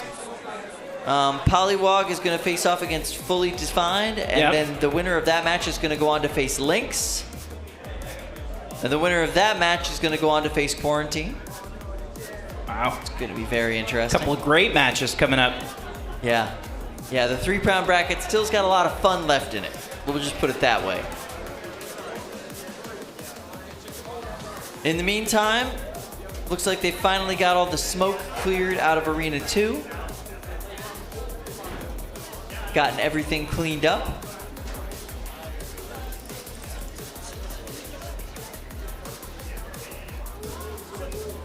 Interesting. I did not hear that. What was that? We might have to restart that match. I believe there was an accidental tap. Accidental tap out. Not sure. We shall see. That would be the craziest thing I've ever seen. It would not be the craziest thing. Was it like a glitch? Might have been a glitch. Might have been an accidental bumping of the button. Yeah, accidental bumping of the button. Oh my goodness. Yeah, you know, you're driving, you're not paying attention, you're leaning around, and then all of a sudden you bump the button. Yes. Yeah, I know. You drive, you throw elbows. Is that what happens? Yes. Yeah, it's crazy. You got to win any way possible, okay. Kyle. So it sounds like Voxel is accepting the tap out. Dread Hades will move on. So that's some good sportsmanship there from the team with Voxel. So thank you guys very much. And congratulations to Tyler Wynn and Dread Hades. They will be moving on in that bracket. Interesting. Little bit of late in the game drama here. Yeah. All right. What did I miss? Just some stuff. A few things. A good match between Dread Hades and Voxel. There was an accident. Oh. Yeah, it was an accidental tap out. Oh. Yeah. From Voxel? Yeah, they leaned on the button. What? You can't do that. It was an accident. Wait, and it's stuck, so Voxel's out. They said they will accept the tap out. They were good sports about it. Classy. Yeah, Classy very move. classy. Classy Wow. move. So yeah. Yeah. Wow. Impressive. Impressive. So yeah, a little bit of drama while you were gone. I saw a little bit of fire. Did you? Yeah, well, smoke. Yeah, there was a bit of it. Yeah. Yeah, we had a little fire in the box. Interesting. Little mini bot fire. Yeah. Yeah, a little sketchy. Unintentional mini bot fire. No, it was intentional. Really? As I was walking out through the green room, they said, hey, check this out. We found a puffy battery, and we've strapped it to the back of our robot. Oh. What? Wait, you didn't Hold know on. that? You can do that? No, you can't. Oh, yeah.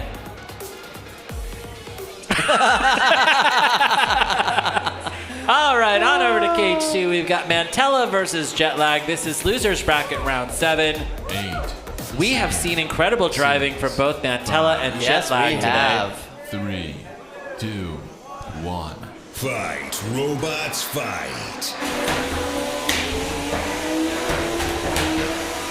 Now, what I'm really looking for in this fight with Mantella is, can Mantella stay planted to the floor? And will Jetlag be able to find itself in the right spot every single time?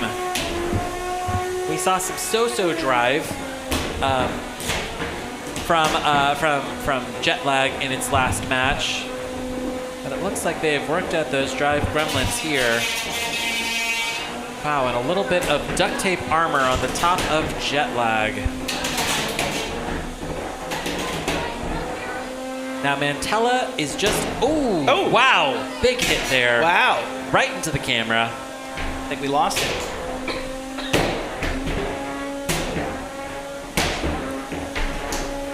Mantella is now landing hit after hit after hit. And the weapon on Jetlag is down.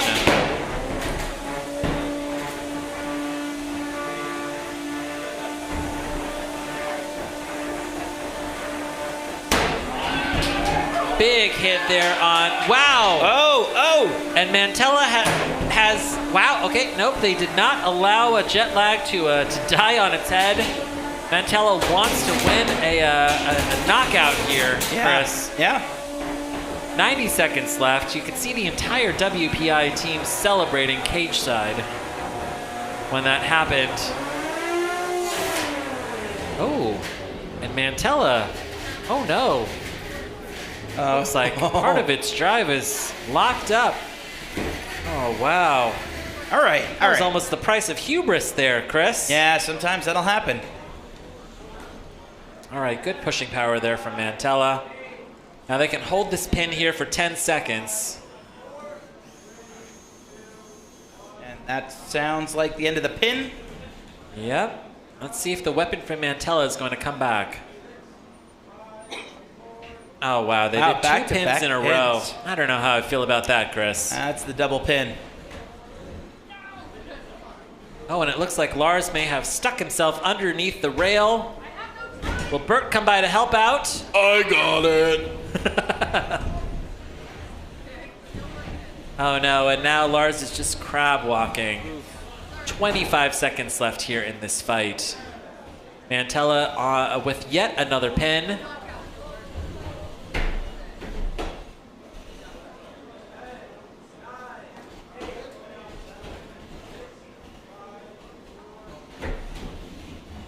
Last few seconds of the match. 6, 5, 4, 3, 2, 1. That's the match. Turn off your weapons and drive to the door. This one will go to the judges. 165 matches down. Wow. Does it feel like it, Luke? Now, yeah, it does. Lars Elliott has gone super deep in the competition with a brand new Beetleweight build. No matter what the decision is here today with the judges, Lars has absolutely just inked himself up there, you know, with the very top builders and drivers in this sport. Yep. Incredible. All right. I don't want to write his eulogy too early. Don, your thoughts on this fight? Mantella versus Jetlag. Thought it was Mantella's from the start.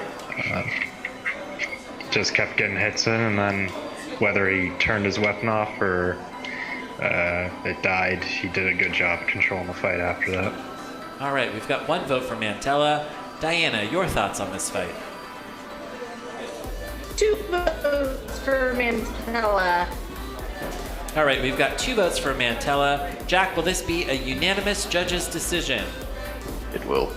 All right, we've got 3 votes for Mantella, which advances in the losers bracket. This will be our last time seeing Lars here today, but I really sincerely hope that we will see Lars here again at this competition again next year. Chris, your thoughts on Jetlag today? Really, just performed well. It was I mean, he's dialed in. He knows what he's doing, and it looks like he has a lot of fun with it. You know, he's an incredible driver for a 13-year-old. Yeah. I mean, like, he's driving like an adult. And The dedication's there too. We saw him last night just grinding away in the pits. Yes. You know, there was only a handful of teams here doing that, and you know, that was their night. You know? I feel like this has probably been one of the best weekends for Lars. You know, like this has been super fun for him. You can clearly see that in both, you know, his attitude in the pits, his attitude cage side, and really he got to come out and demonstrate some incredible driving today. So yeah, really hope to see that team again here soon. Really bright future team. All right, we're going to head over to Cage 1. We've got Polywog versus Fully Defined. This is winner's bracket round 5. Polywog driven by Ribot captain David Jin. And Fully Defined here, driven by Ian McInerney from Worcester, Massachusetts. 8, 7, 6, 5, 4, 3, 2, 1. Fight, robots, fight. Polywog immediately getting under Fully Defined here. We haven't seen is the weapon on Fully Defined, and that belt is just hanging on Fully Defined. Polywog is facing a control bot with no weapon. Rough situation to be in, especially with that wide base on Fully Defined.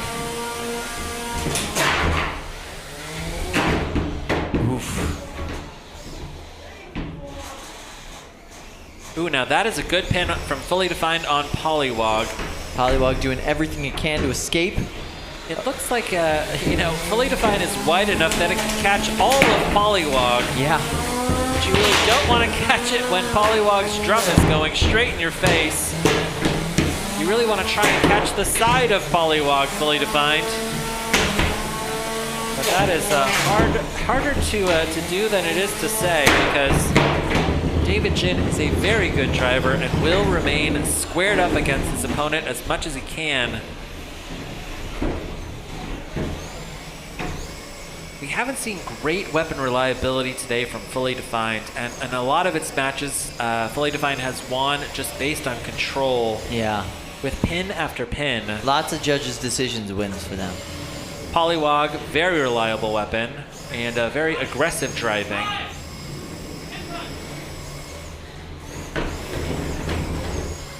All right, it looks like we've got 2 pins here in a row.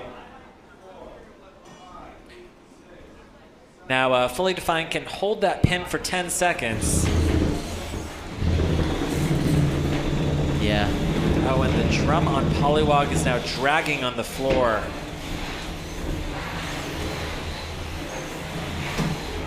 Makes it very difficult to get that weapon up to speed when you've got that much friction on it. 60 seconds left here in this fight.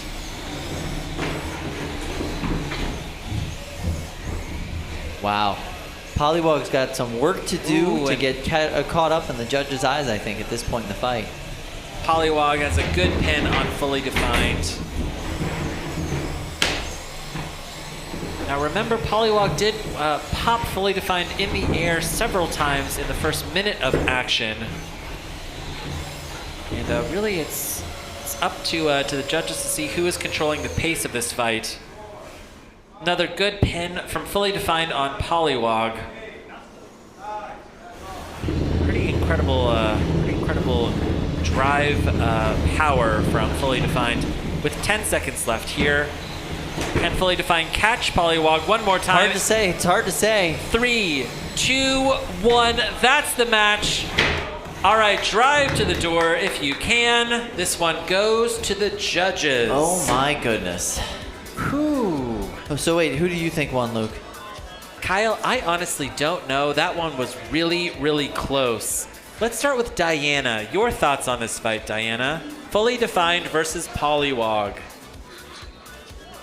Well, I thought Polywog definitely dominated the early part of that fight, but I am going to give it to Fully Defined for showing a lot of control and kind of setting the tone for the way the rest of the fight went after the thumb on Polywog went down.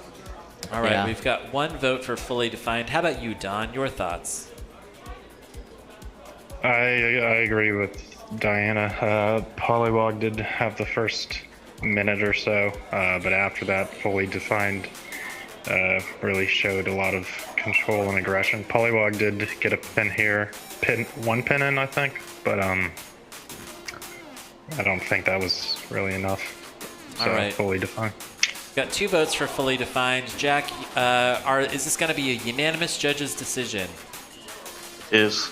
All right, we've got 3 votes for fully defined, which squeaks by on control. Yeah.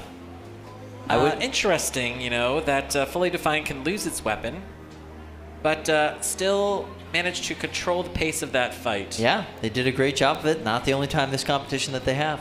I don't disagree with that decision. I mean, I think that fully defined showed incredible control. Yeah. It's difficult to go head-to-head with Polywog, and especially with Polywog having a fully functional weapon for most of that fight. Yeah, absolutely. Now, that was winner's bracket round 5, so David Jin is now being kicked down into the loser's bracket. We will see correct. Polywog and David Jin at least one more time. They'll be facing Spartan in the next round. And fully defined advances to winner's bracket round 6. All right. Looks like loading into box 3 we have Rip and Tear, but I don't see Rip and Tear's opponent. So Kyle, it's up to us. So guys, Lynx will be facing fully defined in the next round. Wow. Yeah, so is that a win? Ooh. All right. I'm going to say it's like 10-to-1 odds that Lynx wins that fight. Yeah, it's pretty good odds. Pretty good odds on Lynx. Lynx cannot be pinned because No. it has those super sharp wheels. Yeah.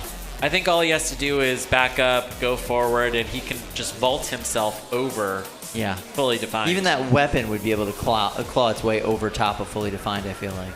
Yeah, yeah. Even spinning in the opposite direction, you know what I mean? Especially if Calvin Iba runs longer forks, perhaps. Which he might. Yeah.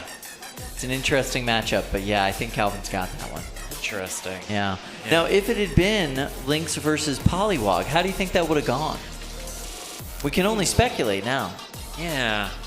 Well, I mean, it could end up being Lynx and Polywog. It could end up being Lynx and Polywog, yeah. Yeah. Very well could. Yeah, that is tough to say. I mean, there's a difference in driving because there's a difference in robots, right? Yeah. Polywog is planted to the floor. It doesn't get flipped. It is very controlled. It's aggressive. It's fast. But it's not chaotic. No. Now, Lynx on a wood floor is chaotic. Very chaotic, yeah. It's chaotic. It's tough. Yeah. It hits hard. It somersaults. And it stays alive. Yeah. Like, we haven't seen Lynx die yet in this competition. The weapon's gone the entire time. The drive's gone the entire time. It's been in great shape. The rock, paper, scissors of like a full drum versus a pretty powerful custom egg beater drum perhaps favors the traditional drum, maybe? Yeah. As far as like breakability? Maybe breakability, yeah. I mean, we've From like seen, power output, I think the custom drum you're going to get a little bit more kilojoules out of, right? you've got better reach. Yeah. But there's not a lot to really hit on the front of Polywog's drum, right? Yeah. Polywog is running those very tiny little teeth. Yep. Not a lot to get a bite onto. Now the one thing, all right, wow, now I'm really thinking about this.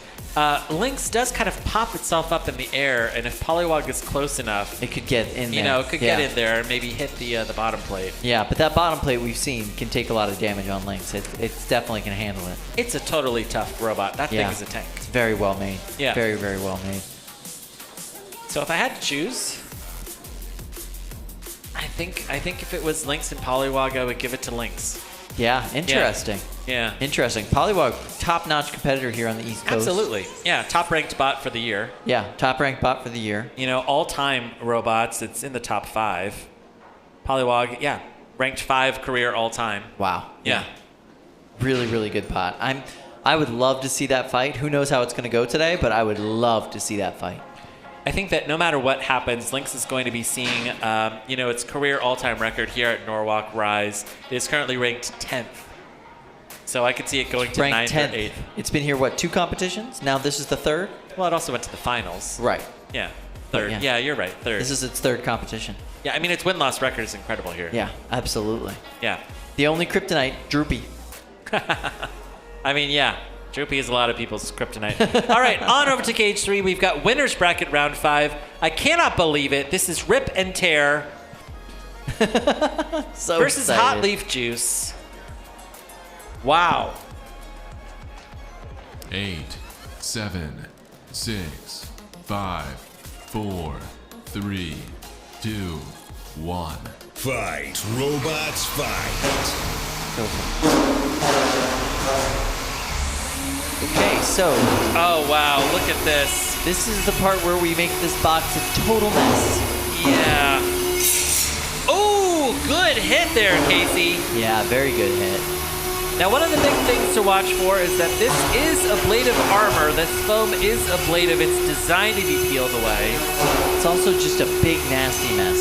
Just a big, nasty, gross mess. One of my favorite facts about Rip and Tear is that there is not a lot of metal on the inside. They've channel cut all of the parts from foam and put them inside of the foam. It's not like there's a metal bot and it's encased in foam here. Now, one of the big things that when I was talking to Casey, he was saying that he was expecting a fight against Hot Leaf Juice, and he was saying, you know what, you're going to be seeing a lot of foam coming off from a match with Hot Leaf Juice. That's exactly what we're seeing. Now the question is Hot Leaf Juice landing any structural damage, any damage that impairs the operation of these robots? No, I think it needs a lot more reach before it's actually touching. There we go. Yeah, nice. That's a good pin on Hot Leaf Juice. And that saw is doing work. Wow, that's a huge cut on the top of Hot Leaf Juice. Yes, nice, controlled sawing action. A lot of torque in that arm. Wow, another good hit from Casey on the top of Hot Leaf Juice. You've got to ask yourself, if Rip and Tear go the full 3 minutes, has Hot Leaf Juice done really any real damage in this fight? Yeah. How will the judges see this? So interesting. I can see that saw. It's coming down for another hit. Oh, and there we go. Another big hit on the top of Hot Leaf Juice. Wow, huge shower of sparks. Something you gotta wonder. I mean, was the undercutter kind of configuration of Hot Leaf Juice the right call here? Wow, another big hit. I wonder if Casey Jermison can cut through the top plate on Hot Leaf Juice and get at something important. There's pieces coming off of that top plate. You can see some splits right there where that saw's gone in. Wow! All right, it's a very powerful saw. Rip and Tear is now pulling away so that it can come back in for yet another pin. But you can see that these two robots have corralled Hot Leaf Juice into the corner. 8, 7, 6, 5, 4, 3, 2, 1. That's the match. Turn off your weapon. This goes to the judges. I can't believe it. This one goes to the judges. Wow. Wow. Winners bracket round 5. All right. Hey, judge friends. How are you guys doing? Jack, we're going to start with you. How did that match go? I'm going to give that to Rip and Tear. Wow. Okay. They did a lot better in controlling. And, yeah. Wow. All right. It comes down to control for Jack. Yeah. How about you, Don? Your thoughts? That happened. Rip and Tear was able to just feed them the foam, and were able to pin them in a corner a couple times, get a couple shots on the top. I don't know if they hit their drivetrain or something. Looked like Hot Leaf Juice had some drive damage. They were like crab walking. So I'm going Rip and Tear. Rip and Tear. That is 2 votes for Rip and Tear. Diana, take us home. 3 votes for Rip and Tear. They did a good job of corralling Hot Leaf Juice and getting some good saw hits, and so, yep. That was quite the upset. Wow. Okay. This is where we're at right now, Kyle. that was the final match. It was. But Tear fought its way through the losers bracket. Yes, they did. And earned 1 win against Hot Leaf Juice. For them to take home the golden dumpster, they're going to have to do it again. Yeah. They're going to go back into a sudden death match because they're now technically back in the winners bracket, so they can face them again. You need to lose twice. Hot Leaf Juice, this is their first loss. Yep. We're going to see this match again here a little later tonight. My goodness. For the golden dumpster. All right, so we've got Dread Hades versus Apex Predator. Both these bots, I mean, Dread Hades got ready for this fight really quickly. Well done getting there in the time limit. Excited to see how this matchup goes. Two very aggressive, very similar bots. 5, 4, 3, 2, 1. Fight. Robots fight.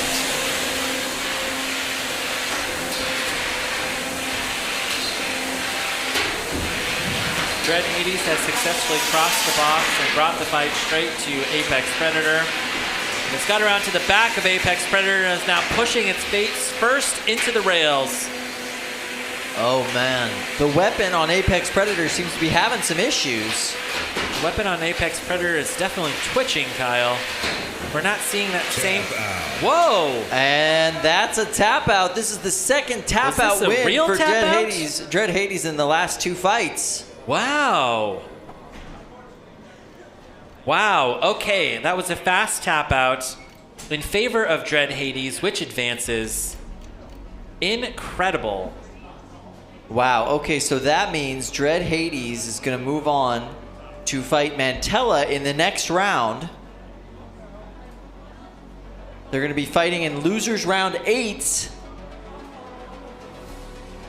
That's right. Fascinating. So we've got Mantella versus Dread Hades. Lynx will go up against Fully Defined. The winner of that will go on to face Quarantine in the winner's bracket. And in the loser's bracket, we have Polywog facing Spartan. The winner of that match will go on to face Eruption. The winner of that match will go on to face War Machine. We have a lot more fights left tonight, Kyle. And then Mantella will be facing off against Dread Hades. Yeah, I think we're at what, like 11, 12 more fights? In just the 3-pound division? Mm-hmm. Yeah. Yep. Quite possibly. Yeah. All right. Cool. All right. Let's bring up Lindsay here. Lindsay, do you have any other questions for us from the YouTube live chat? I like good philosophical questions. What do you say? Yeah, I can pull some together. Okay. Pull it together, Lindsay. Yeah. Well, actually, first, this is more of like a factoid. Oh, good. Also, do you like my hat? I love your hat. Oh my God, Kyle. I don't know that we've heard it the whole night. You haven't said it the whole night. Yeah, I've been paying attention. Yeah. Just a random fan had these made. Yeah, and she gave one to me. I gotta say, Lindsay, you rock a trucker's hat really well. You look good. Yeah, all right. We gotta make t-shirts, Kyle. We'll sell at least 2 or 3. I think so. Yeah, I think so. I'll wear one. Okay, you had a random fact, is that right? I have a factoid. It is from Gil, so our data man. So Quarantine, right? Okay. It is currently in the winner's bracket. Yeah. Today, it's undefeated. Yep. But before today, it was 0-5. What? That's right. Wait a second. Is it the same Quarantine, the same team, or did 2 people bring the same, like a robot with the same name? No, it's the same bot. Same bot, same team. Same team, at least, yeah. Total reversal of fortune. Complete reversal of fortune. Yeah, and it was one of the generic, like, white egg beaters before, right? Like, that's what we would always say about it, so that's interesting. Quarantine yeah, so I think was that's, once ranked that's pretty inspiring. number 253. Yeah. Wow. Yeah. And now they're undefeated. Wow. Yeah. Ranked 253. Gil, that must mean that, Quarantine is going to jump maybe 100 spots. That's amazing. Wow. Okay. Now that really shows the power of improvement. Incredible. I love that fact. Lindsay, do you have any other good questions for us? Yeah. So this is a question from Resin. What's your favorite part of announcing these events? Oh, that's a good question. Good question, Resin. I think it's the view. I mean, we really do have an awesome view of every single fight from where we're at right here. Yeah. Especially the 30-pound box. Yeah. That part's really nice. Yeah. What else is nice? The snacks. The snacks. Snacks are good. Okay. Wow. And when we went from the view to the snacks, all right? There's got to be other things between the view and the snacks, Kyle.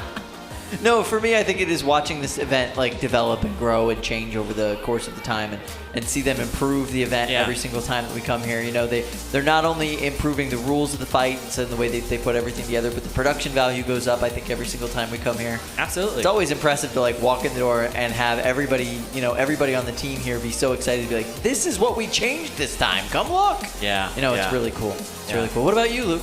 How about you first, Chris? Your favorite part about announcing? My favorite part about announcing is I get to sit right here with a couple of my best friends and watch a sport that we love to watch. Yes. Yeah. That was such a wholesome answer. I love that. I mean, I was going to say the same thing. Oh, were you? Because, all right, here's what we would be doing if Austin had never found us and plucked us out as diamonds in the rough. Okay? Right, yeah. We would be hanging out at home watching the YouTube live stream. We would be hanging out in the audience watching this live, and we would be talking to one another just like we're doing here. Yeah, likely we would be in separate places talking on, like, our chat. Yeah. Being like, you watching the Norwalk stream? Yeah, man, this is crazy, right? That's exactly what would be going on right now. Yeah. So this is very genuine. I mean, we are friends who talk about combat robotics every single day. Yep. We follow combat robotics very closely. And this is the purest form of this sport. And it is incredible that we can witness this live. We can see every single fight and hang out together as friends and talk about it. Yeah. Absolutely. Absolutely. Yeah. This is my favorite part of my entire year, coming here and doing this. That's awesome. Also, be sure to check out Behind the Bots on Podbean, Stitcher, Spotify, TuneIn, CastBox, Player FM, and Podbean again. Yeah. Yeah, okay. So we also run a podcast together. We do. Where we talk about combat robotics once a week. That's right. We are obsessed. We have problems. A little bit. All right? I look forward to Monday nights. Yeah. I thoroughly enjoy doing the podcast with you guys. I think it's a lot of fun. It's always interesting to see who we get to talk to.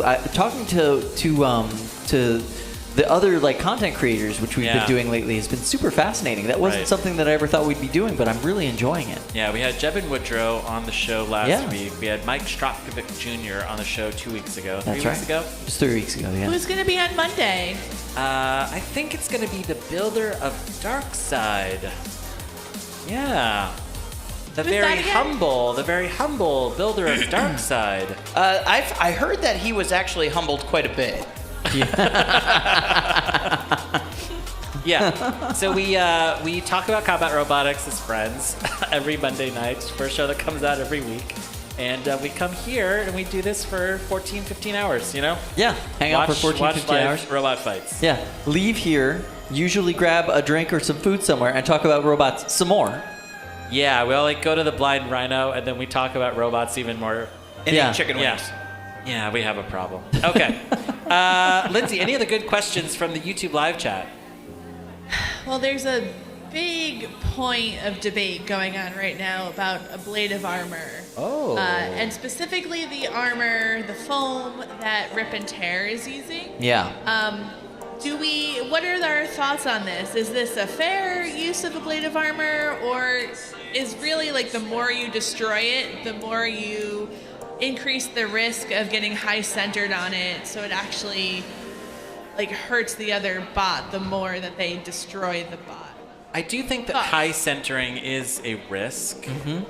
The other risk too is that foam just gets vaporized and it can find its way into motors. Yeah.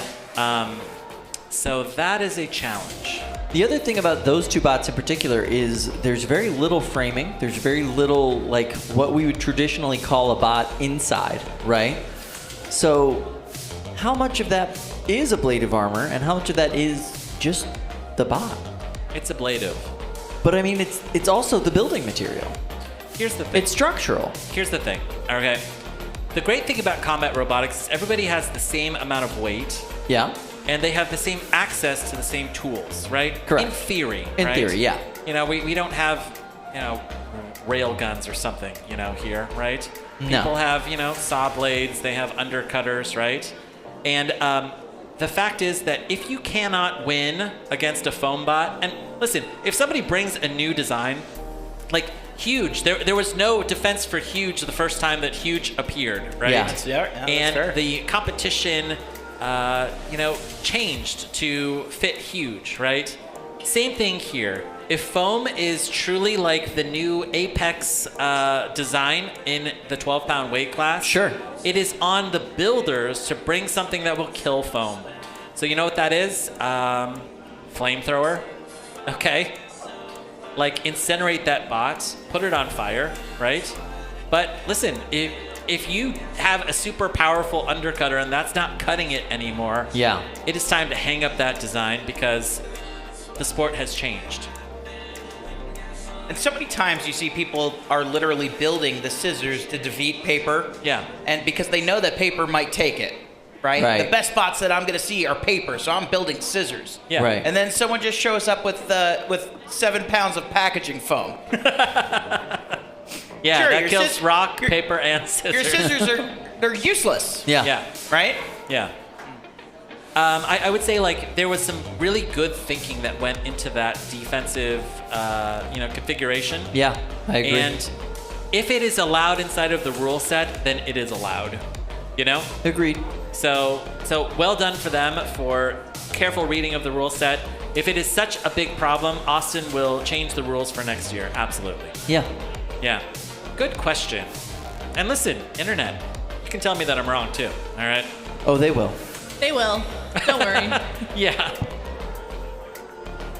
Lindsay, any other good questions? Are we out of them?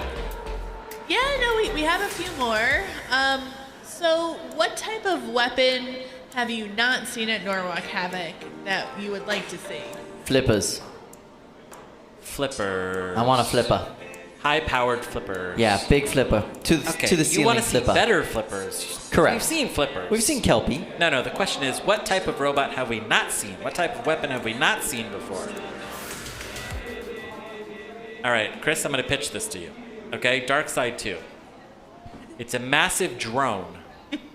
Okay? Okay. And it's got this magnet that drops down, picks up the robot, and then drops it.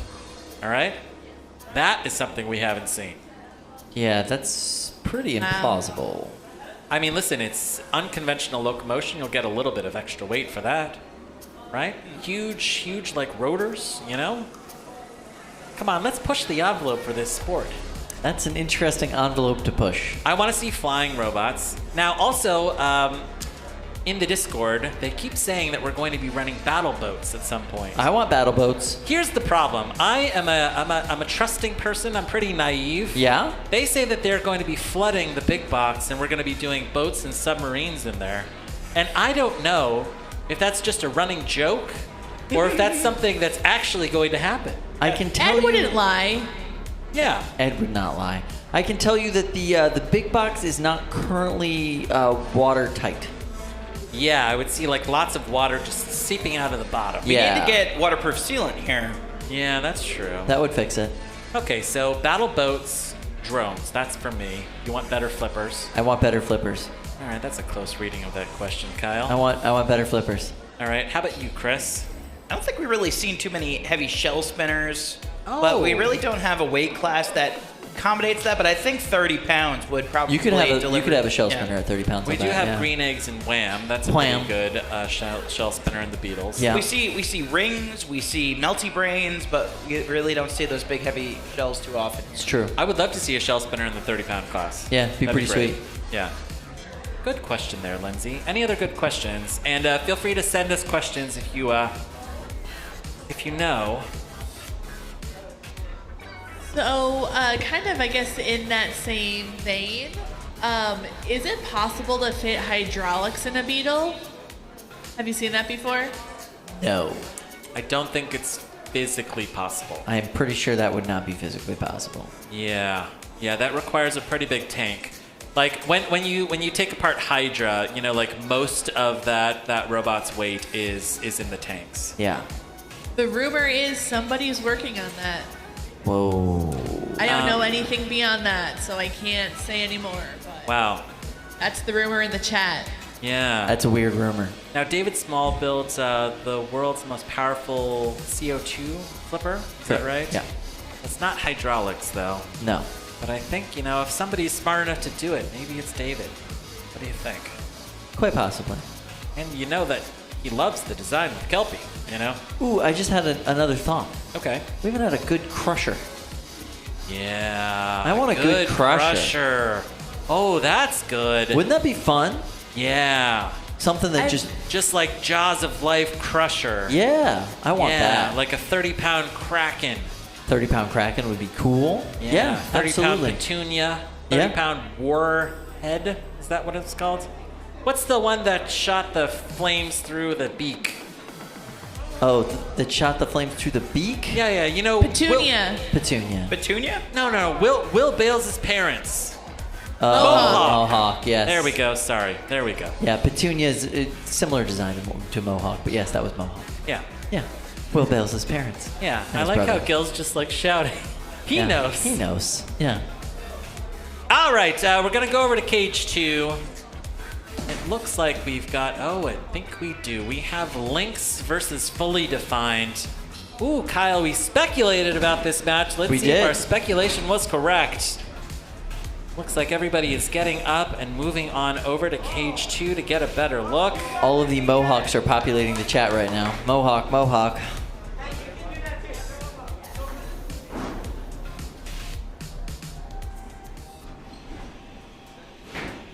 Okay, this is going to be fun. 7, 6, 5, 4, 3, 2, 1. Fight, robots, fight. Yeah, do that, robots. Do the fight. Wow! Wow. Yeah, Lynx just kicked Fully Defined through the uprights here. Wow, and that hit the ceiling.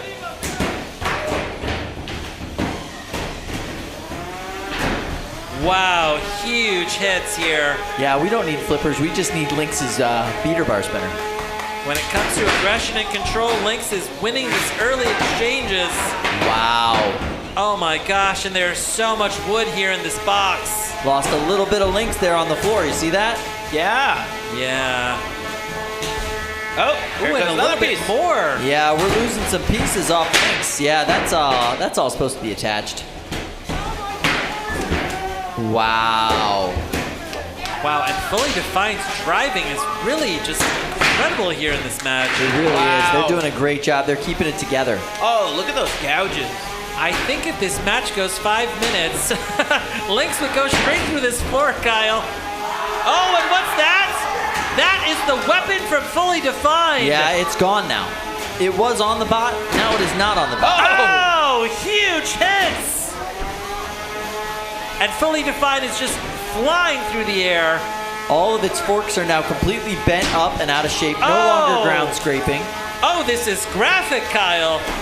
The weapon is gone. Lynx, despite missing some orange plastic, still working just fine. Behold as the wild lynx feeds upon its prey. And Fully Defined is stuck. Very stuck. Oh, I heard that there's a tap out. Wow. Lynx moves on in this bracket. This is pretty impressive. That was a massacre. Oh, that was absolutely glorious. I loved it. I loved it so much. Yikes. Lynx is one of those robots that, you see in your nightmares, all right? Lynx is going to face quarantine in the next round. Yeah. Lynx is gonna, be facing the most improved bot of the year. Yeah, we would have made jokes about that last time. We would have been like, oh, poor quarantine. Now we're like, oh, that's going to be a good fight. I'm excited about that. It might be. Yeah. I think it's going to be fun. All right. Loading into box 3, the big box. Yeah, we got some weird stuff going on. Losers bracket round 5. We've got James 2 versus Polyester. Chris, do you have any thoughts on Polyester? It's a good bot. Yeah, it's okay. As I got to see that they are very precise, very agile as they drove through my bot's legs. I like that it's just, a scaled up version of bots that work, 8, 7. Yeah, good point. 6. All right, losers bracket round 5. One of these robots will be going home in 3 minutes or less. Fight, robots, fight. Oh no, and James 2 is just stuck in the corner. Oh! Kyle, it looks like just the power is off. Yeah, there's nothing going on over there.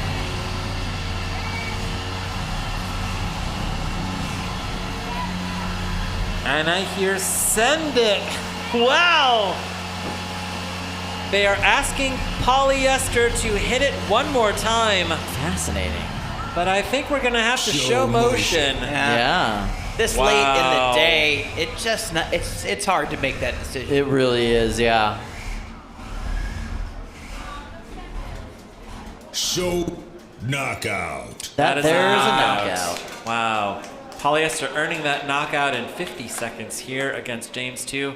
James 2, we didn't see that robot even turn on at all in that match. No, not even a little bit. Polyester clearly wins that one. Polyester will be going on to face SMEH, which is got parentheses broken next to it in the bracket. Oh. Remember what we saw with the last fight with SMEH? It was torn asunder, if you will. I don't think that SMEH will be fighting. Yeah. I think that means that they automatically advance, Kyle. So that's interesting. So that means we're going to be seeing Polyester go up against a Tryhard. Oh my goodness. Oh, yo. If that is the case, then that will be the final of the 30-pound division. It's a good thing there's 2 of them. Yeah.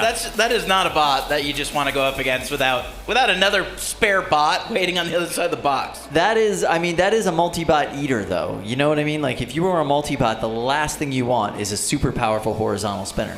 Yeah. Because you could just pivot and take those 2 bots out. You don't need to line yourself up. You don't need to line up your shot. You literally can just spin and flail, How's the car loading going? You all loaded up?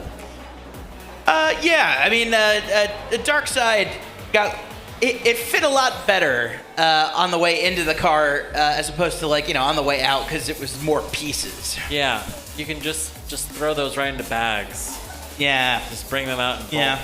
Some parts of it I had to just wring out of a terry cloth.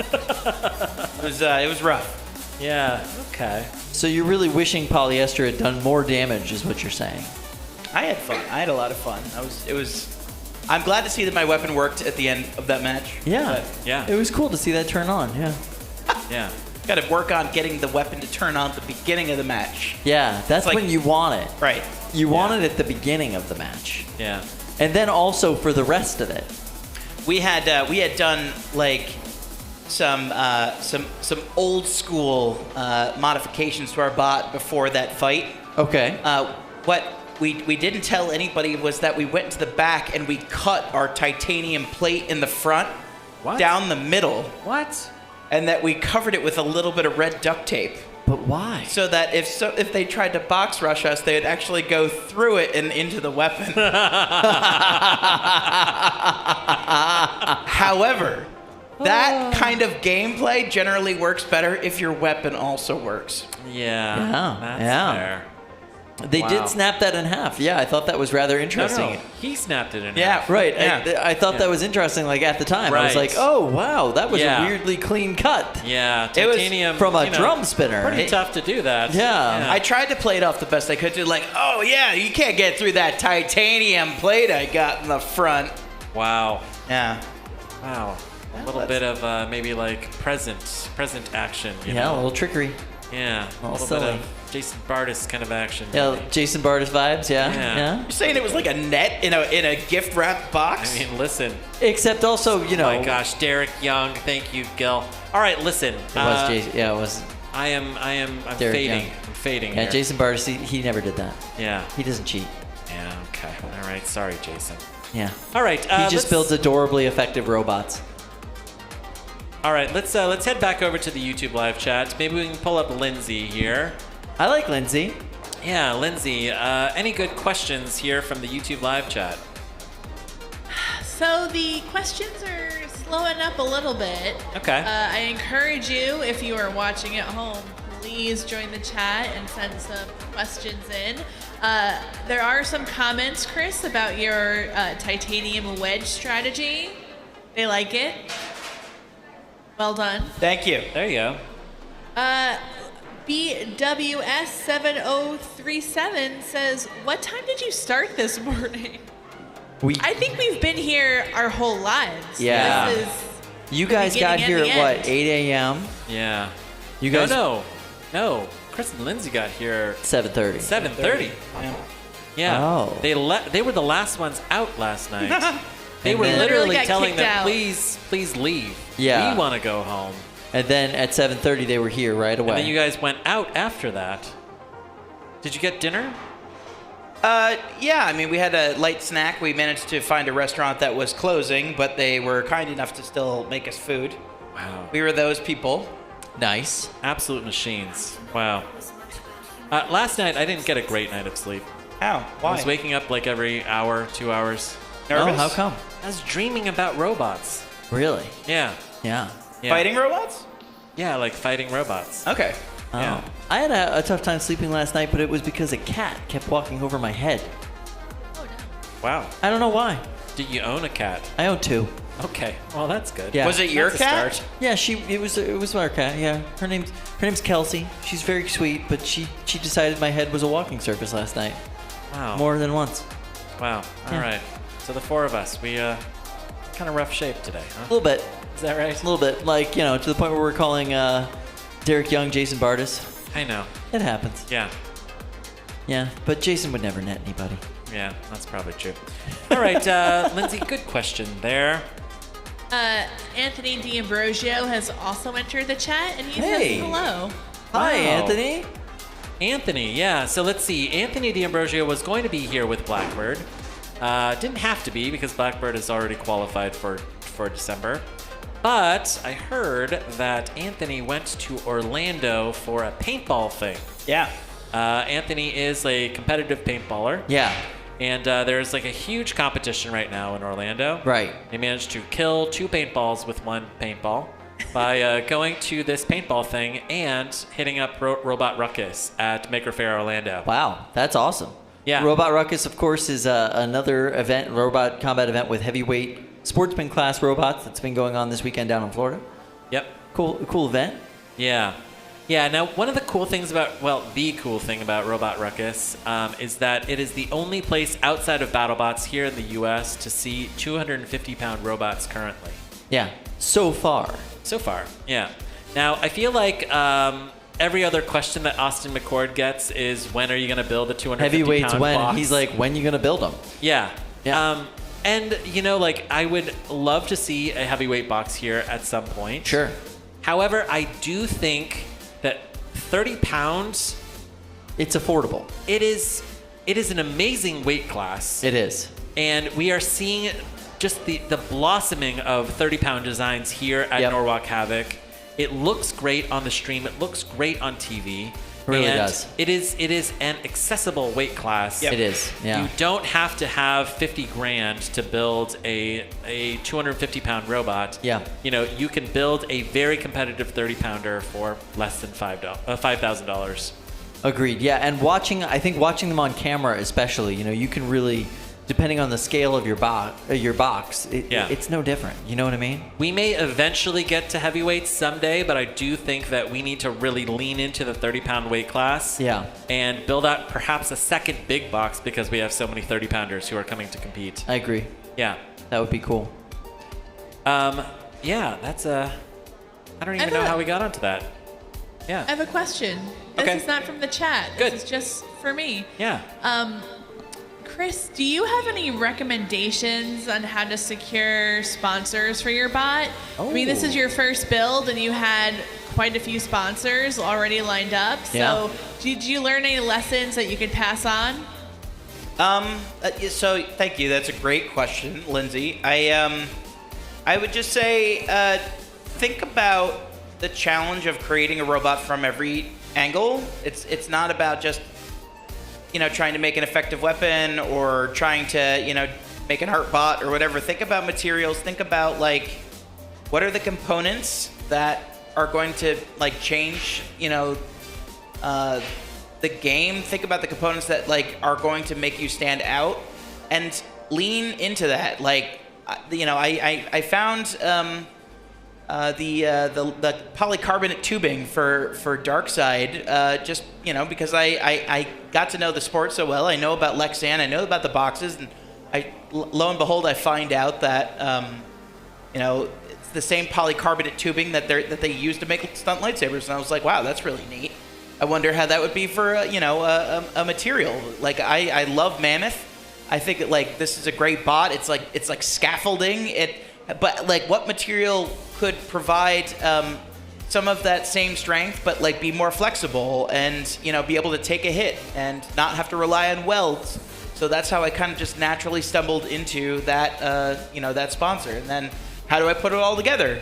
Well, now you're starting to research brackets and everything, and then lo and behold, I come across MakerPipe. So it's about kind of organically stumbling onto opportunities when you actually really kind of scrutinize the materials that you're working with. All right. I did see a good question here from David Garb. Did you see that question, Lindsay? Oh, no, go for it. David Garb asks, if we are interested in becoming a partner of the event, who should we reach out to? Good question, David. Yeah.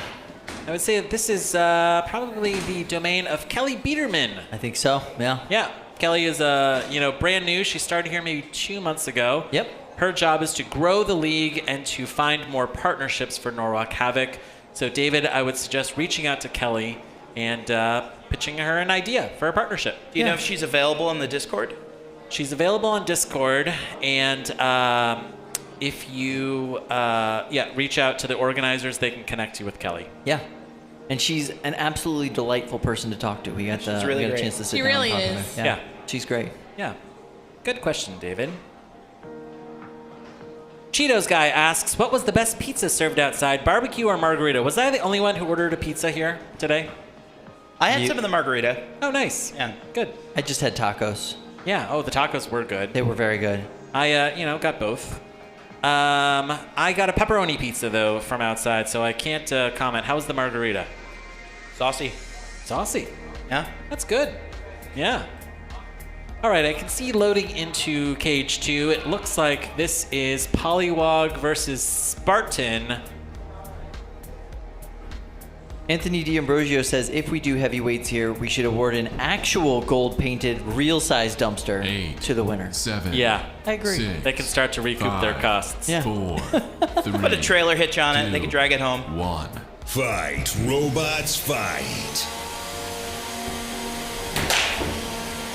All right. Robot Captain David Jin driving Polywog here. Wow. And it looks like Spartan... Oh, and Spartan has ensnared itself in its own mini-bot. Yeah. But this isn't the big wheel that's been driving with Spartan. That's Flex. No, yeah, this is part of the Minibot Team Flex Seal. How much does Flex weigh, Kyle? That looks like a big old bot. This looks like it's 2 beetle weights on 1. Might be. I don't know about this. Seems a little weird. Ooh. I guess once you weigh in once, I mean, what, are we not weighing these bots again? Well, I mean, it was a part of, 3 bots, right? Who knows what the weight of those 3 bots were, Kyle? I think it was a 12-pound configuration. They did make weight. We just heard somebody yell. Oh, we did make weight. All right, sorry. Jeez, Luke. Just accusing people of shenaniganry when no shenanigans were happening. All right, but the weapon on Spartan is down. With 90 seconds left to go here, it's really going to come down to control. Can David Jin show that he can control these 2 robots here?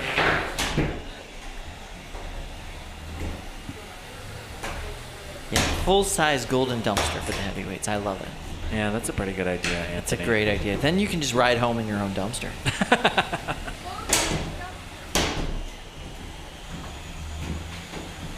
Now we're seeing really good driving from Spartan and kind of slow driving from Polywog. Yeah, real struggles it seems like with Polywog. It does sound right here. very quiet in there. And is the weapon on Polywog down?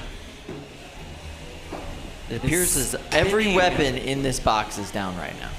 Polywog is spinning, but it sounds like very slowly. And how much of that is just momentum, right? We don't know. No, it's definitely spinning, Kyle. It's powered. Are you sure? 30 seconds left. Oh, yeah, there you go. Yeah, there you go. A little pop. Wow, this one may go to the judges. And Polywog is under Spartan really tearing away at that top plate. Ooh, that is damage for sure. 10 seconds left here in this fight. Polywog's weapon has run the full 3 minutes. Polywog's drive has run the full 3 minutes. And it's going to come down to who shows aggression and control. 2-1. That's the end of the match. Turn off your weapon, Polywog, and drive to the door. This one goes to the judges. Hello, judge friends. Good to see you guys. How's everybody feeling? You good? Yep. All right, Don Dorfler. Let's start off with you, Don. Your thoughts on this fight, Spartan versus Polywog. Yeah. Thought it was Polywog pretty much had the fight from the beginning. Just kept on staying on him, getting some hits in. All right. So, yeah. Going with. We're going to go with 1 vote for Polywog. Is that correct? Yeah. All right. Diana, your thoughts on this fight? I agree with Dawn. So 2 votes for Polywog. All right. We've got 2 votes for Polywog. Jack, will this be a unanimous judge's decision? Yes. All right. That sounds like a yes. That's a unanimous judge's decision in favor of Polywog. Now, this was losers bracket round 7. That means that Johnny Sumpas and Spartan will be going home after a very long day. That's right. Great fights today. Very team. good fights today. And we can't wait to see Spartan here again soon. All right. So that means Polywog will go on to face Eruption next in losers bracket round 8. And now, loading into cage 1, we've got Mantella versus Dread Hades. This is losers bracket round 8. This is very, very deep in the competition. Yes. Now we've got Team WPI Robot, Team Ribot, Robot here with Mantella, and Dread Hades, of course, captained by Perfect Phoenix captain Tyler Wynn, with Ray Billings in his corner. Couldn't ask for a better pit crew member than Ray Billings.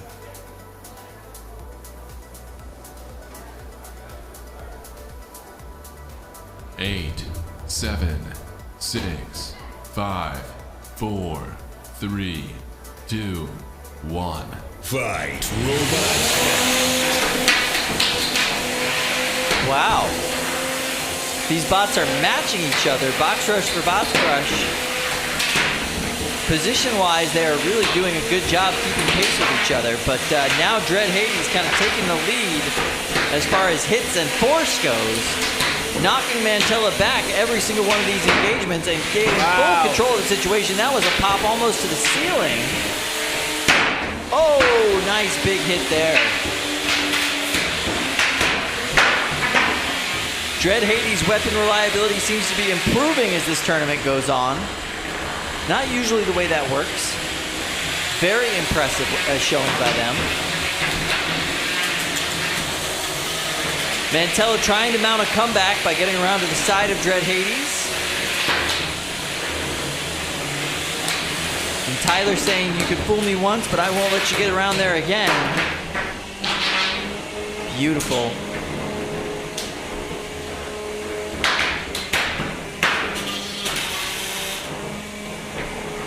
Dread Hades working to get back up to full speed. The drum spinner on Mantella grinding away at the side plate. Dread Hades.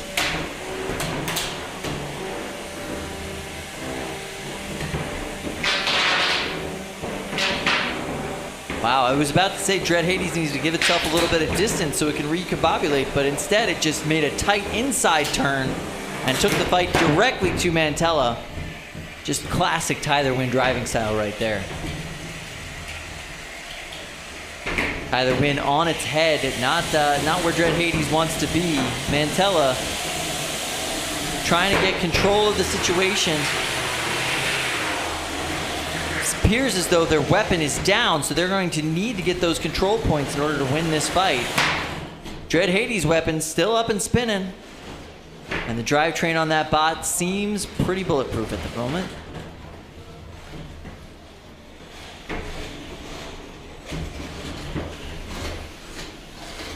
Two very good drivers, but right now, it's neck and neck trying to see who's actually in control of this now weaponless fight.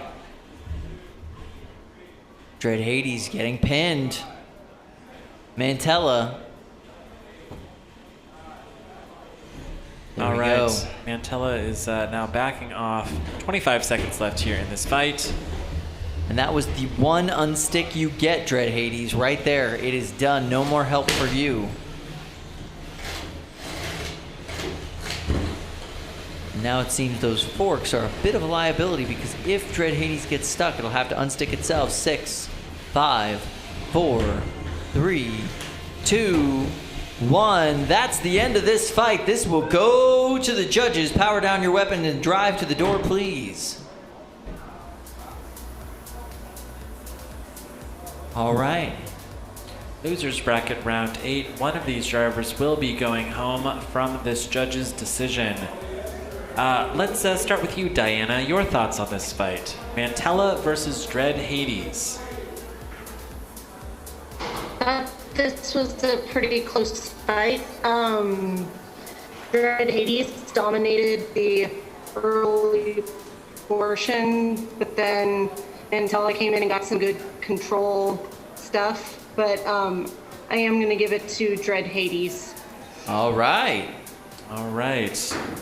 How about you, Don? Your thoughts? I agree with Diana. All right, we've got 2 votes for Dread Hades. Jack, your thoughts? Yeah, it's also Dread Hades for me. All right, we've got a unanimous judge's decision for Dread Hades, which survives in the losers bracket, advancing to losers bracket round 9. Very close to escaping the losers bracket, Kyle. Yeah, they're going on to face Fully Defined next, so that's going to be a really interesting fight between those two. I'm really looking forward to that. Also in the losers bracket, we're going to have Eruption versus Polywog. The winner of that fight is going to go on to face War Machine. Wow. Very excited to see that. Yeah. And in the winners bracket, we still get to see Quarantine versus Lynx to see who moves on to the final. It's going to be an interesting semifinal match. Getting down to the wire here. Yeah, we're almost there. Very close. Very, very close. All right, so we don't have any boxes loaded in too, so you guys want to... Yeah, we don't have any boxes loaded in. I'm going to throw out a suggestion. Okay. All right. If Diana can hear me, perhaps if Zach is home and would be interested, I'm just going to throw this out here as a suggestion. Okay. We could possibly release Jack Tweedy because it is now 3, 4 o'clock in the morning. It's very late. Go to bed. And maybe if Zach would be interested in coming in, sitting in as a judge alongside Diana, perhaps we could do 3 judges that way. It's an interesting idea. We'll see how Jack feels about it. It's a thought. Maybe the judges in the chat could kind of talk amongst themselves. I feel terrible for Jack Tweedy. No, it's actually 5 a.m. I was going to say, I think it's 5 a.m. there, yeah. Ooh. And listen, this is probably going to go for another 2 hours, Kyle. I would not be surprised. Yeah. All right. So judges, talk amongst yourselves. And, yeah, I'm going to throw that out there as an idea. Yeah, it's not a bad idea. Yeah. It's not a bad idea. Jack, what do you think? Well, I mean, we'd have to find a third judge. It's true. Is Zach around, Diana? I think I need sleep. He actually just went to go see a movie with his brother, so boy. he is not around anymore. Okay. Don Dorfler, do you have a friend, perhaps that we can dial, who could take Jack's spot? Ooh, or we could have a builder maybe in the back. Yeah. Who would like to come and sit up here with us. Yeah. And serve as a live judge. Yeah. That's an idea. Or hop on their computers. They can jump into the... Now listen, I'm doing this because I care about Jack Tweedy's health. All right? He's going to be asleep all day today. Who knows? Maybe he has to run errands. Yeah. It is already Sunday for Jack Tweedy. It is already Sunday. All right. Is there a builder in the back? Maybe Jameson Go? Is JMO still in the building? He might be. Would JMO be interested in serving as a live judge? I have no idea. It could be a conflict of interest. No. Jameson Go is a man of honor. He would vote with his conscience. All He's right? a paragon of virtue. I'll tell you what, Chris. There he is. Jameson Go, would you be interested in being a judge tonight? Would you be interested in being a judge tonight? Oh, thank you so You heard it. Would you be interested? Because it's 5 a.m. right now for Jack Tweedy, and I feel terrible. We could send him to bed. You could hang out with us up here, okay? That might be kind of fun. How about this, JMO? Okay. He's not falling for it, guys. We could just go to the pit cam. Every time it's time for you to do a thumbs up, thumbs down. Oh, interesting. Oh, interesting. And the pressure. So Jameson Go, you are agreeing to be a judge. Is that right? All right, Jameson Go is going to be our third judge. Jack Tweedy, you are allowed now to log off, and please get some sleep. Jack, thank you so much. You were a trooper, you were a soldier, and you were a true friend to Norwalk Havoc, and I really appreciate it. Round of applause for Jack Tweedy. Thank you, Jack. Fantastic work today. I am going to go and hibernate for the next 24 hours or so. Goodbye. All right. We've got Jameson Go, who will be replacing Jack Tweedy. Okay, Yeah. very good. Very live and in person, too, so that's going to be interesting. I'm excited to see how that goes. Awesome. All right, Okay. so we'll call JMO back out. Sounds good. All right. This is exciting. This is exciting. So I can't wait for Jack to, now that restrictions are lowering, right? Yeah. I can't wait for Jack to come here. Yes. Like 2 or 3 days early so he can adjust himself. Yeah. To the time frame and actually compete here. Yeah. And hang out with us like not Zombie Jack. Yeah, I mean, Jack Tweedy is an incredible judge. Yeah, he and, really is. He worked all day today and then stayed up all night. Now it is 5 o'clock his time. Yeah. He stayed up probably pretty close to 24 hours. Pretty close to it, yeah. And yeah, I mean, I'm glad that we were able to find a good workaround. Yeah, well, I don't think he would have accepted that help until we finally got to 5 a.m. He was like, no, I'm good. Okay, thanks. Until just now when he was like, no, thank you. I really would rather go to bed. All right, good. Okay. All right, we've got some downtime here. Let's go ahead and fill it. Anybody here in the YouTube live chat have thoughts and would like to ask us any questions? Oh, good. Lindsay, do we have any good questions from the YouTube live chat? All right, my mic is on. So, all right, in recent memory, what was the most graphic fight that you can recall? Ooh. Most graphic fight, like from this year? Sure. Most graphic fight. Interesting. I mean, like, I think of, like, kind of the really huge hits, you know? Yeah. Like ACRC and Prompita. But I also think about, you know, like those really big kind of like fireballs that we saw from Dragon Princess. Yeah. That's what I was thinking. Yeah. Yeah. I am so stoked about seeing Dragon Princess return in December. Same.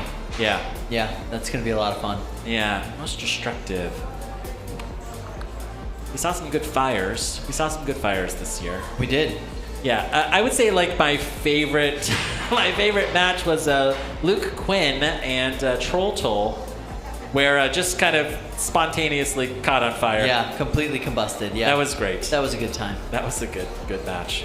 There's been some good ones this year. Yeah. Good question. All right, so I don't think we have these awards officially, but let's say we did. Okay. Who would you award it to? So this would be awards for most original bot, Okay. most destructive bot, best engineering. All right, let's take these All- one by one. No, all three go to Milk Tank. Yeah. Clearly. Wait, was most destructive in that? Yeah. Milk Tank. Yeah. Yeah. Who? When Milk Tank is in the box, is there not the most destruction? Yeah, okay. Oh, wow. That's an interesting way of looking at that. All right. Most destructive bot. What do you think? Most destructive bot. Interesting. Big Ripto. Big Ripto's wonderful. Yeah. Eruption. I think Lynx is a good contender for that Yeah. too. Yeah. Lynx is pretty good. Yeah. Lynx Yeah. is a really good contender for that. Droopy. Yeah, that's right. Yeah. Some big hits from that bot. Yeah. But I mean, if we're gonna like lump them all together, then wouldn't it be waterproof ceiling? Not for most destructive. Really? No. Little teeny tiny bots doing big hits on big bots? Oh, like most destructive, like power to weight ratio? Yeah. Yeah, pound for pound. No, Kyle. Talking about most destructive, like actual destruction. Yeah. Yeah.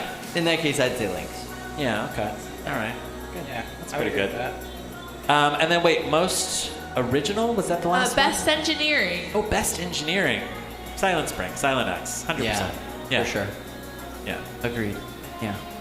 Easy. Yeah. I That's guess you could make a case for that. Yeah. Some people say. Some people say. I've been hearing that. People tell me. Yeah.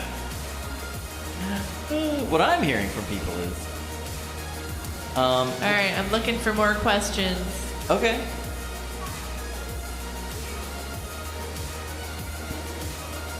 What's the largest spinner that Norwalk has had so far? Oh. Like physically, like the widest spinner? Yeah. I think we may have seen it today with Eve and Baby Yoda. I think so. Yeah. What about you? You think those qualify? The biggest spinners? Yeah. Yeah. I don't know. Don't say it. What do you want me to say? It has almost a 36-inch wingspan. Okay. All right. Maybe it's hard to say. What do you want me to say? Yeah. All right. Interesting. Okay. That's funny. We've got a question. Where do you draw the line for flamethrowers? I'm thinking of that bot in the Rumble that had the fireworks strapped to the butane bottle a couple of events ago. Yeah, that was pretty silly. Yeah, okay. Where do we draw the line with builders who strap batteries, puffy batteries, to the outside of their robot? Builders who are launching, metal shavings inside of the box. We've seen some weird matches We've seen some this weird year. stuff. I think that's part of the ethos of this particular competition, though. Okay. Right? Like this particular competition, the ethos is, yeah, the box can handle it. Do it. You know, like as long as the box can handle it, go for it. This is why other leagues hate us, okay? Because we can do things here physically that other people can't do. Right. Yeah. I'm thinking about other local combat robotics events that I've been to in the past where if there is a lipo fire, they just shut everything down for 30 minutes. Yeah, They're done. Like here we could have one lipo fire and this other lipo fire and we're just handling it, you know? No problem. And then we're loading into the other box and getting ready for our next fight. Yeah. It's wild here. It's pretty cool. Yeah. But you got the negative pressure system, you can roll with it. I wonder if this is like the most generous rule set, I think, like in combat robotics. So. Yeah, I think so. Just because we build these cages to a pretty high specifications, and we have a lot of faith in our engineering ability with these cages. So we do allow a lot of stuff that other people may not. Yeah, flamethrowers, totally fine. Flamethrowers are a huge thing. I mean, we saw flames just like licking up the side of the Lexan in fights earlier today. Yeah, no problem. Yeah.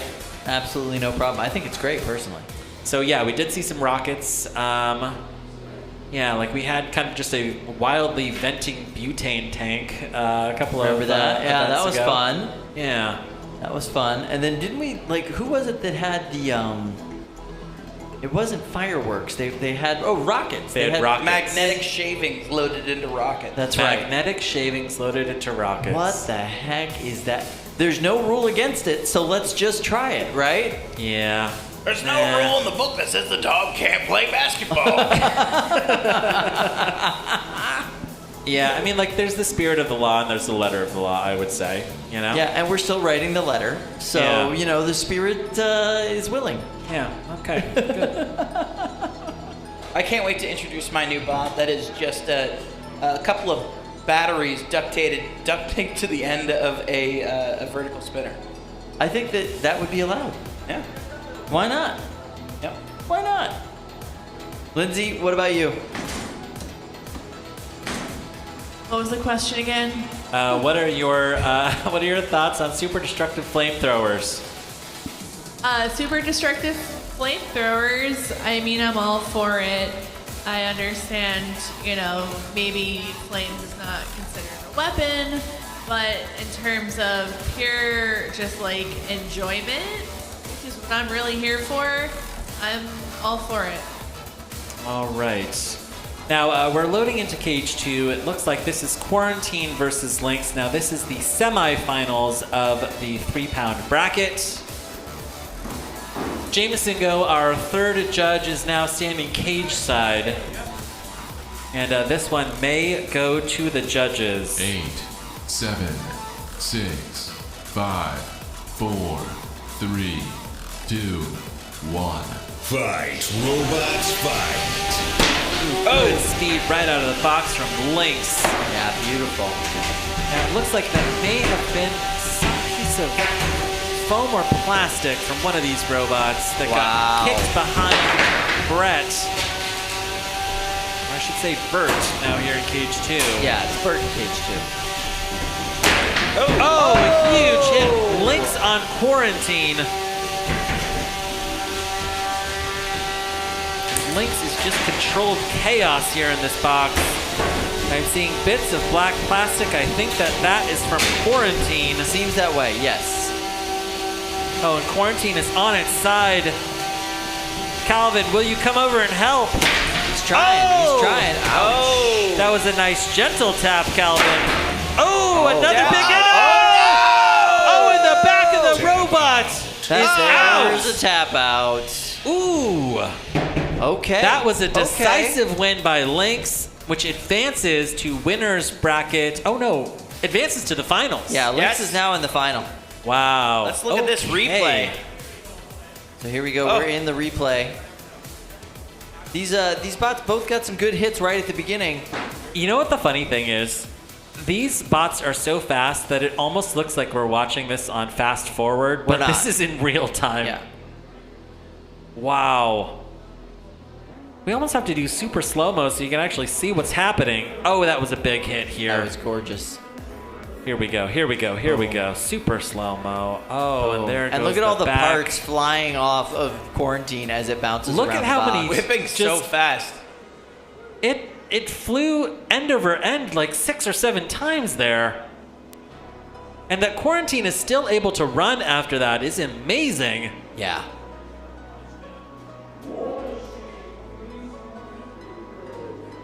Wow, okay, here we go. And then here comes Calvin.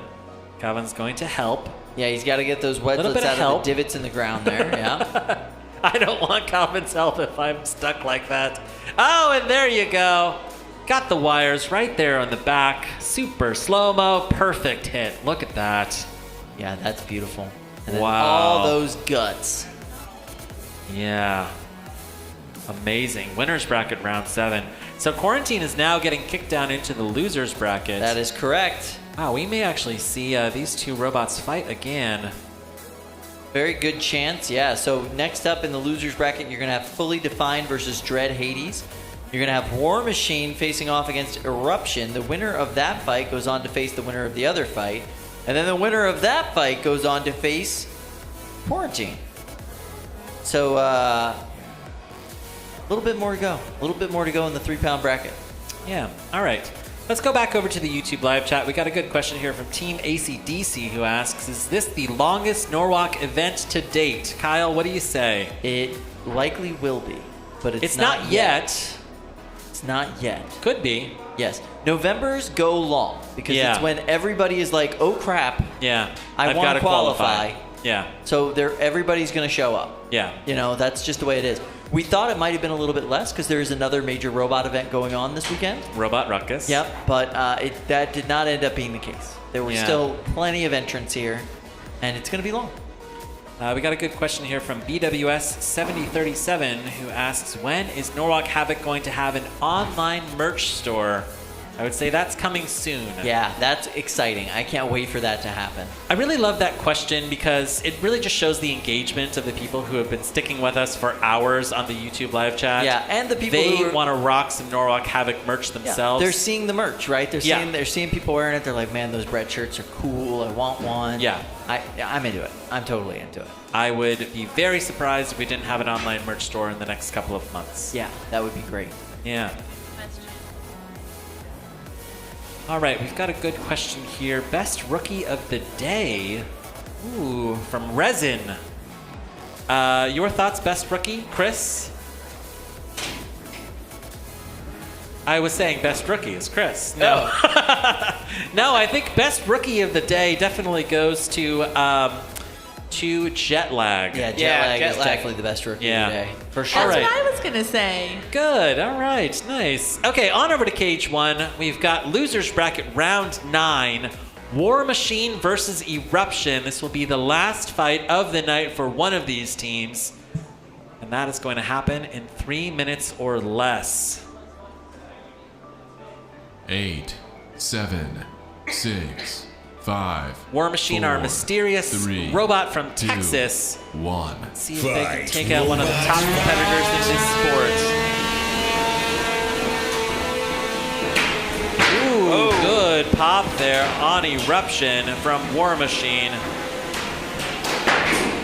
Ouch. There's a second one. Oh! And War Machine goes straight to the roof.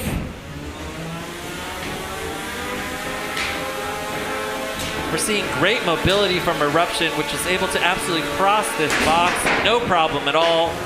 These two robots going weapon to weapon. War Machine again hitting the roof. This is a tough robot. Very tough robot. Well done. Wow.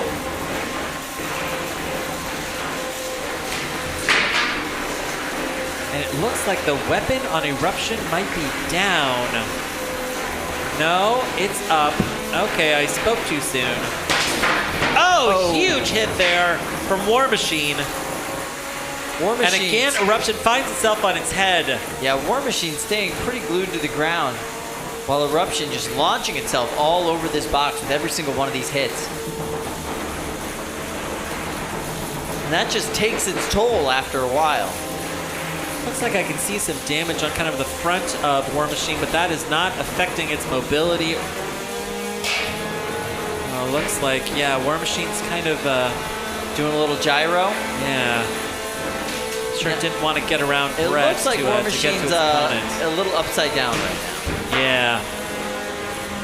Great match so far. Yeah, fantastic. 75 seconds left here in this fight.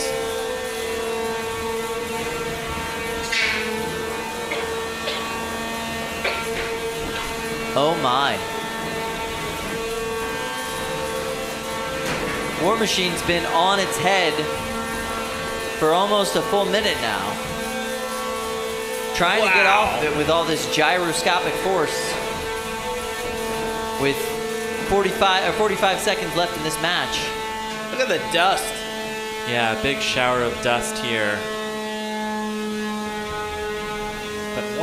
But Eruption doesn't look like it has full control of its drive. Yeah. It does sound like somebody's weapon is spinning down. 30 seconds left here. Both weapons are down. Oh my. Now it comes down to control.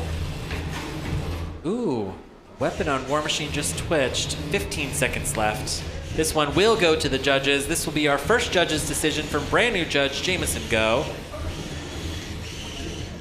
6, 5, 4, 3, 2, 1. That's the match. Turn off your weapons. This one goes to the judges. Now, can we find J-Mo? Where is J-Mo? Ah, right behind you. Here we go. Oh, there he is.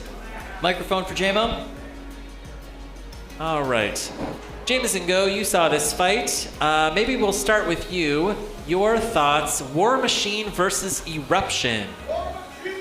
That was an incredibly tough fight. I mean, it was an action-packed first minute, and then nearer to like the middle and the end, we're seeing some, inversion. There's weapon spinning. One side drive is down, and so, I mean, basically the entire second half was almost like a non-factor. It looks like both robots kind of had their weapons working a little bit. Both clearly had one drive side down, and none of them were making contact. The aggression was like, trying, okay.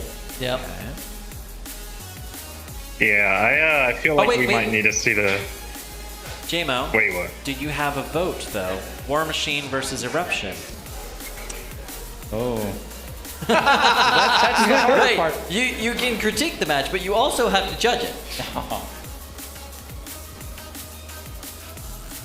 It was so incredibly difficult.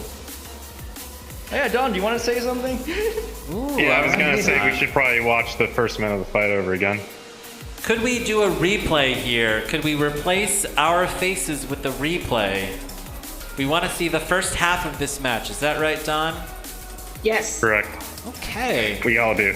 All right, Control. Let's see if we can see a replay here. Is that possible? Here we go. Replay. Wow. The power of technology, Kyle. They put it right. Oh my! My goodness! We just got all Inception in here. All right, there we go. Oh, I don't know if that's possible. I don't know, Control. Let's see if we can give this another shot. If not, we may have to go off of memory. Okay. Can't do it? Can't do an instant replay. Okay. Okay. All right, Don. Your thoughts. Stick your neck out there, Don. Let's be bold today.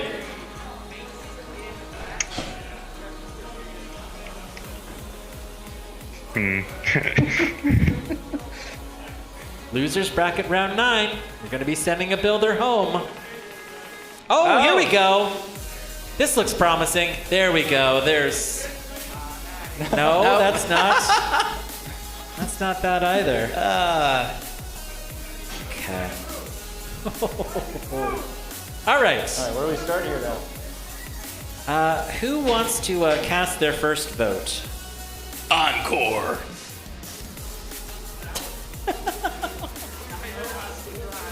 Kyle, maybe we can deliberate a little bit. Your thoughts on this fight? Oh, man. Yeah. Oh, there's a camera on me now. Look at that. Okay. It is. There we go. That's better. All right, we can't more get the pressure for you. replay. This was an interesting fight. I thought that Eruption was losing at the beginning. Okay.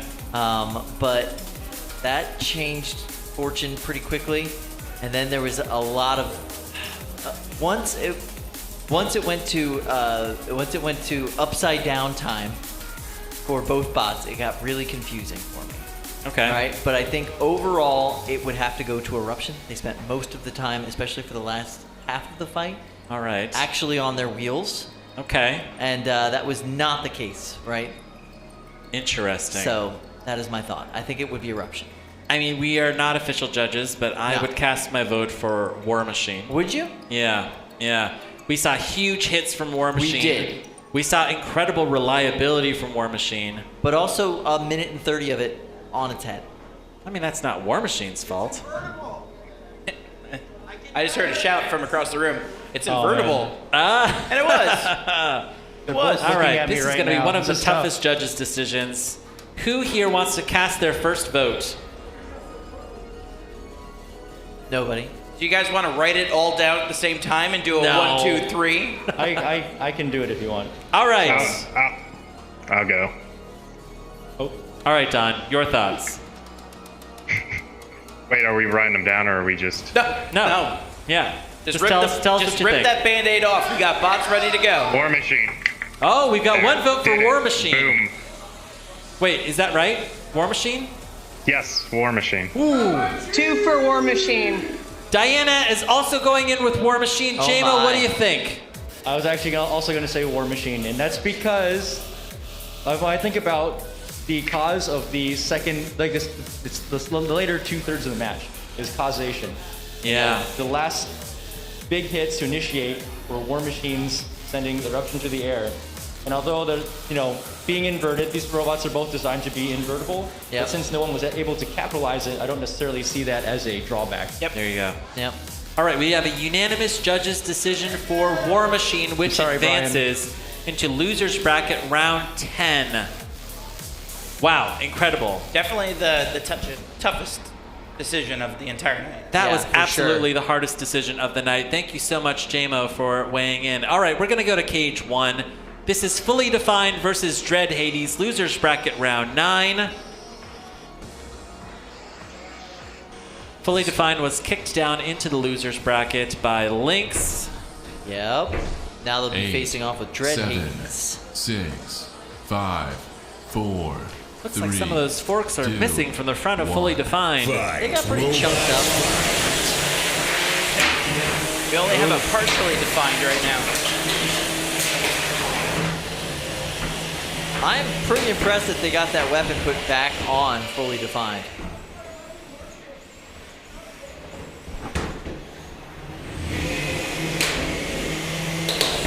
Yeah, you got the weapon working too.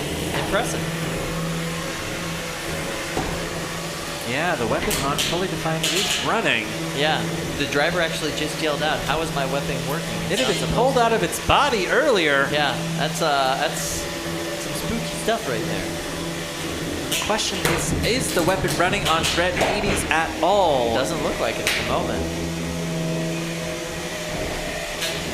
I think the weapon is running on Dread Hades, but Fully Defined has managed to corral its opponent and keep Dread Hades from spinning up. He jammed it up. Is that what you're saying? Yeah, I think so. It was a jam up?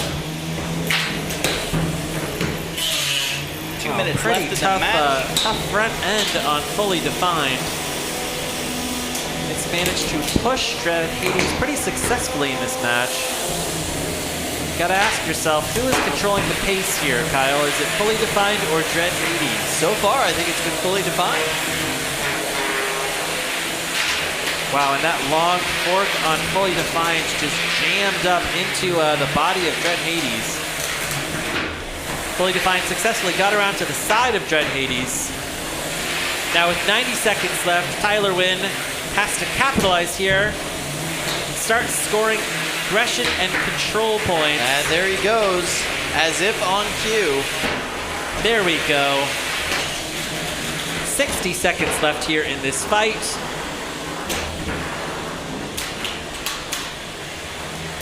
Ooh, and that's another good pin from Fully Defined.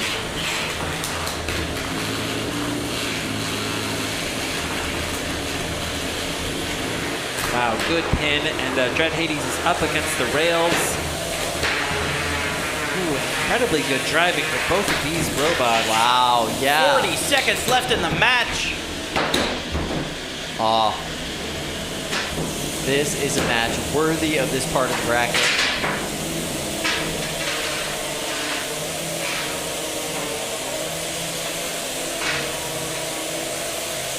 I am very impressed with both of these bots.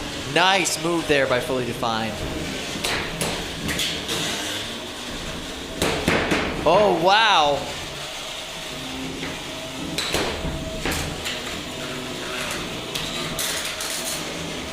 Fully Defined really taking the control points here at the end, the last 3 seconds of this match. 2, 1, 0, and that's the end of this match. Weapons off, please drive to the door. Ooh. This goes to the judges. All right, JMO, come on over here. Give that man a microphone. All right, so let's go ahead and start with Diana this time. I think this one might be a little bit easier to call. Diana, Slightly. your thoughts here. Fully Defined versus Dread Hades.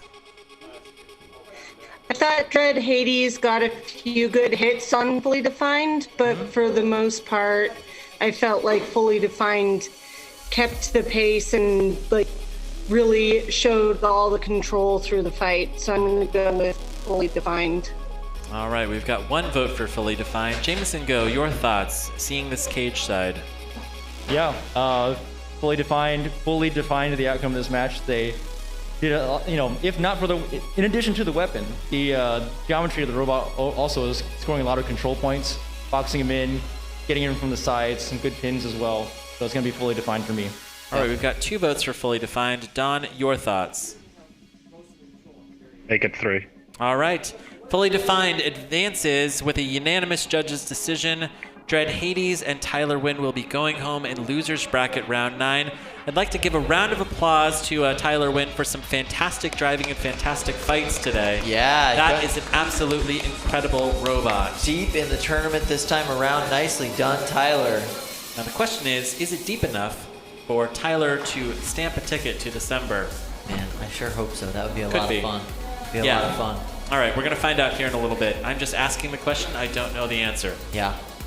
All right, thanks so much, JMO. Thanks so much, judges. So in the losers bracket, our next match is going to be War Machine versus Eruption.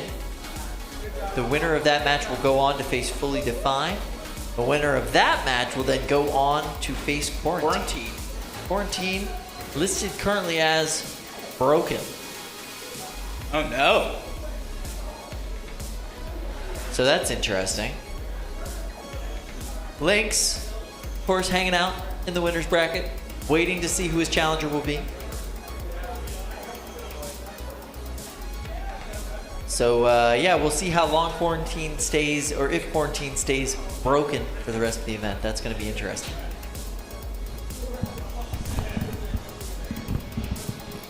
In the 30-pound brackets, we're going to see Tryhard face off against Polyester. Polyester was going to be facing SMEH, but SMEH was broken. Clearly, because of facing off against Tryhard. That's going to be an interesting matchup. So, Tryhard versus Polyester, what are your thoughts, Chris? Wow. Tryhard is... It's a gnarly bot. Yeah. Yeah. It's nasty. Yeah. I don't know. It's like... If either Poly or Esther drops out, it's like how can you come back from that? And it doesn't take as much to knock one out, right? Yeah. So, but you know, when you have a drum, weird things can happen too. I don't have a strong opinion, Kyle. Yeah. That's where I'm going with this. I hear you. So we now have the... oh, go for it. Yeah. What's your opinion? It's going to be Tryhard all the way. Yeah. I think you're right. I think you're right. Yeah. By the way, Tryhard is not Litterbox. I know. Litterbox is not Tryhard. I know. Oh, he corrected me earlier, so. I know. Just thought I'd share with everybody that I got corrected. Yeah. It's not the same thing. Okay. We're going to see a repeat fight. Really? In the 12-pound division. Really? Yeah, this is the actual final. What? Does that mean that we're giving away a dumpster? What's that? Are we about to give away a dumpster? This is the final. final. This is the very final match of the 12s. So yes, this is in fact going to be. All right. Golden Somebody dumpster time. scale the bookcase. Let's bring down the 12-pound golden dumpster here. I'm on it. Let's find Sazlo. Let's get the cash here ready. Spider Kyle is he's getting so good at climbing this television wall. Spider Kyle. Does whatever a Spider Kyle does. All right, yeah. So this is why this is the final. Hot Leaf Juice lost its last match. That is their first loss of the day. And they are going to need to win this match to take home the Golden Dumpster. If they don't, the Golden Dumpster will be going to Casey Jermiason and her husband, Casey Jermiason.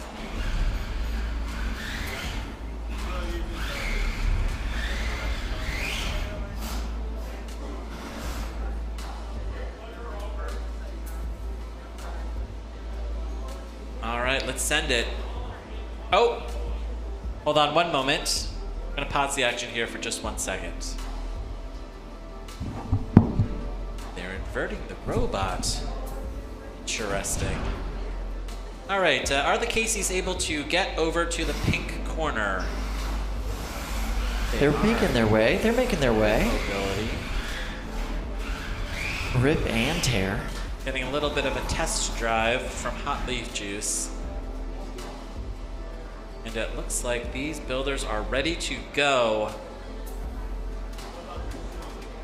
8, 7, 6, The 5, sheer size difference. 4, I know, I love it. 3, 2, 1. It really looks like Hot Leaf Juice is about to be bullied, right? Right, and just like before, Hot Leaf Juice is tearing apart the body of Rip and Tear. But what we haven't seen before is Rip and Tear's body coming apart so dramatically. Yeah, that was quick. Oh my, in Lost 15 a whole seconds. top section of that. And now dragging it behind itself with tape. We got a super chat from Andrew Rossel that says, keep the announcers fed and awake. We're both. I'm full. I'm awake. Appreciate you, though.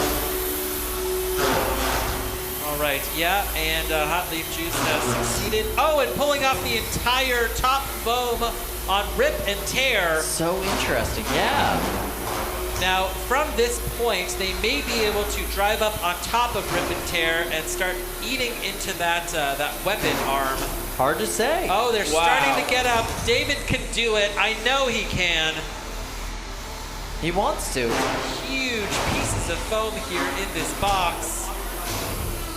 He's creating his own little ramp on the front of Rip and Tear. Oh, this is graphic, Kyle. Oh, there we go. All right. Nice. Trying to avoid that saw blade, but still get to the arm itself because that's a nice, juicy target for Hot Leaf Juice. Now, is the weapon on Hot Leaf Juice running? At this moment, I'm not sure. I don't know if I see it. Is it running? No. I'm gonna say no, yeah. I think the weapon is down on Hot Leaf Juice. That could be tragic. A few pounds of foam.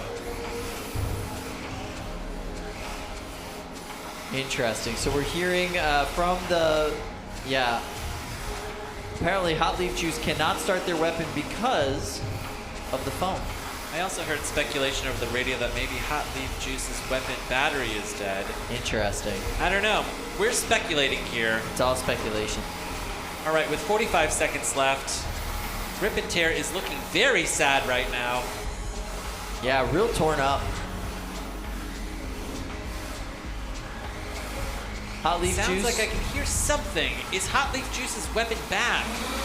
It looks like it is. There it is. Nope. Is it? Oh, no. No, it's not. My goodness, that weapon is gone. 20 seconds left.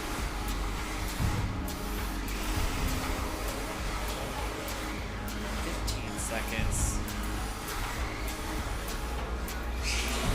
This one will absolutely 8, go down. 7, Judges. 6, 5, 4, 3, 2, 1. There's the end of this fight. Please drive to the door. Turn your weapons off if they are still on. This one will go to the judges. All right. Oh, boy. All right. Got Jameson go here. And got our two judges. Let's start here with Diana Tarlson. Your thoughts on this fight? Hot Leaf Juice versus Rip and Tear. Well, it's interesting because if that foam is supposed to be ablative, then did Hot Leaf Juice really get to anything juicy? But they just took it off at such a epic. They chunked it off so differently than they did in their last fight. But if it's designed to be ablative, I'm going to have to give it to Rip and Tear. All right, we've got one vote for Because the Rip and weapon on Hot Leaf was not not super consistent either, but Yeah, okay, we have one vote for Rip and Tear. Is John, it too your late? thoughts? Sorry, can I interject? Oh, yes. Is it too late to request a function check on the arm of Rip and Tear? Oh, yeah. Casey Jermiason, are you able to give us a functional check on the arm of Rip and Tear? Casey's made his weapon safe. He is turning the robot back on. He's smiling to himself. I think that might be a good sign. Yeah, I think so. Oh, Casey. Okay, somebody stop Casey. Is it possible to get a arm function check on the actuation? We're gonna have to do that safely, though. So maybe Ed, we can get Ed out of the cage momentarily. Sorry, Ed. I know you just want to sweep up and go home. Out of the cage. I know the blade. Out of the cage. The blade works. We saw that at the end. Out of the cage. There we go. All right, we're gonna do a function test to see if Casey Jermiason can actuate fire that arm. That actuator at least once.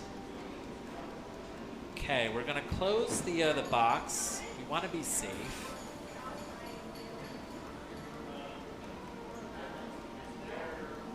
Okay, here we go.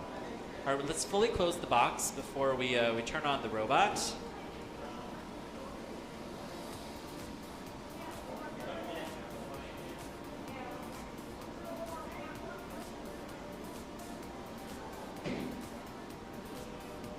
Now, Jameson Go is asking to see if that arm will work at all. Oh, the arm works, J-Mo. Oh! Alrighty. Okay. Thank you very much. All right. Should we go to Jameson or should we go to Don? Let's go to Jameson. Yeah. Jameson, you asked for the functional test. Now, why did you ask for the functional test? I'm curious. I wanted to verify because Dana made a great point about damage to the robots. I wanted to see if the core functionality was there. Now, Hot Leaf Juice had pulled in a piece of foam midway through the match, but was freed up at the end to demonstrate their weapon was also functional. Yeah. So both robots appear to have full functionality on drive and weapon systems. Yep. Interesting. Okay. Jameson, are you prepared to cast your vote? I'm going to talk a little bit more and see if I arrive to a concrete conclusion. So it's a very interesting strategy to start. I think that's fair. And Hot Leaf Juice started inverted to try and combat the foam to strike it at a different angle. And so they were removing the ablative armor.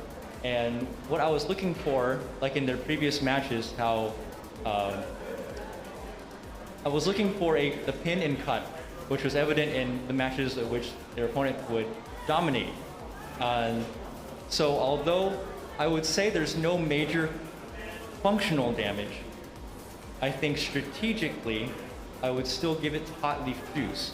And that's because although they're removing the ablative armor, the inability to execute the strategy of the pin and cut would tilt it slightly in favor of Hot Leaf Juice, in my opinion.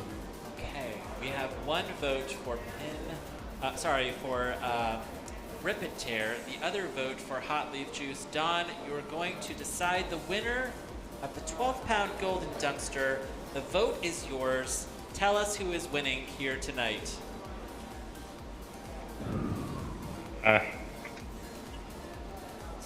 Hot Leaf Juice. Wow. I agree with Jameson because like last match, only reason I felt like they lost because they lost the drive side and they were very easily pinnable and was able. Now, not like no functional damage was done, but like Hot Leaf Juice was going around the arena, taking its shots at something. So, that's my reasoning. All right, the 12-pound finals goes again to Hot Leaf Juice with a split judges' decision. Thank you so much, judges. And let's get Lucy Dew and David Jin up here to collect yet another golden dumpster. Thanks so much, J-Mo. Show motion. Yeah. Is that on us? All right, Lucy, if we could have you come on over here. Show motion. And maybe we could put hot leaf juice here on the table, if that's possible. That would be great.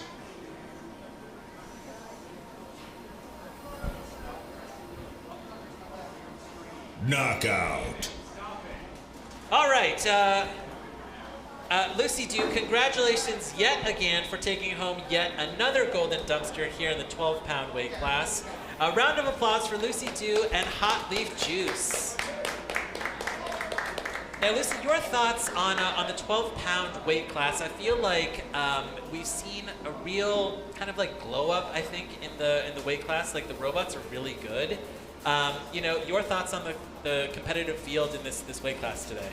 I think it's definitely like the number of 12-pound robots increases with every event, and each time the ones that come back, they get better and better every time. And it's really exciting. I know Norwalk started with a lot of beetles, and it eventually grew to larger weight classes. I think it's really, really great to have a consistent place to try out larger weight classes. Yeah. And really, really interesting and unique designs, especially like Rip and Tear. Yeah. It's super unique, and they were able to take some cool design to a really high level on their first try, and it's incredible. Yeah, that's really cool.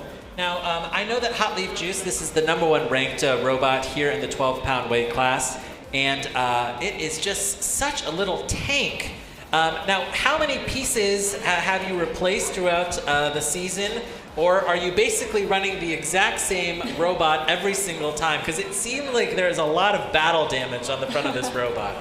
So that front billet piece that holds the weapon assembly is the same one that we've run for the last 3 events. Wow, that billet is a tank. That's amazing. Yeah. It really is. It was meant to take a beating, and it really shows that it could. The wheels we swap out pretty frequently. We use them. But that's okay, because the first 2 wheels are free. Yeah. And then most of the chassis is still the original parts. Some of our spares actually didn't come in on time, so like the top plate in the very front that got cut through several times by Rip and Tear, we didn't have spares for. Now, I'm curious, you know, as you look forward to next month, you have obviously qualified. You qualified earlier in the year. Will we see essentially the same Hot Leaf Juice? Or are you going to be making any changes to the robot ahead of next month's event? So I think most of Hot Leaf Juice will likely stay the same. Okay. We still have a lot of spares of, you know, that front billet just keeps on going. We might make a few modifications or add-ons for different types of opponents, unique ones, different top plates, you know, slightly different configurations to prepare for opponents in particular. Very good. But other than that, likely will look very similar. Yeah, very cool. All right, another round of applause for Lucy Dew and Hot Leaf Juice. Do we have David Jin here? Maybe we can get over here for a photo. Yeah, here we go. Let's go, David. Let's hoist it up high. Take a great photo here. Thank you.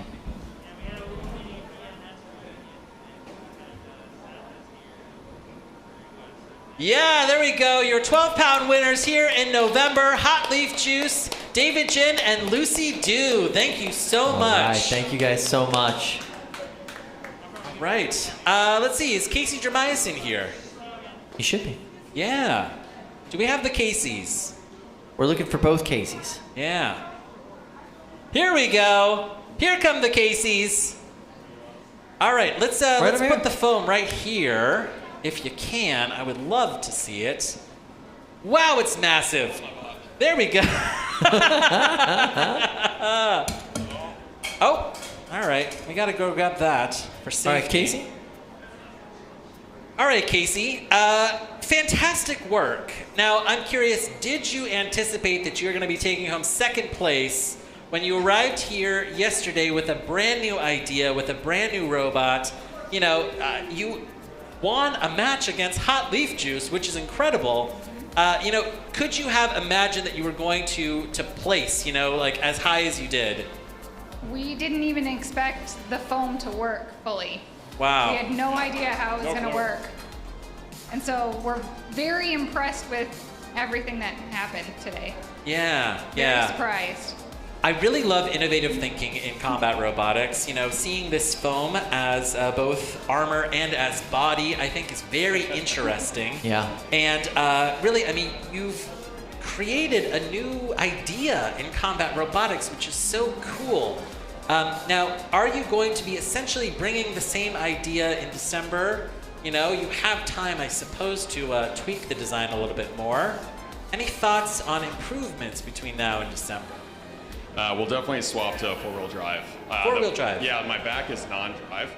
Oh. So what was happening earlier on, why I was having such trouble getting lined up on people, was because my back tires were dragging the whole time.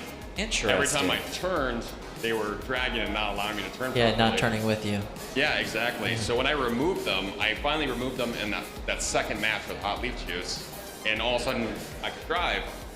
Yeah. Wow, I was able that's to catch them amazing. a lot easier. Yeah.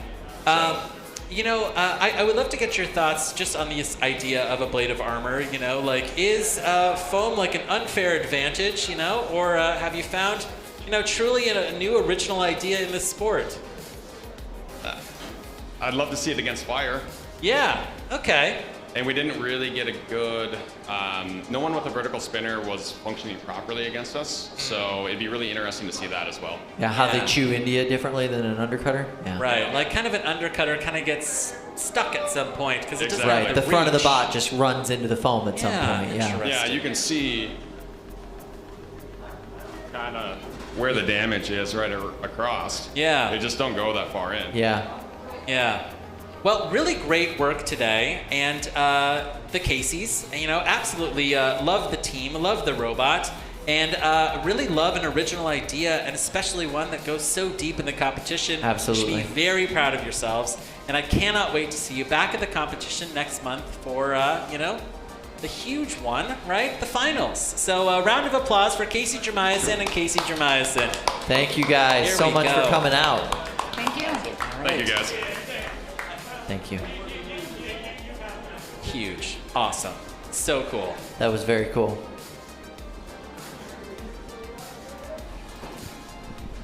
Yeah. Yeah. All right, as we're loading into the next box, you know, I would love to talk to Ray Billings, Tombstone Captain Ray Billings. Maybe we can come around here. Yeah, come around here. Yeah.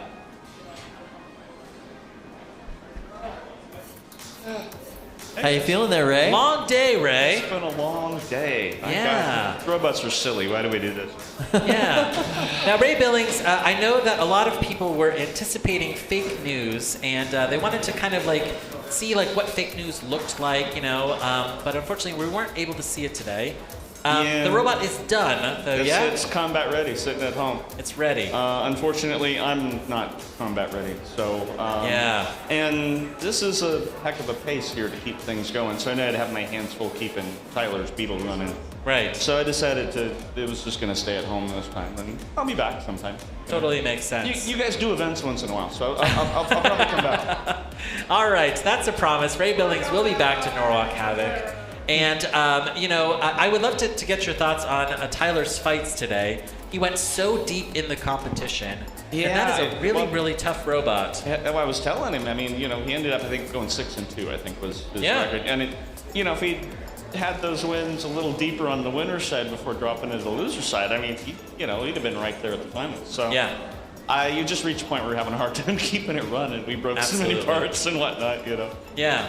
Now, Ray, this was our biggest one-day event ever. 130 robots from across the country. You flew out here from California. Yeah, Sacramento area. Yeah, that's incredible. I get an award for the furthest away, right? I think so. Yeah. Okay. Yeah, I think so. And you know, your thoughts. Now, this is your second time out to Norwalk, is that right?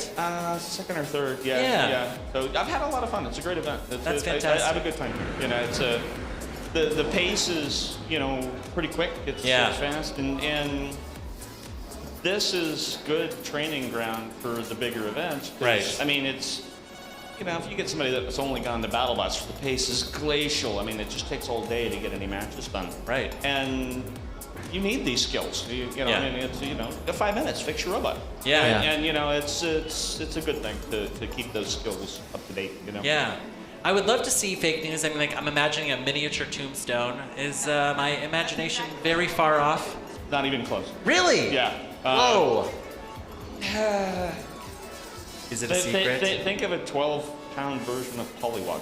Okay. Really? That's about what it looked like. Yeah. Like a drum spinner. Yeah. Wow. Yeah. So there were. It's got twin discs. Okay. And the discs were 3-inch cutouts from my titanium weapon bar on Tombstone. Wow. Oh, cool. I had pieces of titanium that were 1.5 inches thick, 3 inches in diameter. Wow. And I was like, well, I've got to figure out something to do with that. So I machined them into these weird little cutters, and it actually looked really good and spun like crazy. Yeah. I'll bet. But it was going to have such a short bite that that foam bot wouldn't have done anything to him. It just would have slid underneath it every time. So, Yeah. I don't know if you caught a lot of the fights, but did you have a favorite robot from today? Maybe a robot that you're going to go home and think about? It's cool to watch everybody's new ideas and whatnot, and so then it's like, okay, what would I do and how would I play against that? Honestly, looking at it, it's like I got some ideas for a 30 that would work really well against that stuff. So I just have to decide where I want to spend my engineering skill and time. And money, like usual. Yeah. Well, Ray Billings, I love to see you come out. Thank you so much for making the trip from Sacramento. Yeah. And I cannot wait to see Fake News at a Norwalk event soon. It's ready to roll, so it's just whenever I can make time to come back out. It's a little harder to come out here than it is to do something in California. So I got to Absolutely. Timing-wise. But we'll definitely be back. I have a good time with this. All right, round of applause for Ray Billings. Okay. Thank you, Ray. Thank you so much, Ray. Thank you. Thank you so much. All right, so we're going over into box 1 now. That's the OG, the original box. All right, this is Losers Bracket round 10. This is Fully Defined versus 8, War Machine. 7, 6, 5, 4, 3, 2, 1.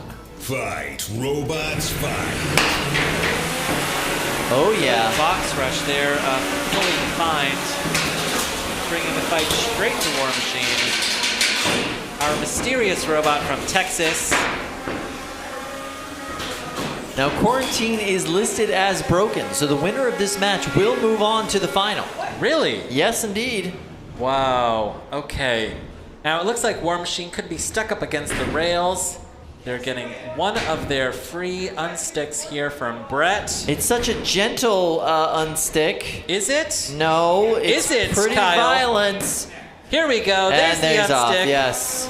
Now War Machine is on its head. Now it's back. Back on its feet. Here we go.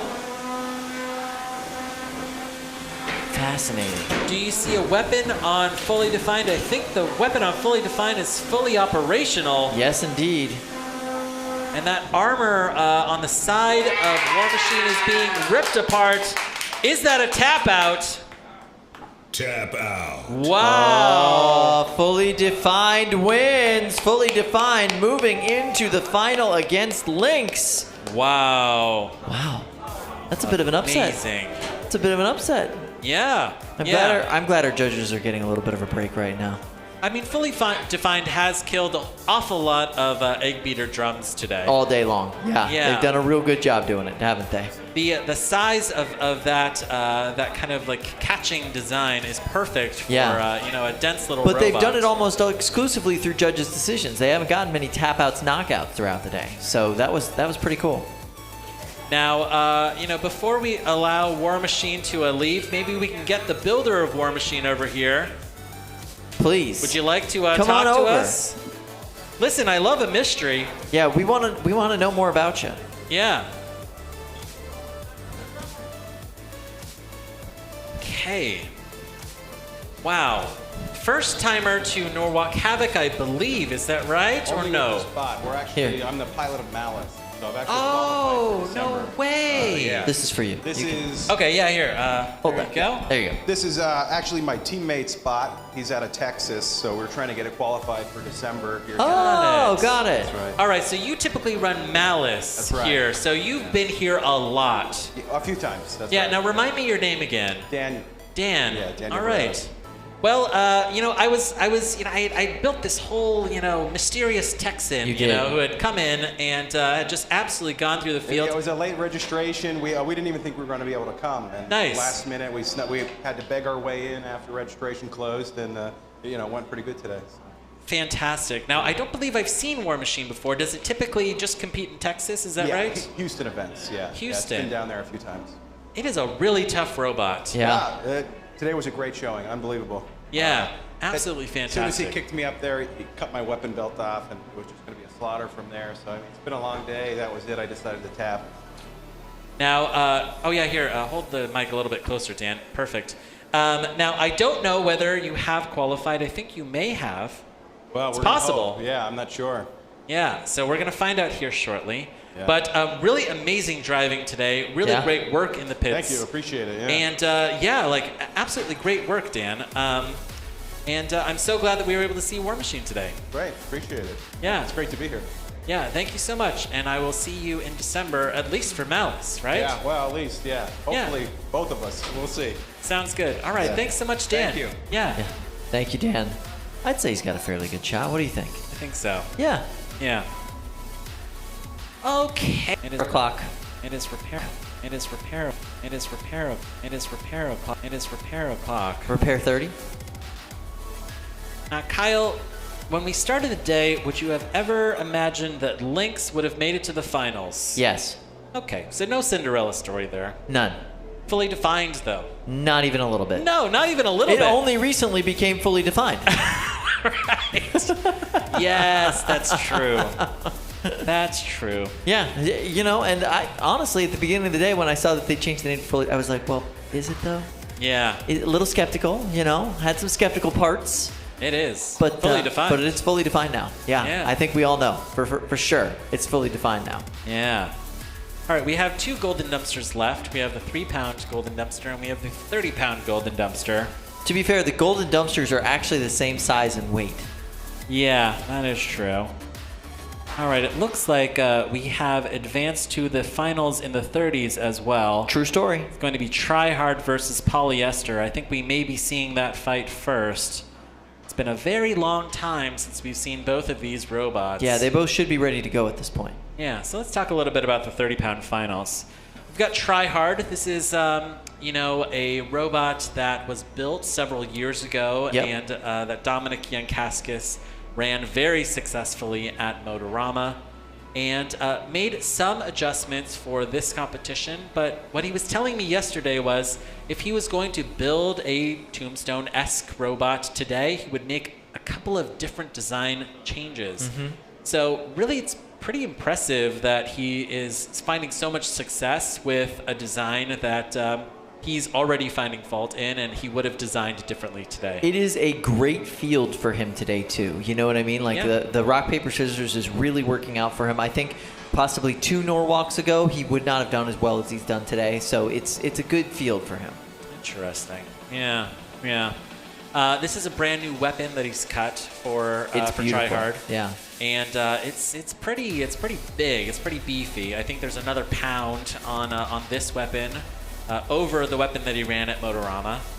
And I'm curious, with the rock, paper, scissors of an undercutter and drum spinner versus Tombstone. Yeah.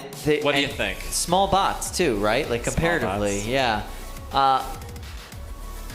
It is a hard situation for them to be in to go up against a bot like this, right? The horizontal spinner is the last thing you want to face when you're a multi-bot. You have to do a perfect driving match, and they have been through the same thing everybody else has been through today, and that's war. Yeah. So they are in, disrepair. They're in rough shape. They've got to drive perfectly with parts of their bot, I'm sure, not working optimally. It's going to be very difficult for them to do a perfect driving match against them. I'll tell you what the most obnoxious take online is whenever anybody talks about a Tombstone-esque robot. Sure. It's the wheels, right? You got to watch out for the wheels, right? Yeah. But when you're facing a multi-bot, you have to watch out for the wheels. Because if you have 2 very good drivers, we've got these WPI builders here. They're pretty good. They could come around to the sides and start attacking those wheels. Pretty easily. In theory, but it's also just 2 pivots. Yeah. You know what I mean? Or just one big circle. Like, just turn the stick all the way left, and you've solved that problem. I mean, they could work together, and one of them could attack the front of the robot. Maybe you attack the front with your drum, and then you come around and you start cutting away with the undercutter. I don't know. Hypothetically. Yeah, these are all hypotheticals. Yeah, but that's a real difficult hypothetical because it does not take that much time to just push left on the stick. Yeah. And that solves all that problem. Yeah. It's all done. With the 6-pound weapon on the front of Tryhard, you know, that's not something you do want to go weapon with. No. It's kind of a dicey proposition. Very Could be dicey. a one-hit KO. Yeah. You might get only one shot, really, at killing, Dominic Squeals here. Yeah, and it would have to be a Hail Mary shot, or you'd have to just make sure that you made Dominic make a mistake. Yeah. Now, the other thing to consider, too, is Polyester doesn't have to defeat Tryhard once. Polyester has to defeat Tryhard twice. Yeah, 2 times. So if Tryhard wins here, we're going to be pulling down another one of these golden dumpsters. If Polyester wins, they are going to be going back and seeing if they can do 2 Hail Marys in the same night. Oh, man. Yeah. That's going to be rough. Yeah, no matter what, that's going to be rough. Yeah, I don't know. I don't know.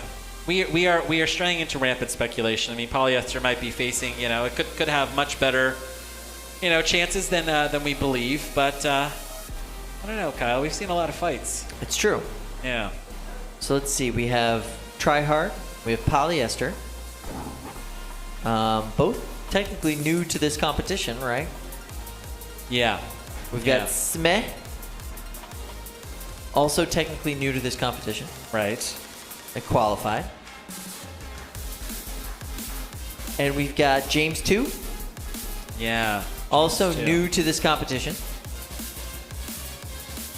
A little bit sluggish there on Djem So. Yeah. Yeah. But it's new to the competition and it qualified. We've got a good question here from KH in the YouTube live chat and asks, NHRL crew, I think that's you and me, Kyle. Yeah. Who are your top 3 drivers under the age of 21? Oh, wow. Top 3. Top 3? Well, 2 of them are Yankaskai. Okay. Right? Wait, you don't think all 3? Oh, is he under 21 as well? Yes. I did not realize. Bryce is like 16. Wow. Okay. Interesting. I did not realize. Well, then fair enough. Okay.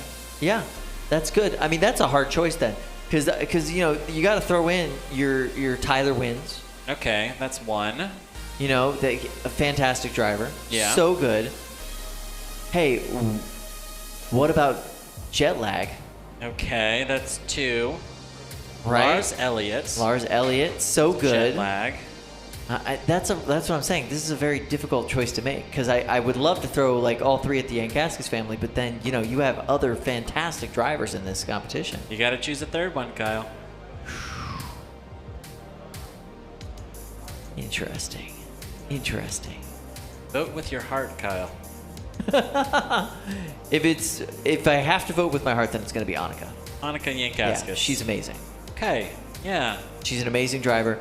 I think that she's so good in that 30-pound weight class with Dragon Princess. Just such a great bot. Her driving with that bot was so skillful. It was so entertaining, too. Now, stretch goal, you've just named 3 drivers who are under the age of 15. These people can't even drive real cars yet. Not a single one. Amazing. Yeah. All right. I think that if I had to choose 3, I would choose the 3 Yankaskas kids. They're so fun. Yeah, Bryce, Hunter, and Annika. Yeah, they're so fun. They all do such a great job. Yeah. And their bots are so entertaining to watch, too, right? Yeah. Like, Murple is not, like, on paper, an entertaining bot. Yeah. And yet, I love every Murple fight I watch. The thing that I really like about these 3 builders is that as they get older, they are taking on more responsibility inside of this sport. So you take a look at Murple. This is a robot that Bryce designed, built, and drives. Judge's Dream and Dark Princess. Those robots were built, the kids built them with their dad. Yeah. And as they get older, they will be building their own robots in this sport, very likely. Yeah, and had a ton of influence on the design decisions, obviously. I mean, glitter weapons involved and whatnot. So, absolutely. Yeah, 100%. Okay, we have some news here in the 30-pound finals. It was going to be Tryhard versus Polyester. Yeah. However, Polyester couldn't get their bot together in time, and they have forfeited the 30-pound finals. That means that the 30-pound finals today goes to Tryhard and Dominic Yankaskis. Round of applause for Dominic and his robot. There it is. All right. Is Dominic here? Can he hear my voice? Here we go. Here he is. All right. Dominic, we had spent over an hour speculating what was going to happen. I never considered that Polyester was just going to forfeit the last match. Yeah. They just weren't going to try hard. Oh, nice. Good job. Dominic, your thoughts on this robot and the competition so far today? The competition was fun as usual, I guess. Yeah. I mean, we kind of threw this bot together. It was something I made back in 2018 and just wanted to come out for fun since we were coming out for judges, or Murple to try and qualify. And I basically threw some brushless motors in it. That's about all the upgrades I did to it, and just saw what happened. Kyle, look at this. We've got a little bit of cash here. $1,000 for Dominic Yankaskis, the winner of the 30-pound finals here. Now, all right, here's my favorite fact about Dominic. Now, you are the #1 ranked all-time driver. You're the #2 ranked all-time driver in this weight class. And That's now, right. I don't know, Tryhard might be #3. Who knows? Yeah. That's pretty incredible. This is really like your weight class to own here at Norwalk Havoc. Yeah, we have a lot more success in the 30-pound than the any other one for sure. Yeah. Now, have you just perhaps created a lot of work for yourself because now you're going to be bringing multiple 30-pound robots in December? Or are you going to, are you going to bring all of them? And what's the plan? Yeah, I was not expecting this one to qualify, but here we are, so I'll see what we can do. We got a lot of stuff to do still, so yeah, we're going to be bringing way too many bots. What are we at, 7 now? 6 qualified? I don't know. Yeah. 7. I think it is 7. Yeah. Wow. So when you inevitably Do you have 7 to family members, Dominic? to drive these bots, no. Wow. When you inevitably have to drive against Dragon Princess. Well, she might just have to win by default. I can't beat up my little girl. I was going to say, well, are you going to be okay when your little girl embarrasses you in front of all these people? Probably wouldn't be the first time. All right, Dominic. I have to say, this is the prize that I want. I would love to earn a 30-pound golden dumpster someday, and it is so very cool that you have earned multiple dumpsters so far this year. We are such huge fans of all of your robots, huge fans of the family, and I want to give you a hearty round of congratulations for winning the 30-pound division here today and qualifying. Yeah, congratulations. All right, go ahead and hoist up that dumpster here. I'll take your microphone. There we go. Let's take a photo. Yeah, 30 pounds. There we go. Good job, Dominic. That was awesome. All right. Thank you so much. Yeah, we'll see you next month. He's like, I got so much work to do. Yes. Oh, man. Other people are going to be making Thanksgiving dinner. He's going to be just stuck in that basement. He's going to be making copies of his robots. Dominic's going to be on CAD for the next month, you know? Wow. Okay. All right. We've got one dumpster left. Yeah. The beetle weight dumpster. The one that takes the longest to get to. Yeah, that's true. However, we're pretty close, I think. We're not far. All right. We're not Here far. in Norwalk, Connecticut, it is 1 a.m., Kyle. That's all. Just 1 a.m. Yeah. All right, so we're going to have Lynx versus Fully Defined. How much time do we have left on the clock for both of these robots? Probably burned 12 minutes. 15 minutes. So they have 5 minutes left. Wow. Okay. Wow. Good. All right, YouTube Live, you've got 5 minutes to ask us questions. Ask us almost anything.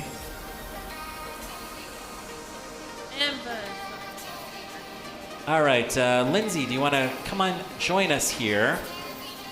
And are there any good questions that you can share with us from the YouTube live chat?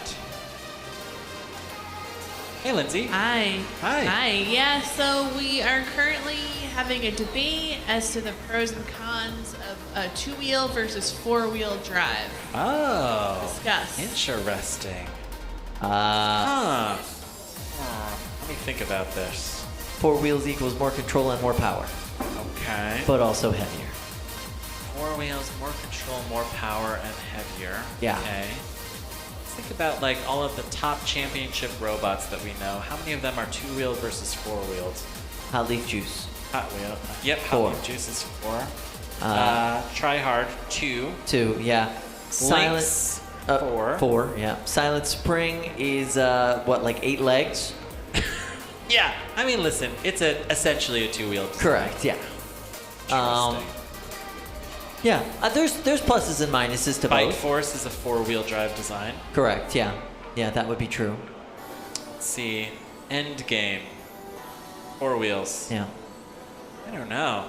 I think statistically, if we're going to look at championship robots, most of them are still 4-wheel drive. 4-wheel drive Yeah. with the vertical and the spinner. Right. Yeah. Take a hunk of metal.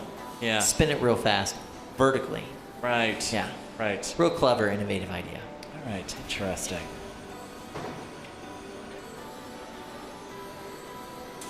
Let's see.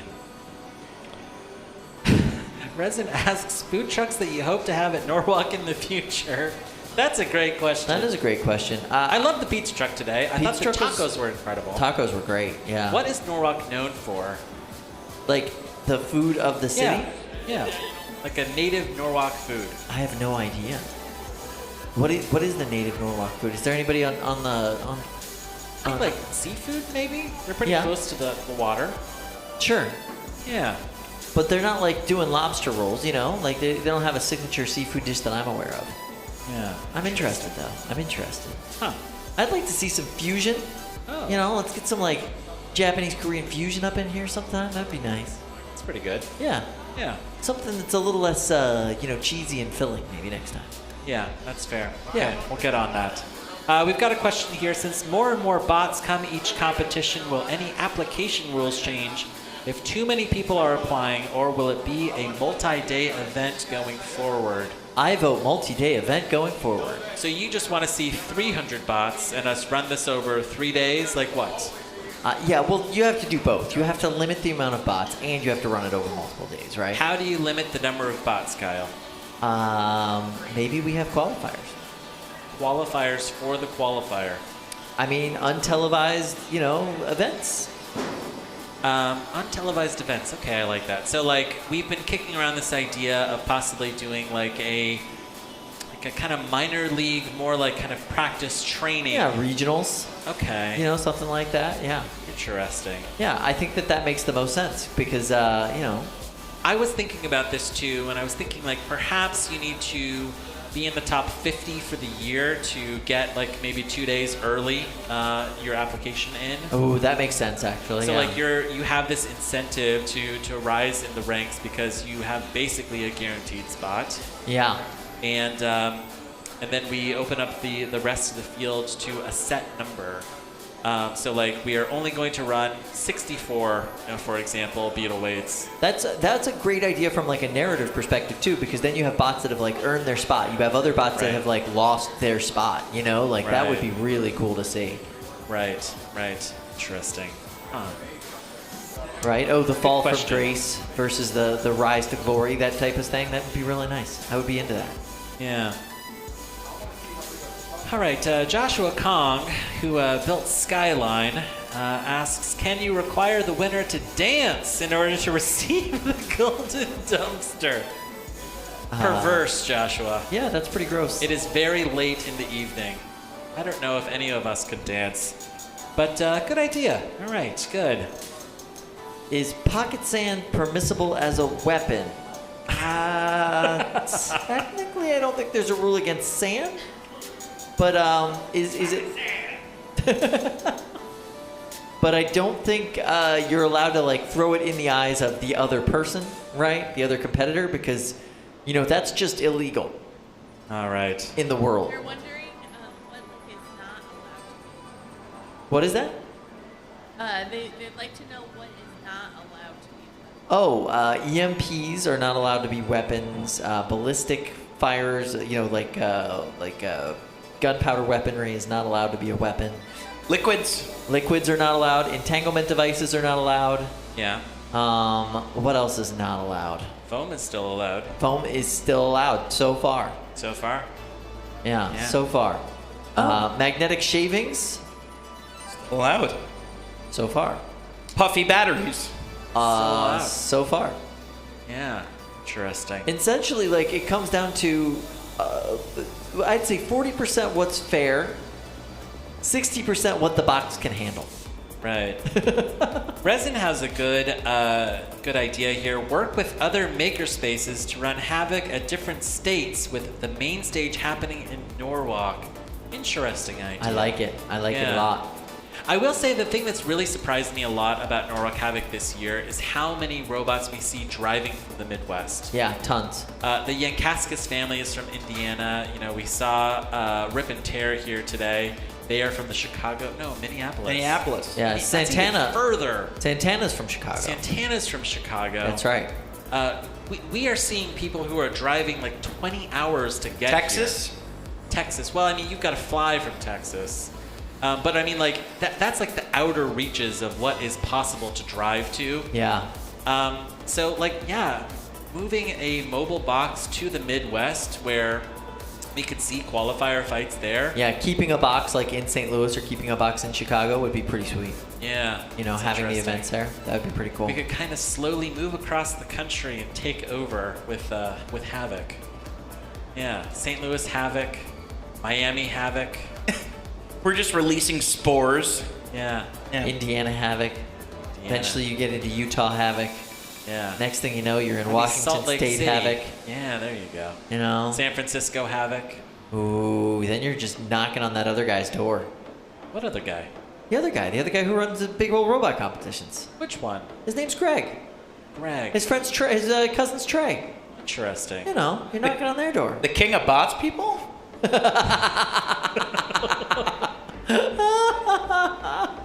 You know what, guys? It's only like 10 o'clock in California. Greg and Trey could be listening. They probably are. Yeah, they probably are. Wow. Okay. Yeah, I mean, like, I'm not in charge of strategy here, but I think it'd be kind of a cool idea. Yeah, it'd be pretty sweet. to like set up Havoc leagues with the main event happening here in Connecticut. Yeah. Yeah. I don't think we should do a Chinese Havoc though.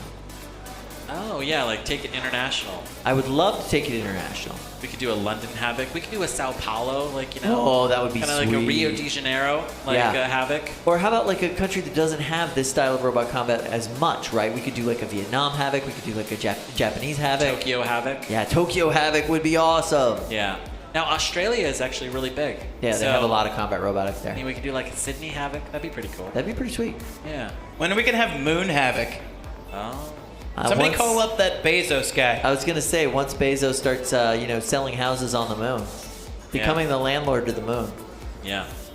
There you go. The moon's America's. Is it because our flag is up We there? put a flag on. Is it because it's made out of strangest Is it 'cause conversation it's made out we've of ever cheese, had. Kyle, and Americans love cheese? I mean, no, but we did put a flag on it. Okay.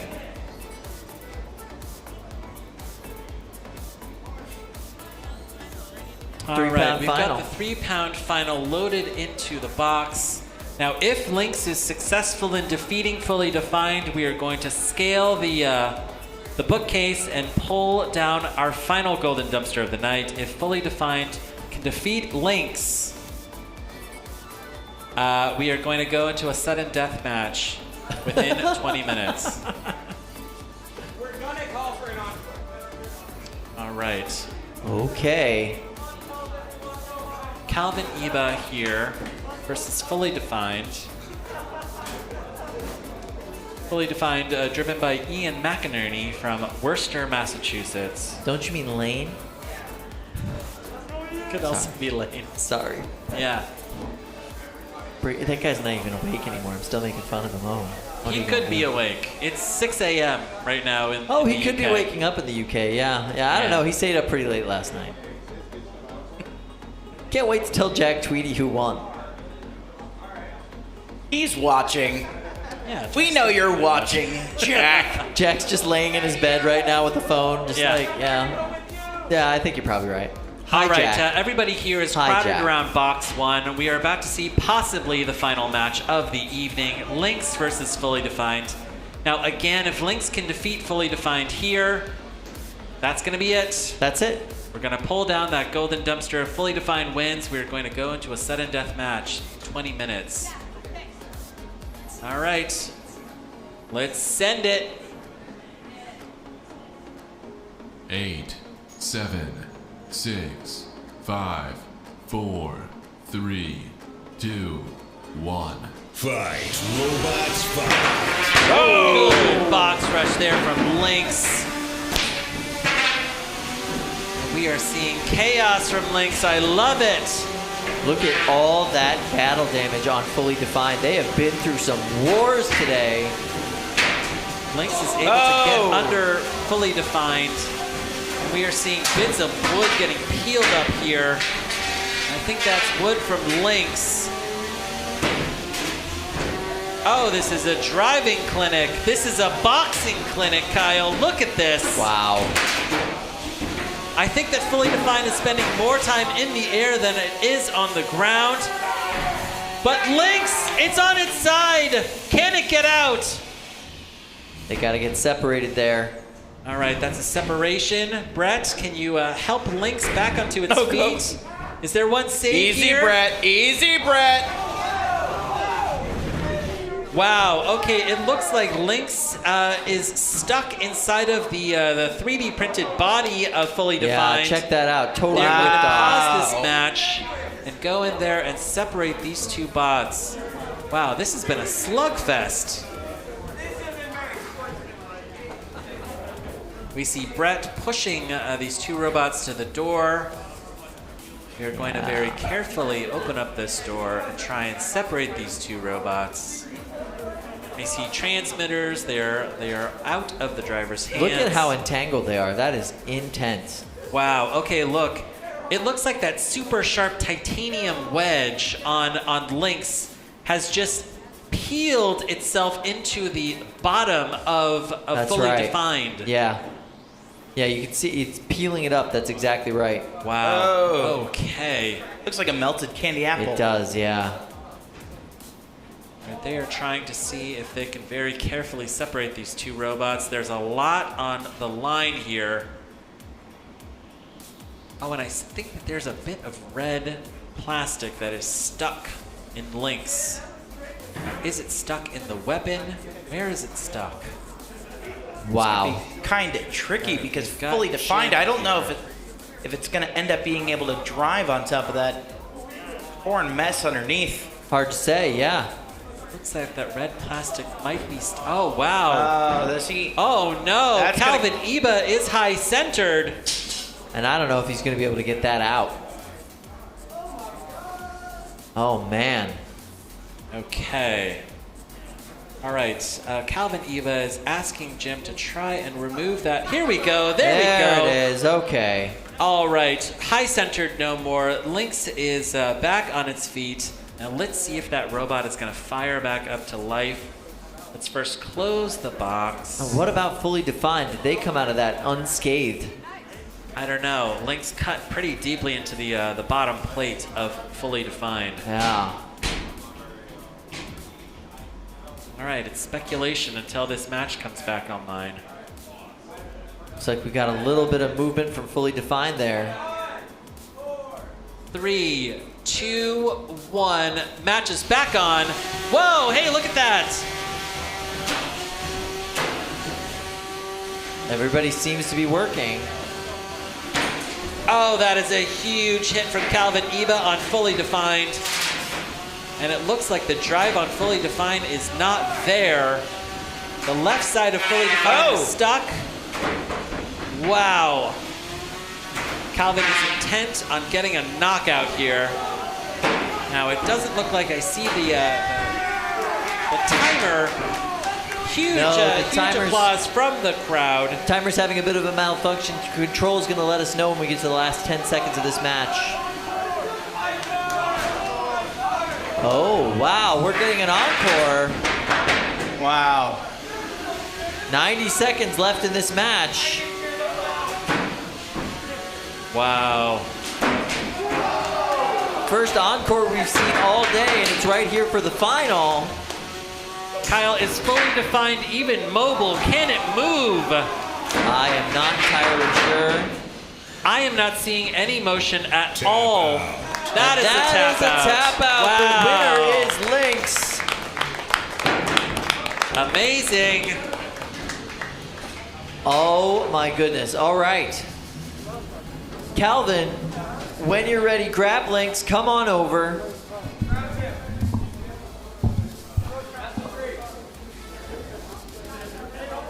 Thank you, thank you. That was the Beetle Weight final. Let's get Calvin Eba over here.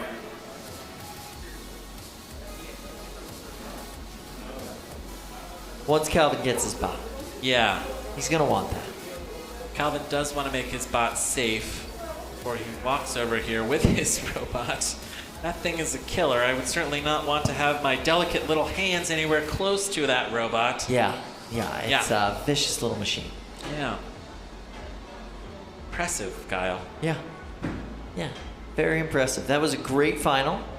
I would also say not totally unexpected. No, definitely not. But it ended in a tap out. Very decisive win.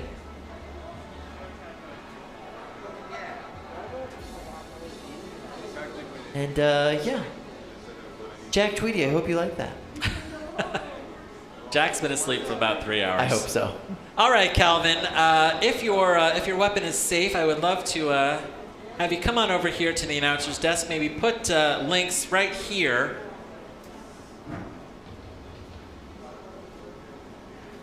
Perfect. Thanks so much, Ryan. All right, Calvin. $1,000 in cash and yet another golden dumpster. Here you go. Round of applause for Calvin, Eba, and Lynx. Thank you, guys. All right, really Calvin. All right, so let's see. Last year you came in November and you qualified for December. Yeah, and won you that. returned to the finals last year and you came in second. Is that right? Yeah, second to Droopy. Yeah. All right, second to Droopy. Now you've come this year in November. You've qualified, just squeezed in under the deadline. I'm curious, are you just interested in, this kind of do or die moment? Is there a reason why you don't qualify back in February and just chill for the rest of the year? Well, I tried in May or earlier this year, like middle of the year. Yeah. That's right. And I broke my egg beater against Malice. That's right. And then I broke a gearbox against Buffalo. What is it? Bison. Bison. Yeah. So huge upset there. Yeah, that was a short run there. So this was the last chance for me to qualify for the finals. Amazing. This robot went absolutely undefeated here today, and really dominant performance. The thing I really love about Lynx is that you're always iterating on the design. What's the latest change that you've made to Lynx? Like, how have you improved it recently? So I designed these new wedgelets that have a much wider surface that rests on the ground. So it glides over divots in the floor much easier. It does still get stuck on any raised areas, though. Right. I don't think there's any way around that, unfortunately. So is that like the reason why we were seeing the robot kind of somersaulting forward? Yeah, exactly. Yeah. Some of the fights I box rushed and there's a seam that wasn't exactly perfectly level. Right. So going in that direction, I'd hit the seam and then front flip. These tiny little wedges, they look really sharp. They look like as sharp as knives, Yeah. Like, are they actually that sharp? Yeah, I made this special 3D printed jig that held them at the right angle. Cool. And then used a mill to shave them flat. Yeah. So they are really, really sharp. The thing that I really like about Lynx is that you are really thinking a lot about how to win on a wooden floor. And I'm curious, are you going to be making any other design changes in the next month as you bring the robot back to the competition in hopes of taking home first place? Yeah, so one thing I noticed last time with the spiky wheels was I could turn really fast, but I also designed this robot so I could drive at a 45-degree angle in case I needed to get unstuck. Okay. But turning really fast made me flip all the way over, right, upside down, which was not great during fights. So I designed these little like wing extension things that would make me like stop gyroing like about here, which didn't let me turn quite fast enough. Right. So now I just have some washers so I can get up to about this angle before it starts hopping. Interesting. So I'll probably experiment more with that. And then this is the first time I've ran a 4340 weapon instead of S7. Yeah. And it's much softer, so it did get pretty beat up. Yeah. But it's not broken. But it didn't break. That's right. So I'll probably be getting more of those. That's incredible. One last shot here of the sharp wheels, because I think that this is a really key innovation here. We can see like how absolutely sharp these are. I could absolutely cut my finger right open. Yeah. Yeah, amazing. So yeah, these are just meant to get more bite in the wood. Basically, instead of like a saw, it's meant to puncture wood. Yeah, as like opposed cleats. to cut it. Right. Yeah, like cleats. I know a lot of people design it kind of like a saw blade, and they just tear up the floor. Yeah, but, right. They keep skipping because they don't really bite into it. Yeah. Yeah. So, yeah, I think I got it down pretty well now. Great build, innovative thinking, iterative design, and absolutely amazing driving. Yeah. This is the winning formula for Lynx. This is absolutely a robot to watch in December. You took home second place last year. I think you have a very good shot at first place this year. I want to thank you very much for coming out. Congratulate you on your win and for qualifying for December. Another round of applause for Calvin, Eva, and Lynx. Yeah, thank you guys for commentating this entire time, and thanks for the great event. It was so much fun. Thank you so much. Thank you so much. All right, and that is it for November Norwalk Havoc. We have crowned 3 winners. We have given away 3 golden dumpsters. Well, we are going to be back next month for the finals. That's right. For 3-pound action, the winner will go home with $10,000. For 12-pound action, the winner will, $10,000. Will go home with $10,000. 30 pounds will be going home with $15,000. I want to thank you so much for tuning in. On behalf of everyone in the production staff, thank you and good night. Good night. Thank you. Good job, everybody.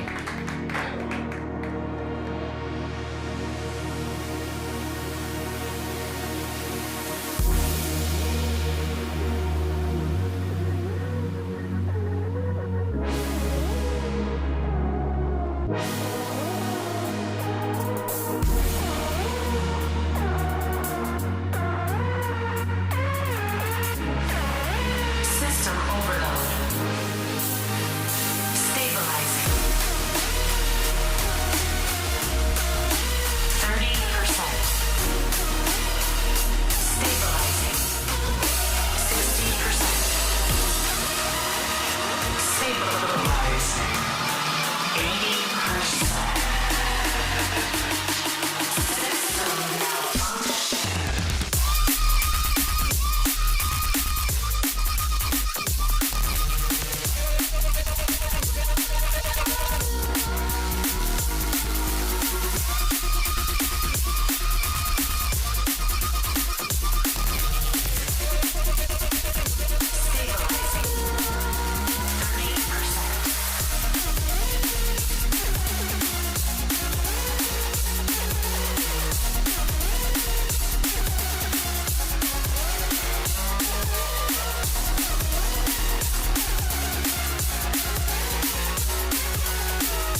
system over